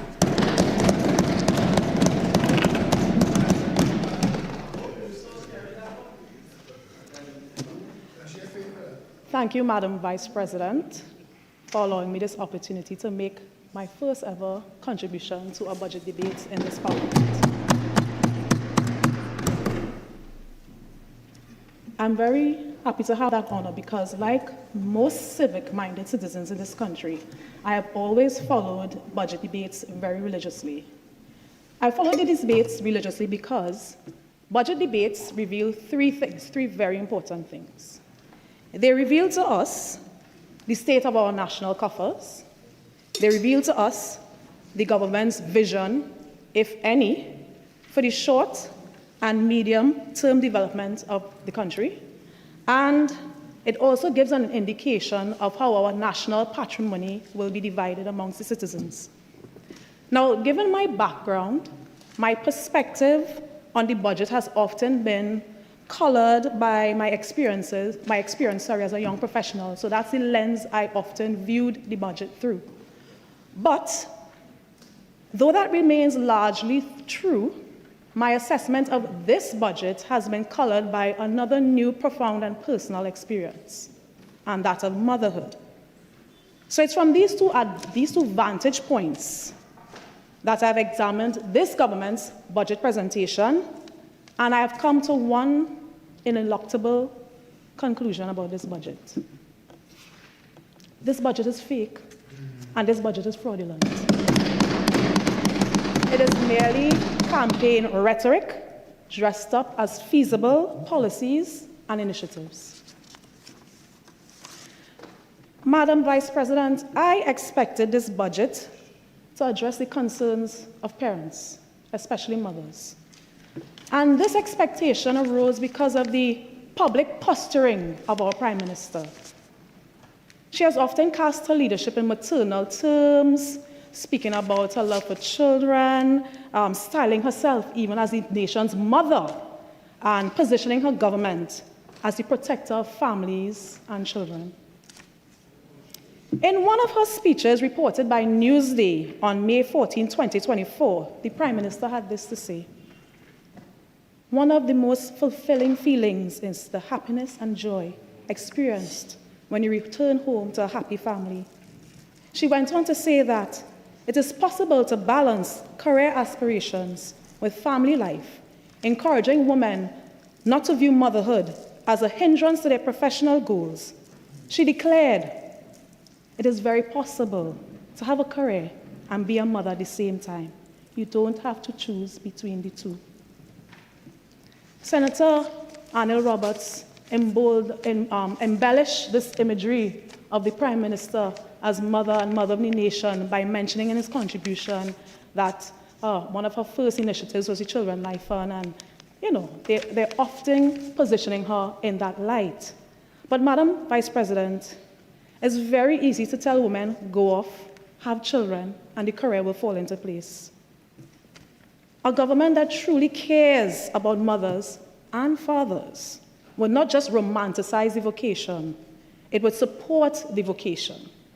It would ensure that those who have to work outside of the home are able to balance those responsibilities with the responsibilities to their family. And that balancing act, Madam Vice President, is becoming more and more difficult to achieve. Just getting to work on a daily basis has become a Herculean exercise for many individuals. For those of us who live in the East and Central and South and who have to work in Port of Spain, we have to get up and leave the house between 4:30 and 5:30 in order to get to work on time and drop the children to school. God forbid you put him out your thoughts and leave your house after 6. No telling how many hours you would spend in traffic. And the journey back home is just as daunting. Most of these people leave home in the dark and arrive back home in the dark, and their children suffer the same thing. The cost of living for young families is another burden. A single box of Pampers that could last a child 2 to 3 weeks costs $350. Don't talk about the price of formula. The smallest tin of formula, the cheaper ones, cost about $80, and that lasts me about a week. And if your child has any kind of reflux or any other sensitivities are required to buy the more expensive one, you're going to pay at least double. Do the maths. You're adding that to the price of milk, bread, produce, and transportation. And you have families constantly making trade-offs between nutrition, comfort, and survival. It is because of these issues and more, I expected to hear a plethora of initiatives in this budget geared towards mothers, fathers, parents. I wanted to hear things that would ease the burden of parents.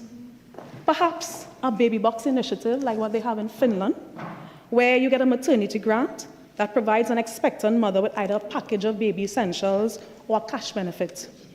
Or maybe an extension of our early childhood centers, where you'd have daycare services for children under 3 years old. Or maybe even some more flexible, countrywide, I should say, flexible working arrangement for parents. So I listened to the Minister of Finance's speech. I combed through the estimates. I listened to the Standing Finance Committee religiously for the 5 days. And Madam Vice President, I was disappointed. There was nothing viable beyond the $1 reduction of super. Nothing for parents. Salt, VAT-free salt, I guess, wash it down with some Mobi or something, but nothing viable for them. Madam Vice President, in many countries, governments have moved toward a more gender-responsive budgeting. They have provided a framework that examines how every fiscal measure impacts men and women differently. These sort of frameworks recognize that women often bear a disproportionate share of unpaid care work, and that policies which ignore these realities only deepen inequality. Such a lens would have compelled this government to ask, how will this tax, this surcharge, a grant, how will it affect mothers? These mothers who often have to choose between buying groceries and paying a light bill. How will this policy impact the single father raising 2 children on a minimum wage? A truly caring government would have used this budget to rebalance opportunity, not through slogans like, what is this? Economic fairness and wins for all and sundry, but through fiscal design. Madam President, if this administration, Vice President I should say, is sincere about supporting families, then it must build motherhood and fatherhood and care work into the economic equation, not treat them as mere afterthoughts.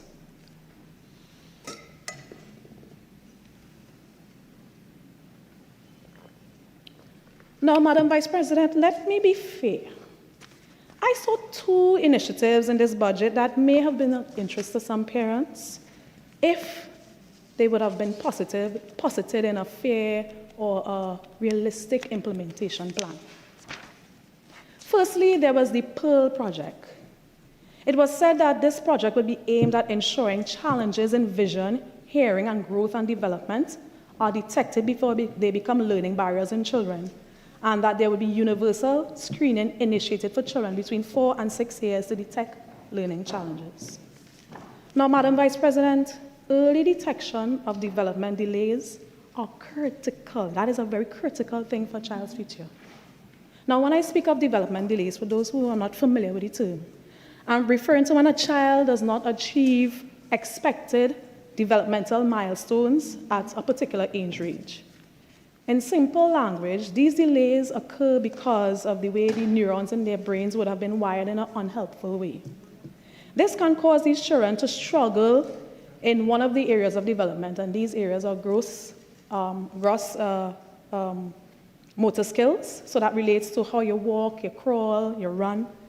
Fine motor skills, that relates to your ability to hold and manipulate objects, speak and language, and social and emotional skills, and your cognitive intellectual skills. If these delays are not addressed early, with targeted intervention, the severity of the developmental disability may be exacerbated, learning outcomes are poorer, and children are less likely to achieve success in school and later in life. Madam Vice President, other countries usually screen for development delays periodically when the child is between 0 and 3 years old, so that the interventions can commence as soon as possible. This is because the brain is very neuroplastic at that age. That means it has an ability to adapt if given the right interventions, and the wiring can be changed so that you can have more successful outcomes in these children in the future. Madam Vice President, these therapies can create, when done early, they create the correct connections in the child's brain, and the stronger those skills and behaviors are secured in the brain, the better outcomes for the children. These interventions usually involve speech therapy, physical therapy, occupational therapy, behavioral therapy, and other resources and support for children and their family. The assessment and follow-up of these therapies are very expensive.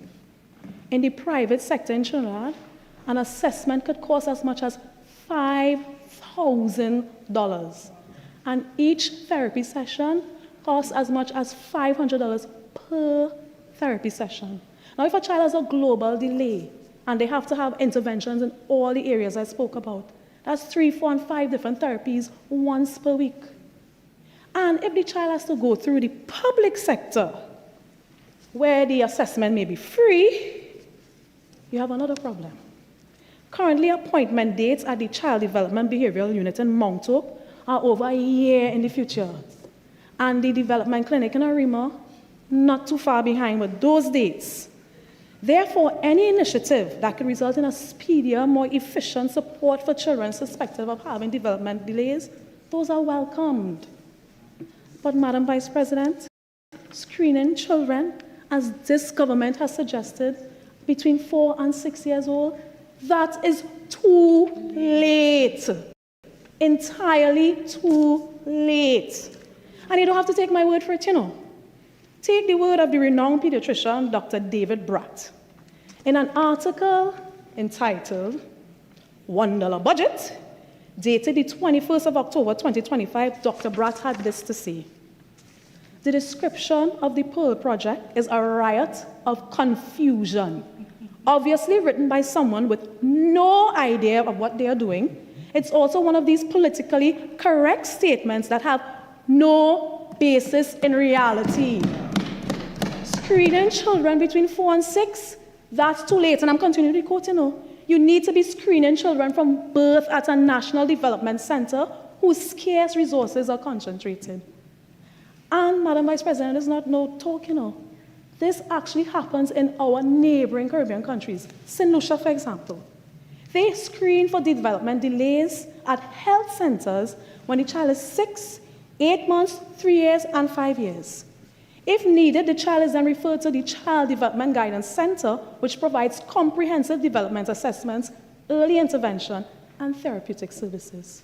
So, Madam Vice President, the Pearl Project is just yet another example of how this administration, their tendency to announce the plan first and roll out the concept, plan it sometime later. The rollout of the concept before building the structure is not sustainable. At the same time, that same pattern of announcing the thing and then looking to plan after, that pattern repeats itself in another area touching women's dignity and health that would be of concern to parents. This period poverty project. Madam Vice President, the period poverty project is a laudable initiative. Many women and girls struggle to afford adequate menstrual hygiene products. Several organizations in Trinidad already recognize this. The Soroptimist International, the Project U Foundation, Feminititi, they have all done commendable work to address this issue of poverty, period poverty, and I commend them for that. In fact, Madam Vice President, last PNM administration, we also recognized that period poverty reflected deeper challenges of inadequate hygiene, poor waste management, and limited menstrual health education. To confront that problem, the Community Development Division of the Ministry of Sport and Community Development launched an End Poverty project in April 2024, which began in Mayaro and expanded quarterly to other districts. So I applaud this government for continuing the good work started by the PNM. But I note only $5 million has been allocated to launch this pilot project to fund education and sensitization campaigns. $5 million. Madam Vice President, for my friend who didn't hear me, I already said the PNM already had such an initiative. And unlike the current administration, we are not dependent on partnership to sustain the project. $5 million could only sustain this project for 6 months. You are banking on private citizens and NGOs to do the heavy lifting. $5 million is simply not enough. Now, would it not have made more sense to subsume this project under a broader adolescent health program or to administer it through the Ministry of Health via our health centers? Unfortunately, we didn't get any logistical framework. We didn't get any implementation plan, so we can't scrutinize it further. So yes, we note the good intentions in the PEAR project and the period poverty project, but there's a saying, Madam Vice President, the road to hell is paved with good intentions.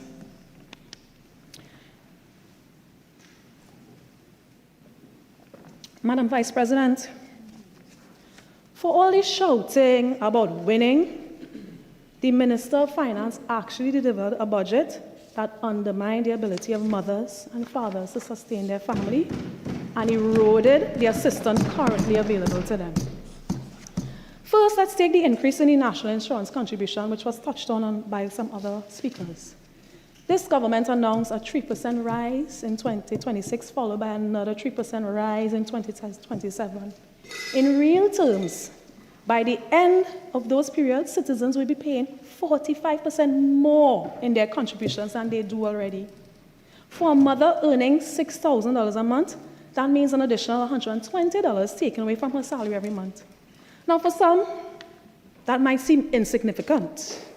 But for many households, that $120 is the week's transport, the groceries, or the child's ability to get to school. Then we have the landlord business surcharge, which Senator Etienne delved into. It was said to be a tax to broaden the revenue base and promote fairness. And, the government is now calling on landlords to register with the BRR, costing them a one-time payment of $2,500. And then if they have to pay 3.5% of their gross annual rent if their income exceeds $20,000. Madam Vice President, the reality, as Senator Etienne already pointed out, is that this charge will be passed on to renters, no matter what Senator Anna Roberts says. For a single mother struggling to keep her family afloat, that is an extra $100 or so that may be tacked on to her rent. That $100 could sink the family. And the only advice that the Minister of Finance could give is move. Really? Move? I would invite you to go onto one of those renters' pages in Facebook and see how easy it is to find a landlord who is willing to house a mother with children. Most of them say no children allowed. Do you know how hard it is to find a nice, decent landlord who will accept children? Moving is simply not an option for many people. Madam Vice President, in addition to these increases in expenditure, parents now have to worry about the possibility of the dismantling of many of other assistance that were provided to their children. Let's take the school feeding program. That program has been cut by $10 million. Do you know how many mothers and fathers depend on that to provide breakfast and lunch for their children? Do you know how many children will starve because of that cut? Then we have the school supplies and book grants, which the PNM started, $1,000 to assist financially disadvantaged students to acquire supplies at the beginning of the school year. That grant is also in jeopardy. Parents ensure to get our grant in 2026 because during the Standing Finance Committee, the Minister of Education admitted that no funds have been allocated for the grant in the budget. The program, he said, is under review. This government will, of course, point to their universal laptop program as proof of their commitment to children and education and students. But history has shown that the first iteration of that program failed spectacularly to obtain the objectives. Teachers were not trained on how to integrate devices into school. The schools lack the technical staff. The schools have no Wi-Fi internet connectivity, and there was no maintenance to assist with the upkeep of the devices. It must be that Senator Daniel Rashid is a unicorn because he is one of the few people whose devices lasted more than a few years. Yet the government insists on reviving the same model, promising to deliver 18,000 laptops to Form 1 students for this academic year. What Form 1 students? Which Form 1 students? Not in this country, because first we heard they was getting it by the end of September. Now when the Standing Finance Committee, the timeline moved to at the end of the school term. Madam Vice President, where are the laptops? The children really getting these laptops? Madam Vice President, as young people say, not easy. It's not easy out there for parents. And this regime is uninterested in ensuring every citizen can provide for their family. How could they be interested when they heartlessly terminated over 40,000 URP and CPEP and reforestation workers, many of whom were single mothers? How could they be interested when you have a current senator, sitting senator, calling on UNC members to let go of PN employees? How? That's a caring government? This administration is not sincere about supporting all families at all. If it was, they would have built motherhood and fatherhood and care work into the economic equation and not treat them as afterthoughts. Madam Vice President, supporting mothers and fathers is not merely a matter of compassion, you know. It is sound economics. Countries that invest in family support systems see higher female labor force participation, lower poverty among single mother households, and long-term gains in child development and national productivity.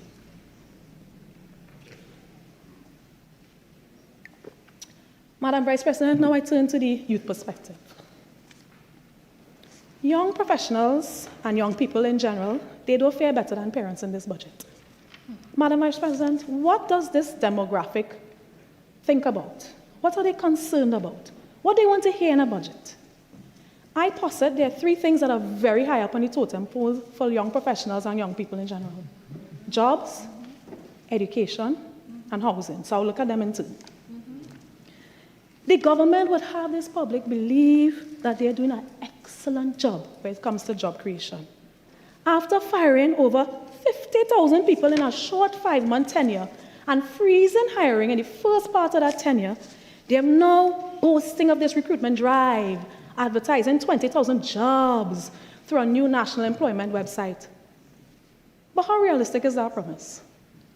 Madam Vice President, Calypsonian Crazy, he sang a song called Liars. I don't know, you're looking young, you might be familiar. But it says this: half of what you see is just illusion.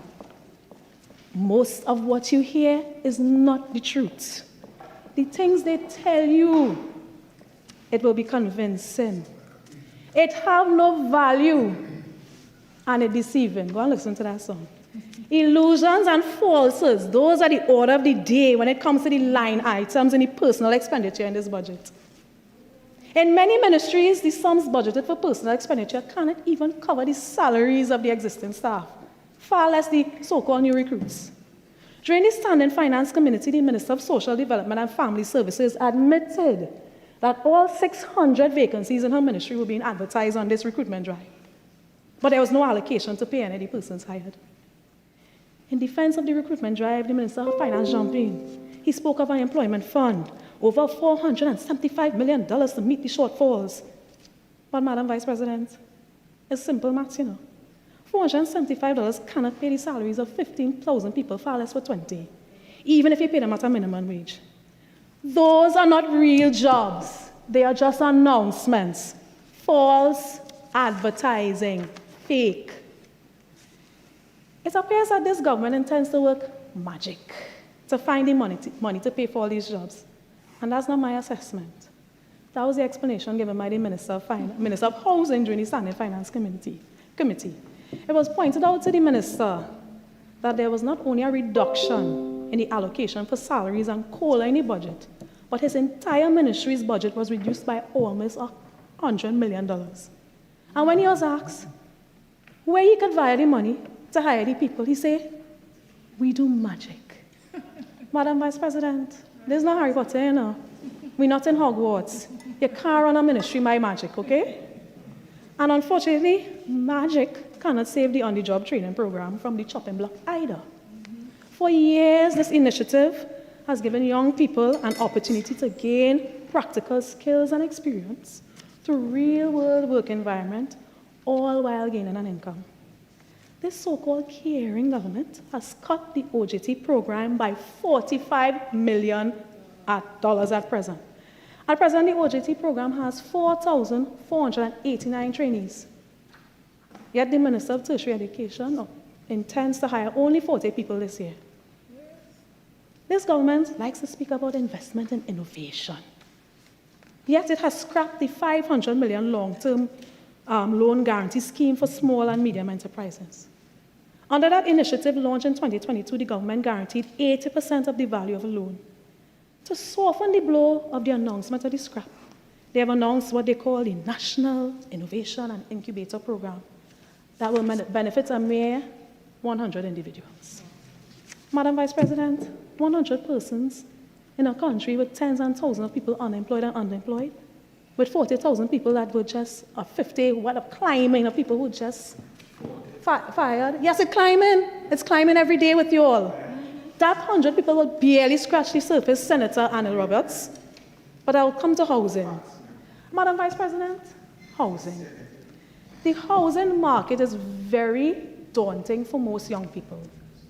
Even starter homes are listed as $1 million and up. In a Guardian article entitled, "What Salary Gets a $1 Million Home?" dated the 9th of October 2025, the president of the Association of Real Estate Agents of Trinidad and Tobago had this to say: "A critical concern in the current real estate environment is the affordability crisis facing young professionals aged 25 to 40. Despite a steady level of interest in home ownership among this group, actual purchases remain low. High property prices, stringent mortgage qualifications criteria, and limited affordable housing options have placed home ownership out of the reach of many." Madam Vice President, this government knows that housing is a hot-button topic. That's why they were up and down this country peddling dreams about housing. They promised home ownership, a fund where the young people coming out of school could contribute, and the government would put the remaining funds towards a down payment. Where is fund? I would like the Prime Minister and the Minister of Finance to answer that. Where is the fund for the young people? Worse still, up and down, they were making these grand promises of delivering 500 houses a week. That was the first promise. We're getting there. Then the Minister of Finance made a boast about delivering 20,000 houses in his budget speech. And the published speech said, the speech that all of us got, said 20,000 houses in 2 years. When they realized water more than flour, here's what they say. Nah, that was a typographical error. Now we hear that they're only building 612 houses in a year. But the 500 houses per week gone. Magic. And at the rate they're going, if you're only doing 612 houses, and God forbid they last the 5 years, that's only 3,000 houses in the 5 years. They wanted to deliver these 20,000, how many the houses, the numbers fluctuating, whatever number of houses, they were going to do it through a PPP initiative. But these PPP initiatives have some problems. I won't delve into them deeply. I'll just list some of the problems that those initiatives often have. They often have unexplained fiscal costs. They often have significant implementation delays. And sometimes the private partner defaults. So whatever number they were projecting, without the magic that they have, it was never going to work. Now, the Minister of Housing so eloquently said in the Standing Finance Committee that housing is a foundation upon which dreams are built and generations find stability. Yet, where the funding for the affordable housing program? It's missing. Nowhere to be found in the budget. They cancel the funds for the regeneration of communities in East Port of Spain. East Port of Spain get real knocks in that budget, you know. We had to look at that. What it is about East Port of Spain, boy? I can tell you. This government really wants us to believe that it cares about the struggle of young people and young families. Is this really a people-centered budget that they were boasting about? Madam Vice President, let me move on to education and skills training. I would like to thank the government for at least maintaining the UTech program started under the PNM administration, which trained hundreds of young people in cosmetology. Yes, clap for yourself, Minister. Events management, culinary arts. Thank you, former Minister of National Youth Development and National Service. It has also indicated, this government has also indicated, it will commence a new construction sector skills program. But Madam Vice President, under the now defunct Ministry of Youth Development and National Service, young people already had access to training in construction, in addition to several other excellent programs. You had All Set, where they got training in heavy machinery. You had the Youth Agricultural Homestead Program, and we heard a lot about that before, and I'm sure my fellow colleague will delve into that. You had Amplify, where they got training in music production. You had training in hair braiding, weaving, nails. You know how much a nail check is charged? This ministry ensured that youths could have a viable option to gain employment and to be self-employed and self-sufficient. This government has gutted most of these programs and rebranded a few to mama-guide the people into thinking they're doing something new for the youth. Madam Vice President, while this budget speaks of youth empowerment, the numbers tell a different story. The few initiatives are dwarfed by cuts, and these were programs that were already delivering. It's a budget of substitution, not expansion. As the opposition leader rightly called it, it is fake and fraudulent. And Madam Vice President, when our budget offers substitution instead of opportunity, when it cuts more than it creates, there's only one predictable outcome: brain drain. When bright young minds cannot find opportunity here, they will take their talents elsewhere. Every engineer, teacher, nurse, creative who leaves, they take with them not only their education, but our public investment in their training. Young people do not leave because they lack patriotism. They will leave because of lack of prospects. With this government's unrealistic economic outlook that was already explained by Senator Vishnu Dampol, the rising cost of living, which was already recognized by Senator Lilith Etienne, and with the crime unabated despite the imposition of a SOE and with a Minister of Homeland Security only blowing hot air, more and more young people will be pushed to emigrate. No amount of expansion of the avenues for citizenship with whatever bill will compel young people to move to Trinidad and Tobago if this government continues on the current trajectory. If the government truly wishes to retain young people and attract others, it must create opportunity not only for youths in its strongholds, it must create opportunity for all youths, even those in East Port of Spain. Youth from urban areas deserve to win too. Now, I'll just spend a few minutes addressing some of the points raised by Senator Roberts. It won't take much time, didn't say much. Now, he spent a lot of time attacking Senator Dan Paul on a personal level, talking about he was a PS and then he turned PNM and blah, blah, blah. But yet, the senator feels, I wonder if you remember her name. Let me see what's his name. Emmanuel George. That name ring a bell? Was Mr. George? Was not, yeah, you don't ring a bell. Look it up. He was a PS and then became a UNC minister. So it's absolutely nothing wrong with becoming a PS and then going over into a party. Senator Roberts started to talk about who bright and what bright and who got in school without help and la la la. Senator Roberts, please look to your left and your right and your back before you start talking about who bright and who in bright and who needed help and how much passes. Think about those who blowing hot air and not blowing hot air, okay? Then the minister spent time talking about the 10% for public servants.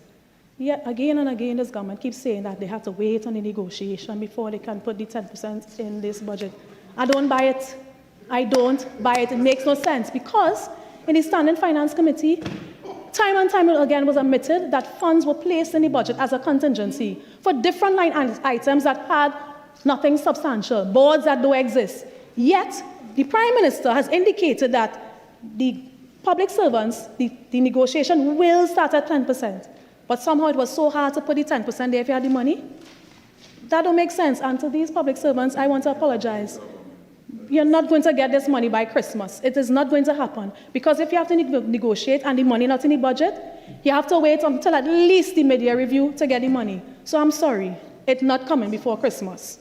Then the Senator Arnel Roberts spent time, and I expect many of his colleagues will do that, talking about the 9 years PNM in government and what they do and what they didn't do. Senator Batiste, 9.5, sorry, I'm corrected. Senator Leroy Batiste also spoke about that.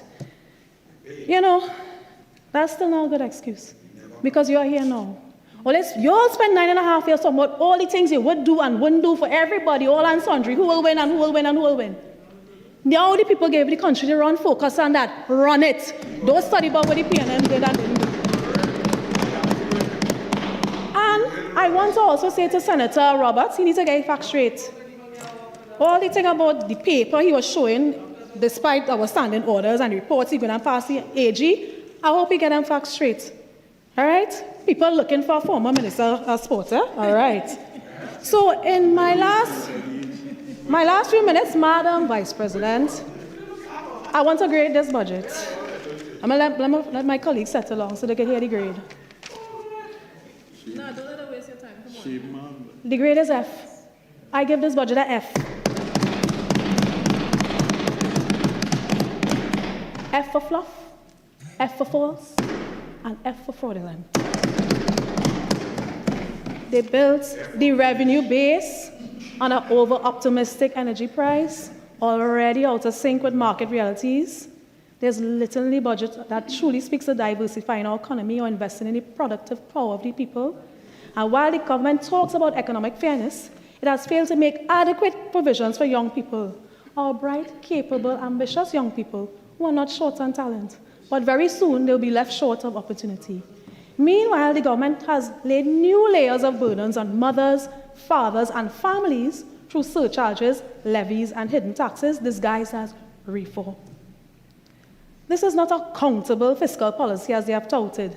It is political expediency dressed up as policy. So, Madam Vice President, I want to leave you with this. Our families deserve better. Our young people deserve better. And Trinidad and Tobago deserves a government that deals in truth and not an illusion and magic. Thank you. Senator Joan Simmons. Thank you, Madam Vice President, and I wish to congratulate you on your elevation to the role of President of the Senate. I also wish to thank you for the opportunity to contribute to this debate on the Appropriation Financial Year 2026, Bill 2025, and to share my own perspectives on the aspects of housing as outlined in the budget. At the outset, I wish to endorse the government's view that housing is both a social necessity and an economic driver. Indeed, a home is not only a shelter, it is the foundation for stability, dignity, and community life. And so, I welcome several measures outlined by the Minister of Housing. The increase in the Home Improvement Grant Program, which will be doubled this fiscal year, the first-time homeowner grants, and the Foundation for Life program, which will provide rent-to-own options for seniors and single mothers. These are positive steps worthy of recognition, as they have the potential to make the difference in the lives of our most vulnerable. Now, prior to Senator Lalit Etienne's contribution, I also wish to commend the government on its initiative for inclusive housing for persons with disabilities at Edinburgh 500. You see, Senator, the Honorable Anil Roberts, it is stated in the Minister of Finance's budget statement that inclusive housing for disabilities will happen at Edinburgh 500. So I understand why this led to her belief that it's limited to that. And therefore, this is why it underscores the importance of consultation with stakeholders. So now we understand how that perception can affect people, because the truth is there needs to be inclusive housing at all developments. And so I'm heartened by your acknowledgement that this will occur. Right. So, Madam Vice President, I note with interest the proposed reintroduction of the Land for the Landless program. In its earlier iteration in 2015, this initiative provided qualified applicants with a service plot of land and a foundation, along with options for 2- or 3-bedroom house designs and construction materials. It was a promising idea. However, it faced challenges. Notably, many applicants signed agreements for sale, but they never made any payments of deposits.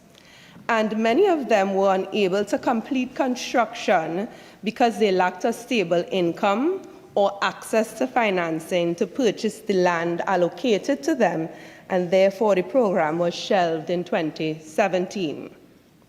So, as we move to reintroduce this program, I urge that it be done with stronger policies, stricter eligibility criteria, better financing screening, and adequate financial support mechanisms to ensure that beneficiaries can actually complete and occupy their homes and get the deeds.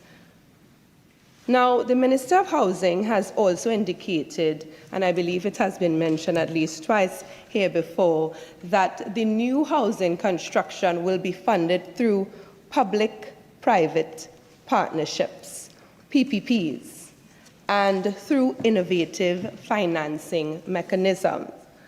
Now, the marriage of public-private partnerships and housing is not new. For example, the Mahogany Court, which is a 160-unit apartment complex at Mount Hope, was completed in 2016 using a PPP model. This is where the government provided the land and a private contractor or developer covered the construction costs. However, PPPs are not without hurdles in the form of complex contracts, delays, managing poor quality in construction, the issues of disputes, accountability, and most notably the allocation of risks, which must be carefully managed to ensure that the public sector is not left absorbing the greater burden. We continue to expect transparency in the allocation of these proposed projects. And I was certainly looking forward to hearing more, Senator Anna Roberts, about these innovative financing mechanisms that you were planning to use in supporting this much controversial target now of 20,000 affordable homes. Referenced, I should say, not only in the statement of the Minister of Finance, but also in the introductory remarks of the Minister of Housing. So let's turn to this housing target issue. In 2015, it was projected that 10,000 applicants would benefit from national housing annually. Today, we're seeing 20,000 affordable homes, and that is ambitious. We can acknowledge that. The question remains for me, over what period will this be achieved? Because history gives us lessons here. In fact, between 2003 and 2018, fewer than 14,000 homes were built by the HDC, which was far short of the targets between 2003 and 2018, a 15-year span. So it fell far short of the targets of 100,000 homes promised in a decade.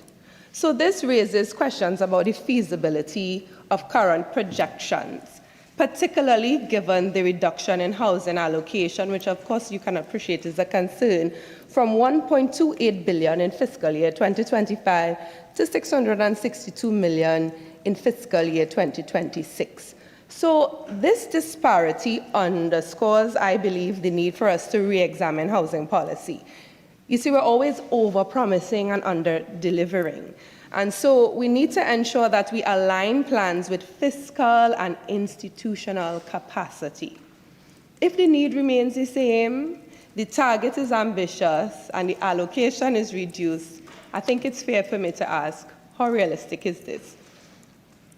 We must address consistent variances between what is budgeted and what is actually spent, because I'm saying this, year to year to year, we continue to have unmet housing needs.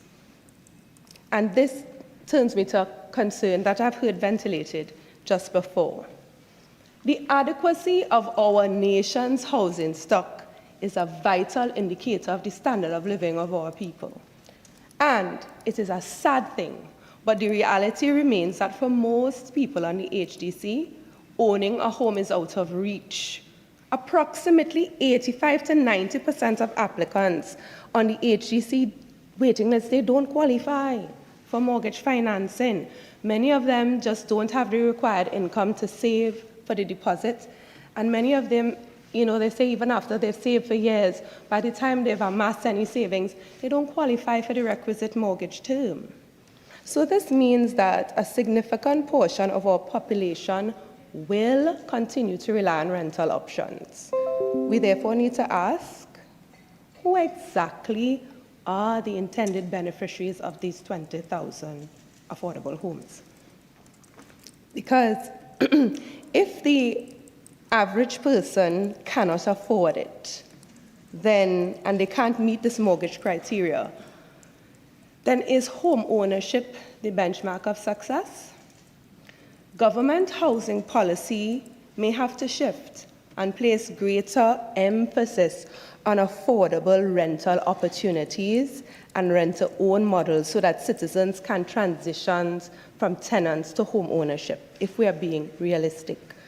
Now, I note that the Minister of Housing has also expressed a desire for single-family units in village-type communities with reduced lot size, as opposed to the apartment or condominium-style multi-story developments. And while this reflects a commendable vision of community living, I believe that the availability of land will determine how practical this venture will be, as we may be required still, Senator Roberts, to pursue a mix of solutions, including retaining the multi-story developments, especially in high-demand areas. Much of our policy discourse rightly focuses on the poor and the vulnerable. However, we must also consider our shrinking middle class. You see, the young professionals, the ones with the university degrees or teachers or nurses, they are fast becoming the working poor. Many of them are ineligible for state assistance, and they cannot afford to purchase homes on the open market. They can't even afford to purchase a home with joint incomes. Even that is a struggle. And if they are shut out of home ownership, we risk deepening inequality. The words of the mighty Sparrow come to mind. Children, stay in school and learn well. Otherwise, later on in life, you're going to catch real hell. Real hell. Sadly, Madam Vice President, many young educated citizens in our society catching real hell. And that is because there's no incentive. You come out of school, you have to pay student loan, and you have all these big dreams, and you can't even afford to buy a decent house. The inability to own a home contributes to disillusionment. And that phrase that we've heard in this house, brain drain. Our brightest minds are leaving us for opportunities abroad. So I wish to suggest that our housing policy should also cater to this group who forms the backbone of a stable and thriving nation. Madam Vice President, I wish to turn to a little bit of a pet peeve of mine, a briefly related matter. The importance of upholding the rule of law in taxation and property matters. You see, we have a challenge in Trinidad and Tobago with the enforcement and respect for laws. Legislators and leaders must be careful not to encourage disregard for lawful obligations, even when we disagree with a policy. You see, there was a time when citizens were told not to pay the property tax, and some of them who did were ridiculed.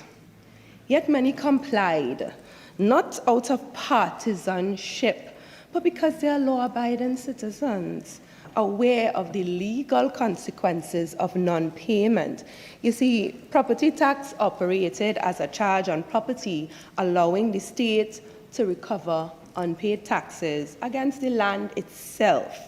So many citizens complied because they were aware of the implications of non-compliance. And there are citizens who understand the relationship between property, wealth, and taxation, and appreciate that taxation, when fair, can promote economic justice and support community development, which brings me to this point.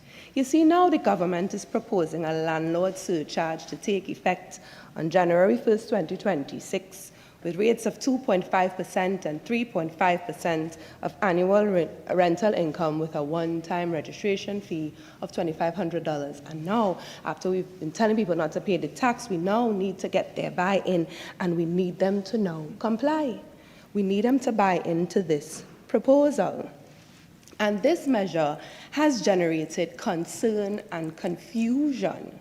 Some erroneously believed it only applied to commercial properties. You see, because the Minister of Finance sought to make a distinction between this surcharge and the property tax by saying that it would only apply to commercial activity. So I think it needs to be clearly stated that this surcharge will apply to all leased properties, residential or commercial, that generate rental income. And as an attorney at law who has spent a lot of years in real estate transactions, I am also interested in the details of the legislative framework for the implementation of this surcharge and the tax administration procedure, including the administrative sanctions for non-compliance, late or fraudulent declarations, because I wish Mr. Roberts were here to answer this one, or perhaps I may refer this to the Senator Honorable Philip Alexander, or even if the Honorable Attorney General were here. Will this surcharge operate as a charge against property?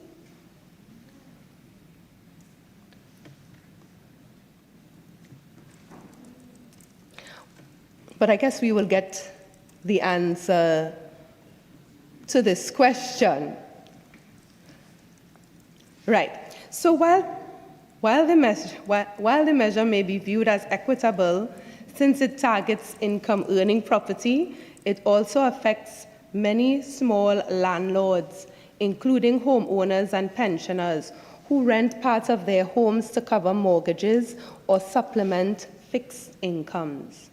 For these persons, every single cent derived from rental income is needed, and they will be impacted significantly by the implementation of the surcharge. Even though people say it's nominal, every cent for these persons counts. The impact on tenants cannot be ignored. In the absence of rent control, landlords are likely to pass the surcharge on through higher rents. That is predictable, and it's been discussed all throughout. The truth is, there's the statement that right now the landlord is king, and tenants have very little bargaining power in a market with little affordable housing. And so the minister has asked citizens, the Minister of Finance that is, to push back against unjustified rent increases. But I ask, without supportive regulation or functioning rent assessment board, exactly where are tenants to push back to when safe, affordable rentals are scarce? Indeed, our Rent Restriction, Reenactment and Validation Act of 2002 lapsed since 2003, and rent control mechanisms have not been reinstated. I note that in the 16th interim report of the Joint Select Committee on Social Services and Public Administration in 2020, it was noted that in the absence of these regulations, both tenants and landlords are at risk in different ways. So the tenants are at risk of exploitation, and the landlords are at risk of managing the delinquency of tenants. Now, rent control is a very thorny issue, but it deserves renewed legislative attention. Now, there's another issue I wish to highlight, because I understand that the Minister of Finance noted on a recent interview on a radio program that he wasn't aware of it, and I think I could raise this issue at this time. It's important to note that property tax remains in force. Despite the government's intention to repeal it, it has not yet been formally repealed. And this has resulted in uncertainty in property transactions, which requires vendors to issue indemnities for purchasers, or sometimes purchasers withhold funds to cover potential tax liabilities. This situation is untenable, and I believe that citizens deserve clear and consistent laws that don't shift unpredictably with each change in administration. And lastly, Madam Vice President, I turn to Tobago, a place that is dear to my heart. And on the issue of property, there is a lack of clear land title, which remains a major obstacle to economic development on my island. And so let me explain that whereas property may just seem to be about shelter, it's more than that. It's the opportunity to take your property, take the equity in that property and get a loan. To take that loan and to improve your home.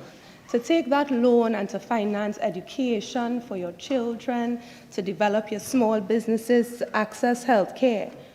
And for many Tobagonians, they can't do that because they don't have proper land title. And this problem stems from historical challenges that go as far back as Hurricane Flora in 1963, where documents were lost.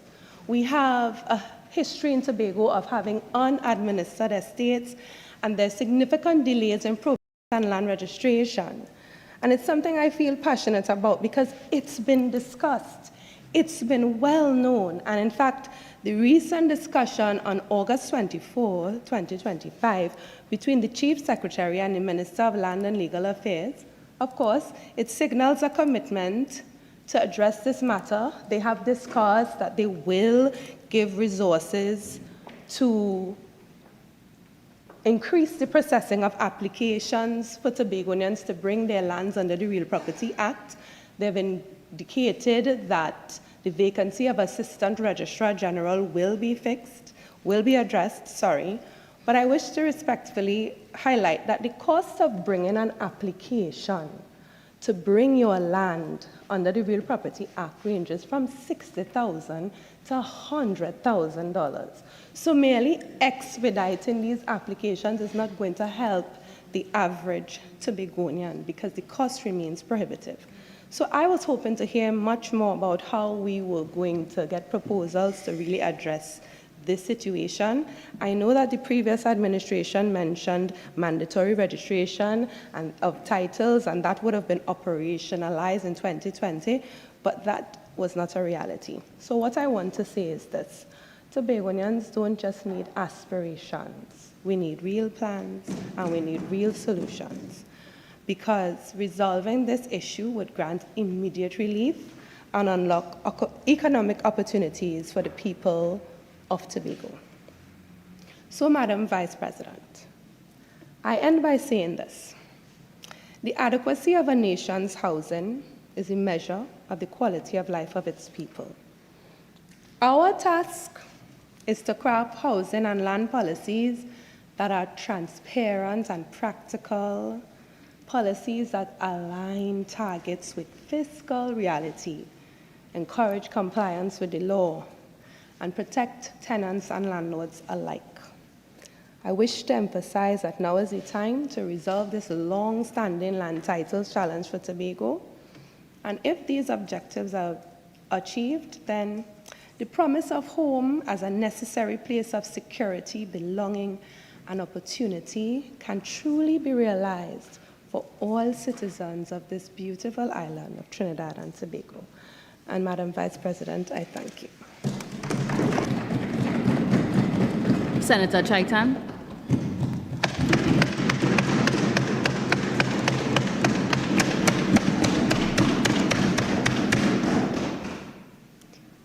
Madam Vice President, before I start, may I also congratulate you on your ascent to the chair. Before I delve into the substance of my contribution for this debate, I must express my heartfelt gratitude to those who have made this possible. I commend the Minister of Finance and the Minister of Planning, Economic Affairs and Development, along with their dedicated teams, for converting the will of the people into this comprehensive budget document. Their tireless efforts reflect accountable fiscal responsibilities that prioritize the needs of every citizen. I extend my thanks to all who participated in our nationwide budget consultations, especially the people of Aruka Lopino, for attending sessions and providing feedback, questions, and suggestions, and their concerns. Their input has been instrumental in shaping this fair budget. I remain their voice in and out of Parliament. A special acknowledgement goes to our Honourable Prime Minister, who played a critical role in guiding the policy and direction and meticulously examining the policies and allocations to ensure they align with our vision for a prosperous Trinidad and Tobago. I give personal thanks to our Honourable Prime Minister for her guidance and for this sacred blessing to serve that she has afforded me. Before I debate this budget, I must first address Senator John Bates' errors. First, how dare she berate our Honourable Prime Minister? As a mother, she should have respect for those who are elder, who have and who hold office higher than this. She can't walk in her shoes. Senator Bates asked for baby boxes when the PNM cancelled our Honourable Prime Minister's baby milk grant. Exactly. They did that. She cannot fill one shoe of our Honourable Prime Minister and the mother of this country. Senator Janelle John Bates went to pains to say that she is a mother and lamented traffic issues from east to west, the price of Pampers boxes and formula boxes. Now, I too am a mother, And I suffered all these things under a PNM government. They have it so. All those were woes that the PNM put in place under their reign. Where she was 10 years ago. As for her foray into child development issues, I will only give her kudos for attempting to pronounce the medical nomenclature. I will correct that screening and development therapy is not available only at Mount Hope. The NTRC that will be opened by us will offer free therapy for all disabled, which is more than they ever did. Tell them.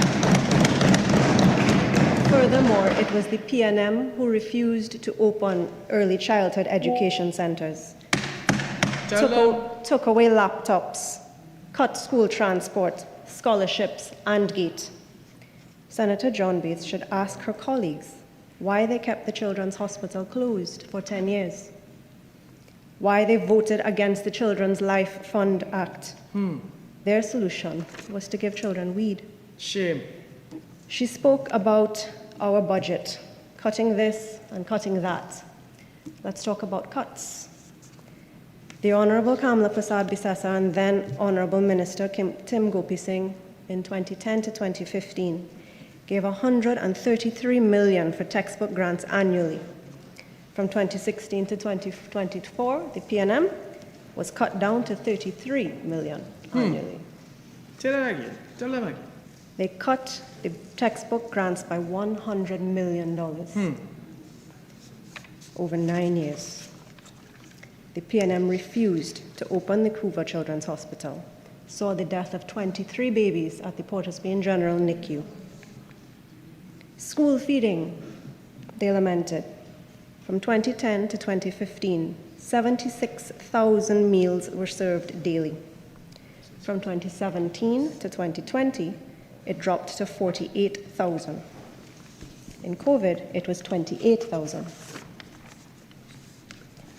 So please, Senator Bates, remember that Crazy also sang the songs, Don't Try That, in 1980. He also sang I Am Kamala in 2013.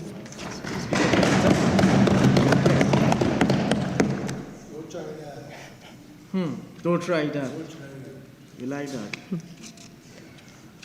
Madam Vice President, as we debate this budget, I must address and rebut some more of the misleading narratives put forth by previous speakers from the opposition.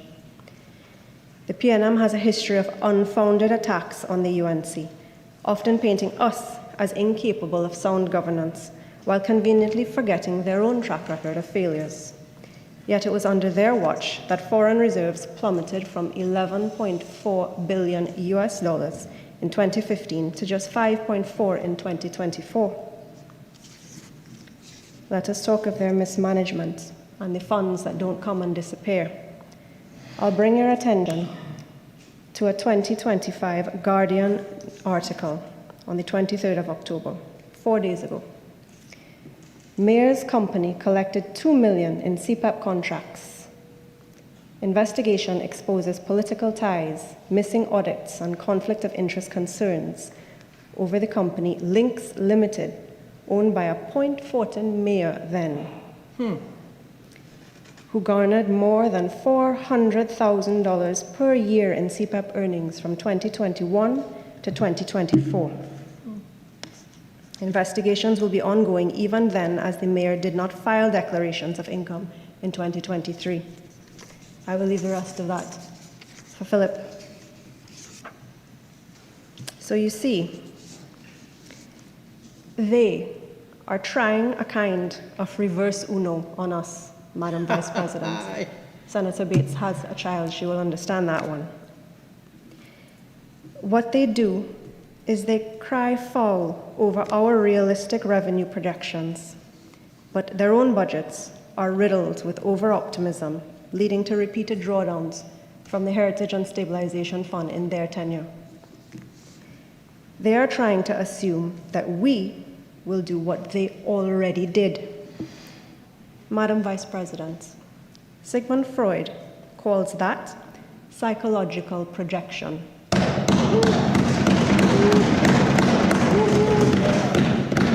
You sure they understand what I mean? I'll explain it to them. Explain it to them. Teach them. It is a defense mechanism that one uses to protect your ego from guilt and shame. I'll repeat it. Papa, you. It is a defense mechanism that one uses to protect their ego from guilt and shame. Shame. Shame on them. Recent newspaper articles and editorials have echoed PNM criticisms, labeling our budget as fake and fraudulent, budget of deception. But let's get the record straight. These claims are nothing more than a political spin. The opposition decries our revenue assumptions for oil and gas prices as unrealistic, yet they ignore credible international forecasts that align with our figures, especially in a recovering global market. Their assertion of a hidden $20 billion deficit, it's baseless fear-mongering, Madam Vice President. Not one of their speakers have discussed how they arrived at that insane figure. They complain about hidden taxes like the 0.2% asset on levy banks, the electrical surcharges, but these measures are targeted at high earners and industries, and the earnings from them will fund social programs without burdening the vulnerable. Meanwhile, they overlook the relief we provided, like the $1 reduction in super gasoline that directly affects and benefits motorists.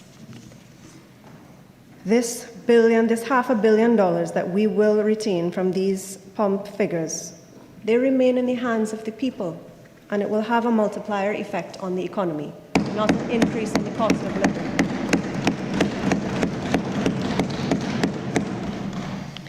They talk of mass terminations in CPEP and URP and reforestation.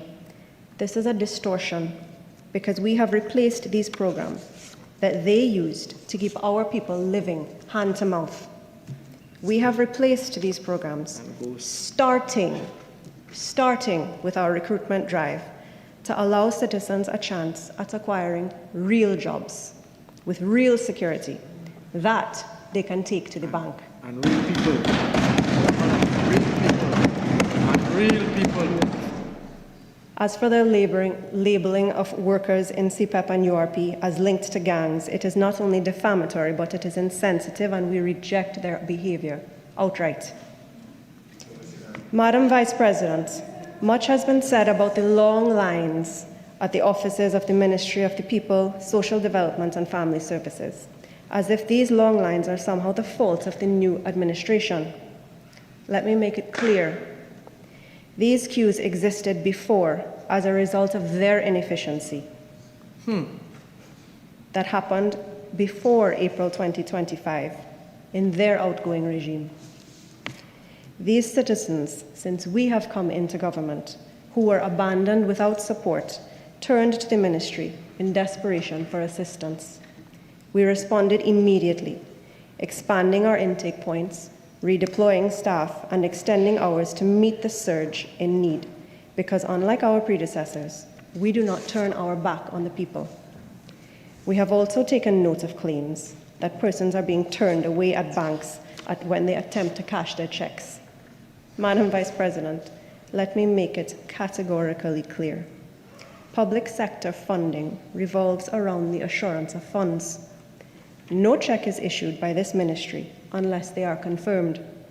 No check and has allocations to support it.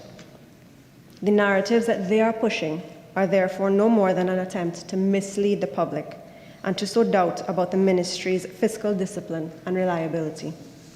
Under this UNC-led administration, every check issued to a citizen is secured, valid, and honored, because we understand that public trust must never be compromised.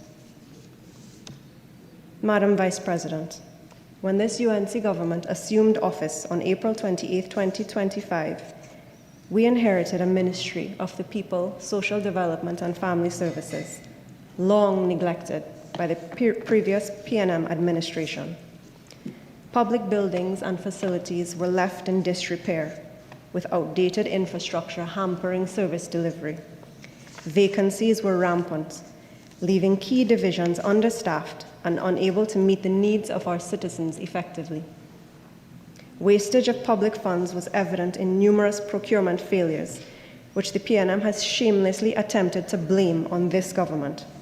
For example, the provision of the manned K9 security services at various locations for 3 years was botched under their tenure, leading to delays and inflated costs.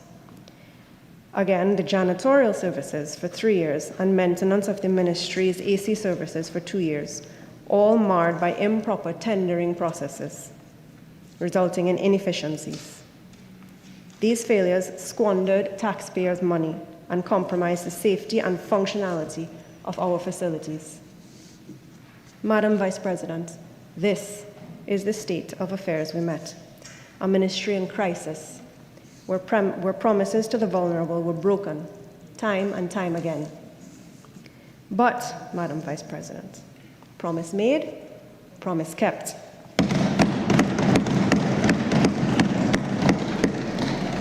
We are fixing it under this UNC government. We have already delivered on key commitments and are implementing plans to address these inherited problems head-on. In just our first 150 days, we accelerated policy implementation, ensuring uninterrupted support for our nation's most vulnerable. Best highlighted, Madam Vice President, by the processing of thousands of senior citizens' pensions applications left in bureaucratic mothballs by that last government for years and years, and the speedy repair of the check printing machine that broke down after the last government left it unmaintained for nearly a decade. Nah, man. Because when the UNC wins, everybody wins. Check making machine not going to fix what? This fair budget reflects that, with targeted investments in social development that uplift all citizens. Madam Vice President, as part of our continued modernization of the Ministry of the People, we have also undertaken the strategic realignment of the Geriatric Adolescents Partnership Program, GAP. This program, which for years languished without focus, is now being restructured to deliver measurable outcomes in elder care and intergenerational engagement, because the elderly are a source of wisdom, experience, and stability. The new framework will place emphasis on structured community service, intergenerational learning, and skills transfer between seniors and youth. This realignment, guided by our Honorable Prime Minister and my line minister, reaffirms our commitment to ensuring that no segment of society, neither elderly nor young, is left behind. Moreover, Madam Vice President, we have committed ourselves to making this ministry more people-centered and less robotic and faceless. Too often, citizens previously described their experience with social service delivery as cold, procedural, and distant. We are changing that. From retraining frontline staff for empathy, to reorganizing service desks for easier access and embedding community officers in underserved areas, our goal is to restore the human face of public service. The Ministry of the People must always live up to its name, being about people first. Today, I will give a short interim 6-month report on the performance of our ministry. This performance, Madam Vice President, is a direct reflection of our renewed mandate, effective from the 28th of April 2025. Madam Vice President, in providing context for this and the considerable work that we are executing on the ground, I must note that my ministry's overall financial commitment to citizens we serve is an allocation of 6.012 billion TT dollars. Our swift and substantial commitment demonstrates our continuous, uninterrupted flow of support, prioritized by this new administration for our nation's most vulnerable populations as we close our current fiscal cycle. I'll first look at our Gender Affairs Division, which has returned to this ministry from the Office of the Prime Minister. Madam Vice President, the Gender Affairs Division is at the forefront of our mandate to foster gender equality and protect our nation's women, a key priority for this administration since taking office. For this reporting period, the division's commitment to achieving its objectives has been clear. With an allocated budget of $7 million, their actual expenditure has been $6,637,810.90, with a further commitment of $164,933.05, spending all we can to do as much as we can. Madam Vice President, our work during this time frame has concentrated on several high-impact initiatives, including the completion of the RISE program at the Women's Prison and Youth Training Center. It saw 20 participants of the female prison and 11 participants of the Youth Training Center successfully complete training in fashion design and upcycling.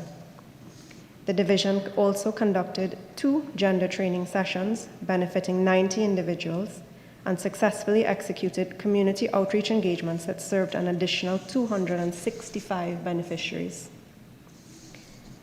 The National Domestic Violence Shelter is a crucial medium for providing shelter for victims.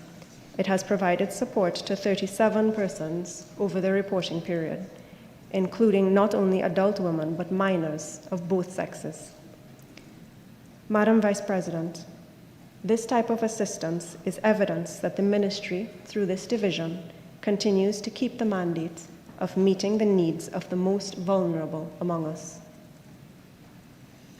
Now, Madam Vice President, as an OBGYN in the Ministry of the People, I am proud to pay specific attention to the profound socio-economic issue of period poverty, which the Minister of Finance has noted continues to undermine the health and educational opportunities of many women and girls in Trinidad and Tobago, as many endure struggles to afford menstrual hygiene products. I'll go into the details so that Senator John Bates will be able to understand it is not a reliability on NGOs alone. The period poverty intervention has been championed and driven by the government since its assumption of office in April. Madam Vice President, as a ministry, we recognize the helplessness of women and girls who cannot afford these basic hygiene products, and that this tragedy undermines their health, dignity, and most critically, their educational and economic opportunities. No young girl should face the embarrassment of having to ask a friend for a pad, pretending that she forgot hers at home when the reality is that she didn't have enough of her own. In response to this pressing need, as was recently announced by the Minister of Finance in the budget statement, we will collaborate to establish a women's health fund seeded with an initial, not total,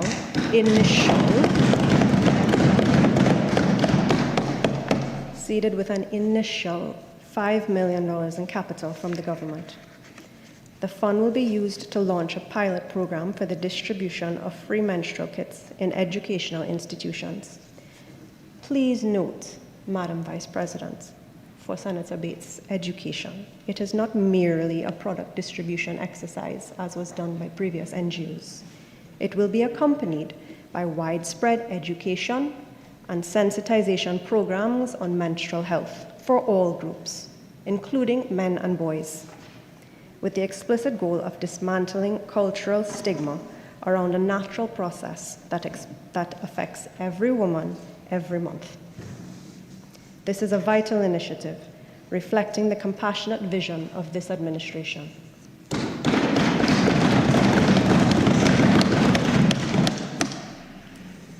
Excellent, excellent.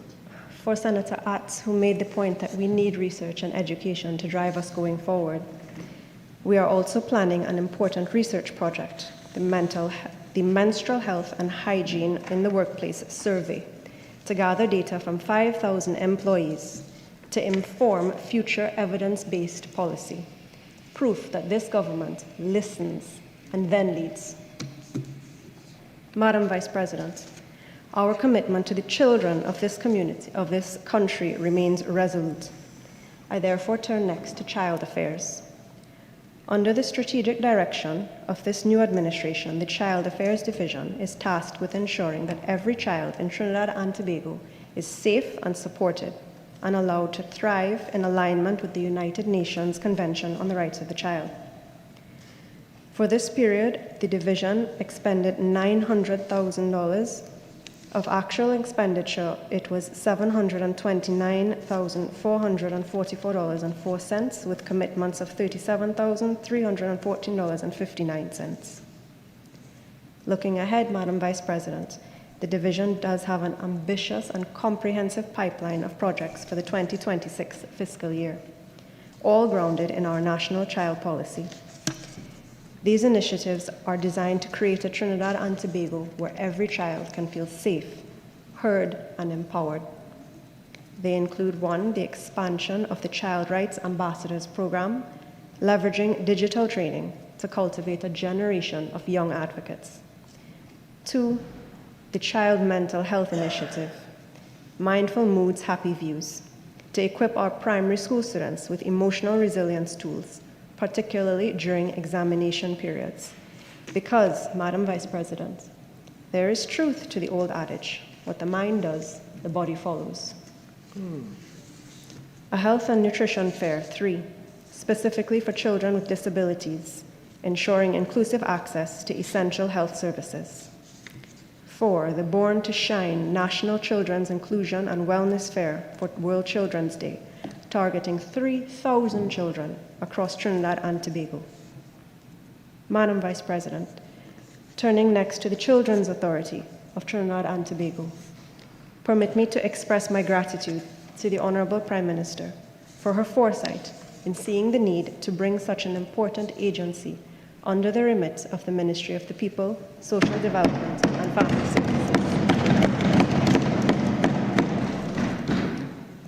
The authority has continued its integral work in meeting the needs of the vulnerable children in the country.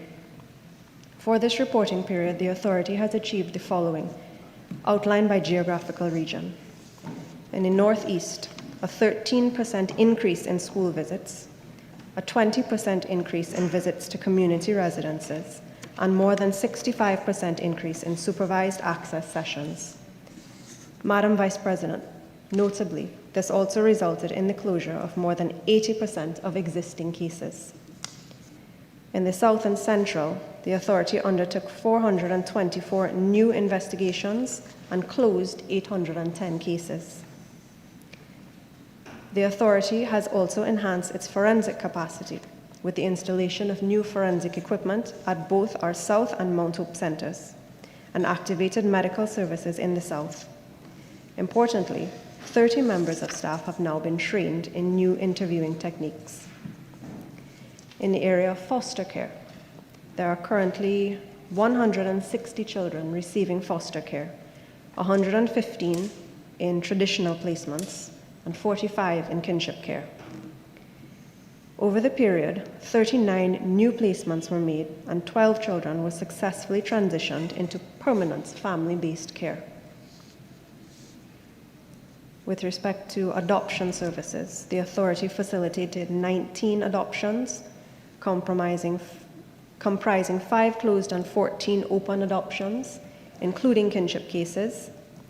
8 sensitization events were done aimed at encouraging adoption and understanding the process were also hosted.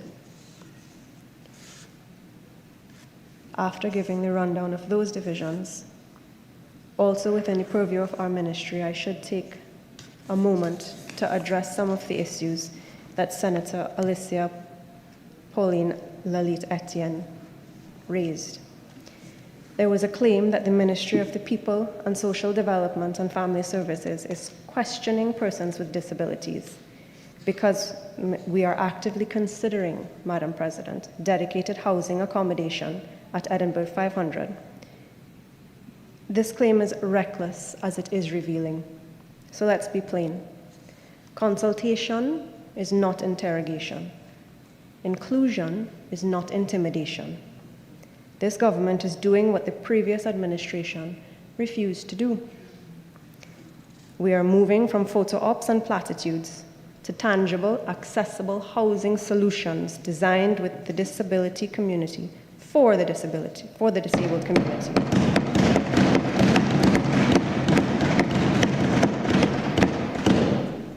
I beg to wonder, where was Senator Lalit Etienne's outrage when accessible units were promised but never delivered? Ramps, lifts, and universal design basics were treated like nice-to-have add-ons instead of non-negotiables. Stakeholder consultations were a box-ticking exercise that produced zero accommodations and even less accountability. There was silence then, performative fury now. Why? Why only when an active, concrete proposal is on the table, Madam President, Madam Vice President, Edinburgh 500, do we hear the sudden chorus of negativity and obstruction? Edinburgh 500 lies in close proximity to Carsonfield, where the NTRC site will be launched, meaning that services will be offered in close proximity to the homes of persons with disabilities.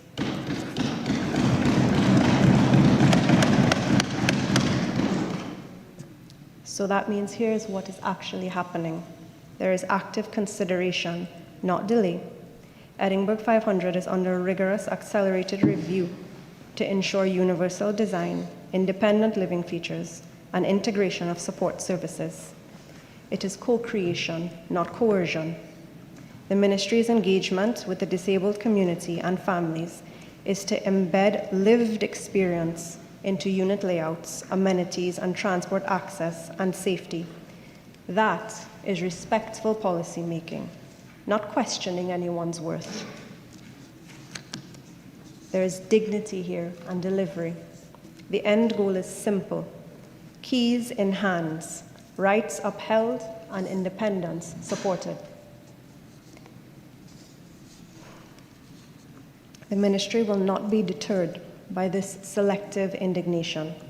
We will press forward openly, accountably, and decisively until accessible housing at Edinburgh 500 is not a headline, but a home.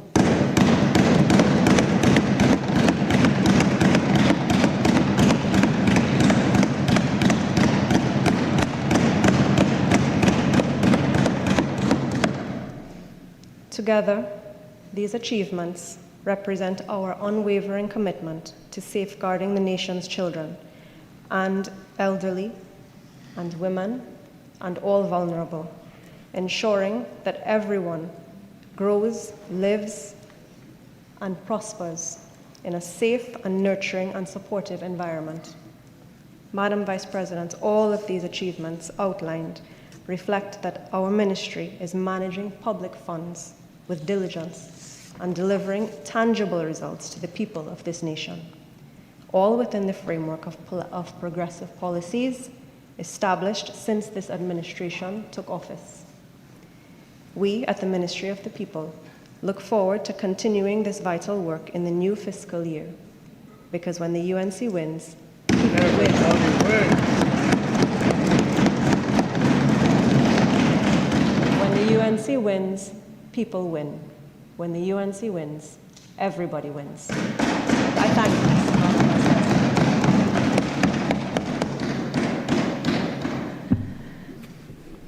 Okay, Senator, I think we could take a break until about 5 p.m. That's fine. Yeah.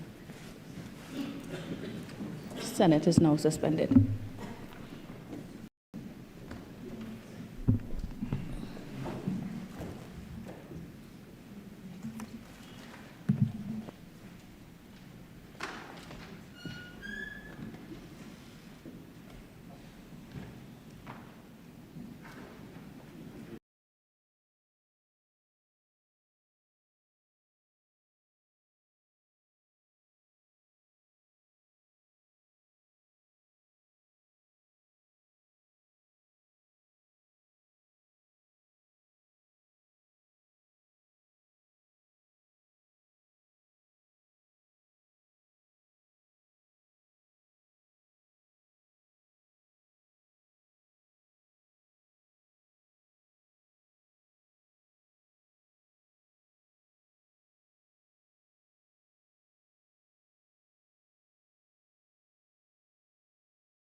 you.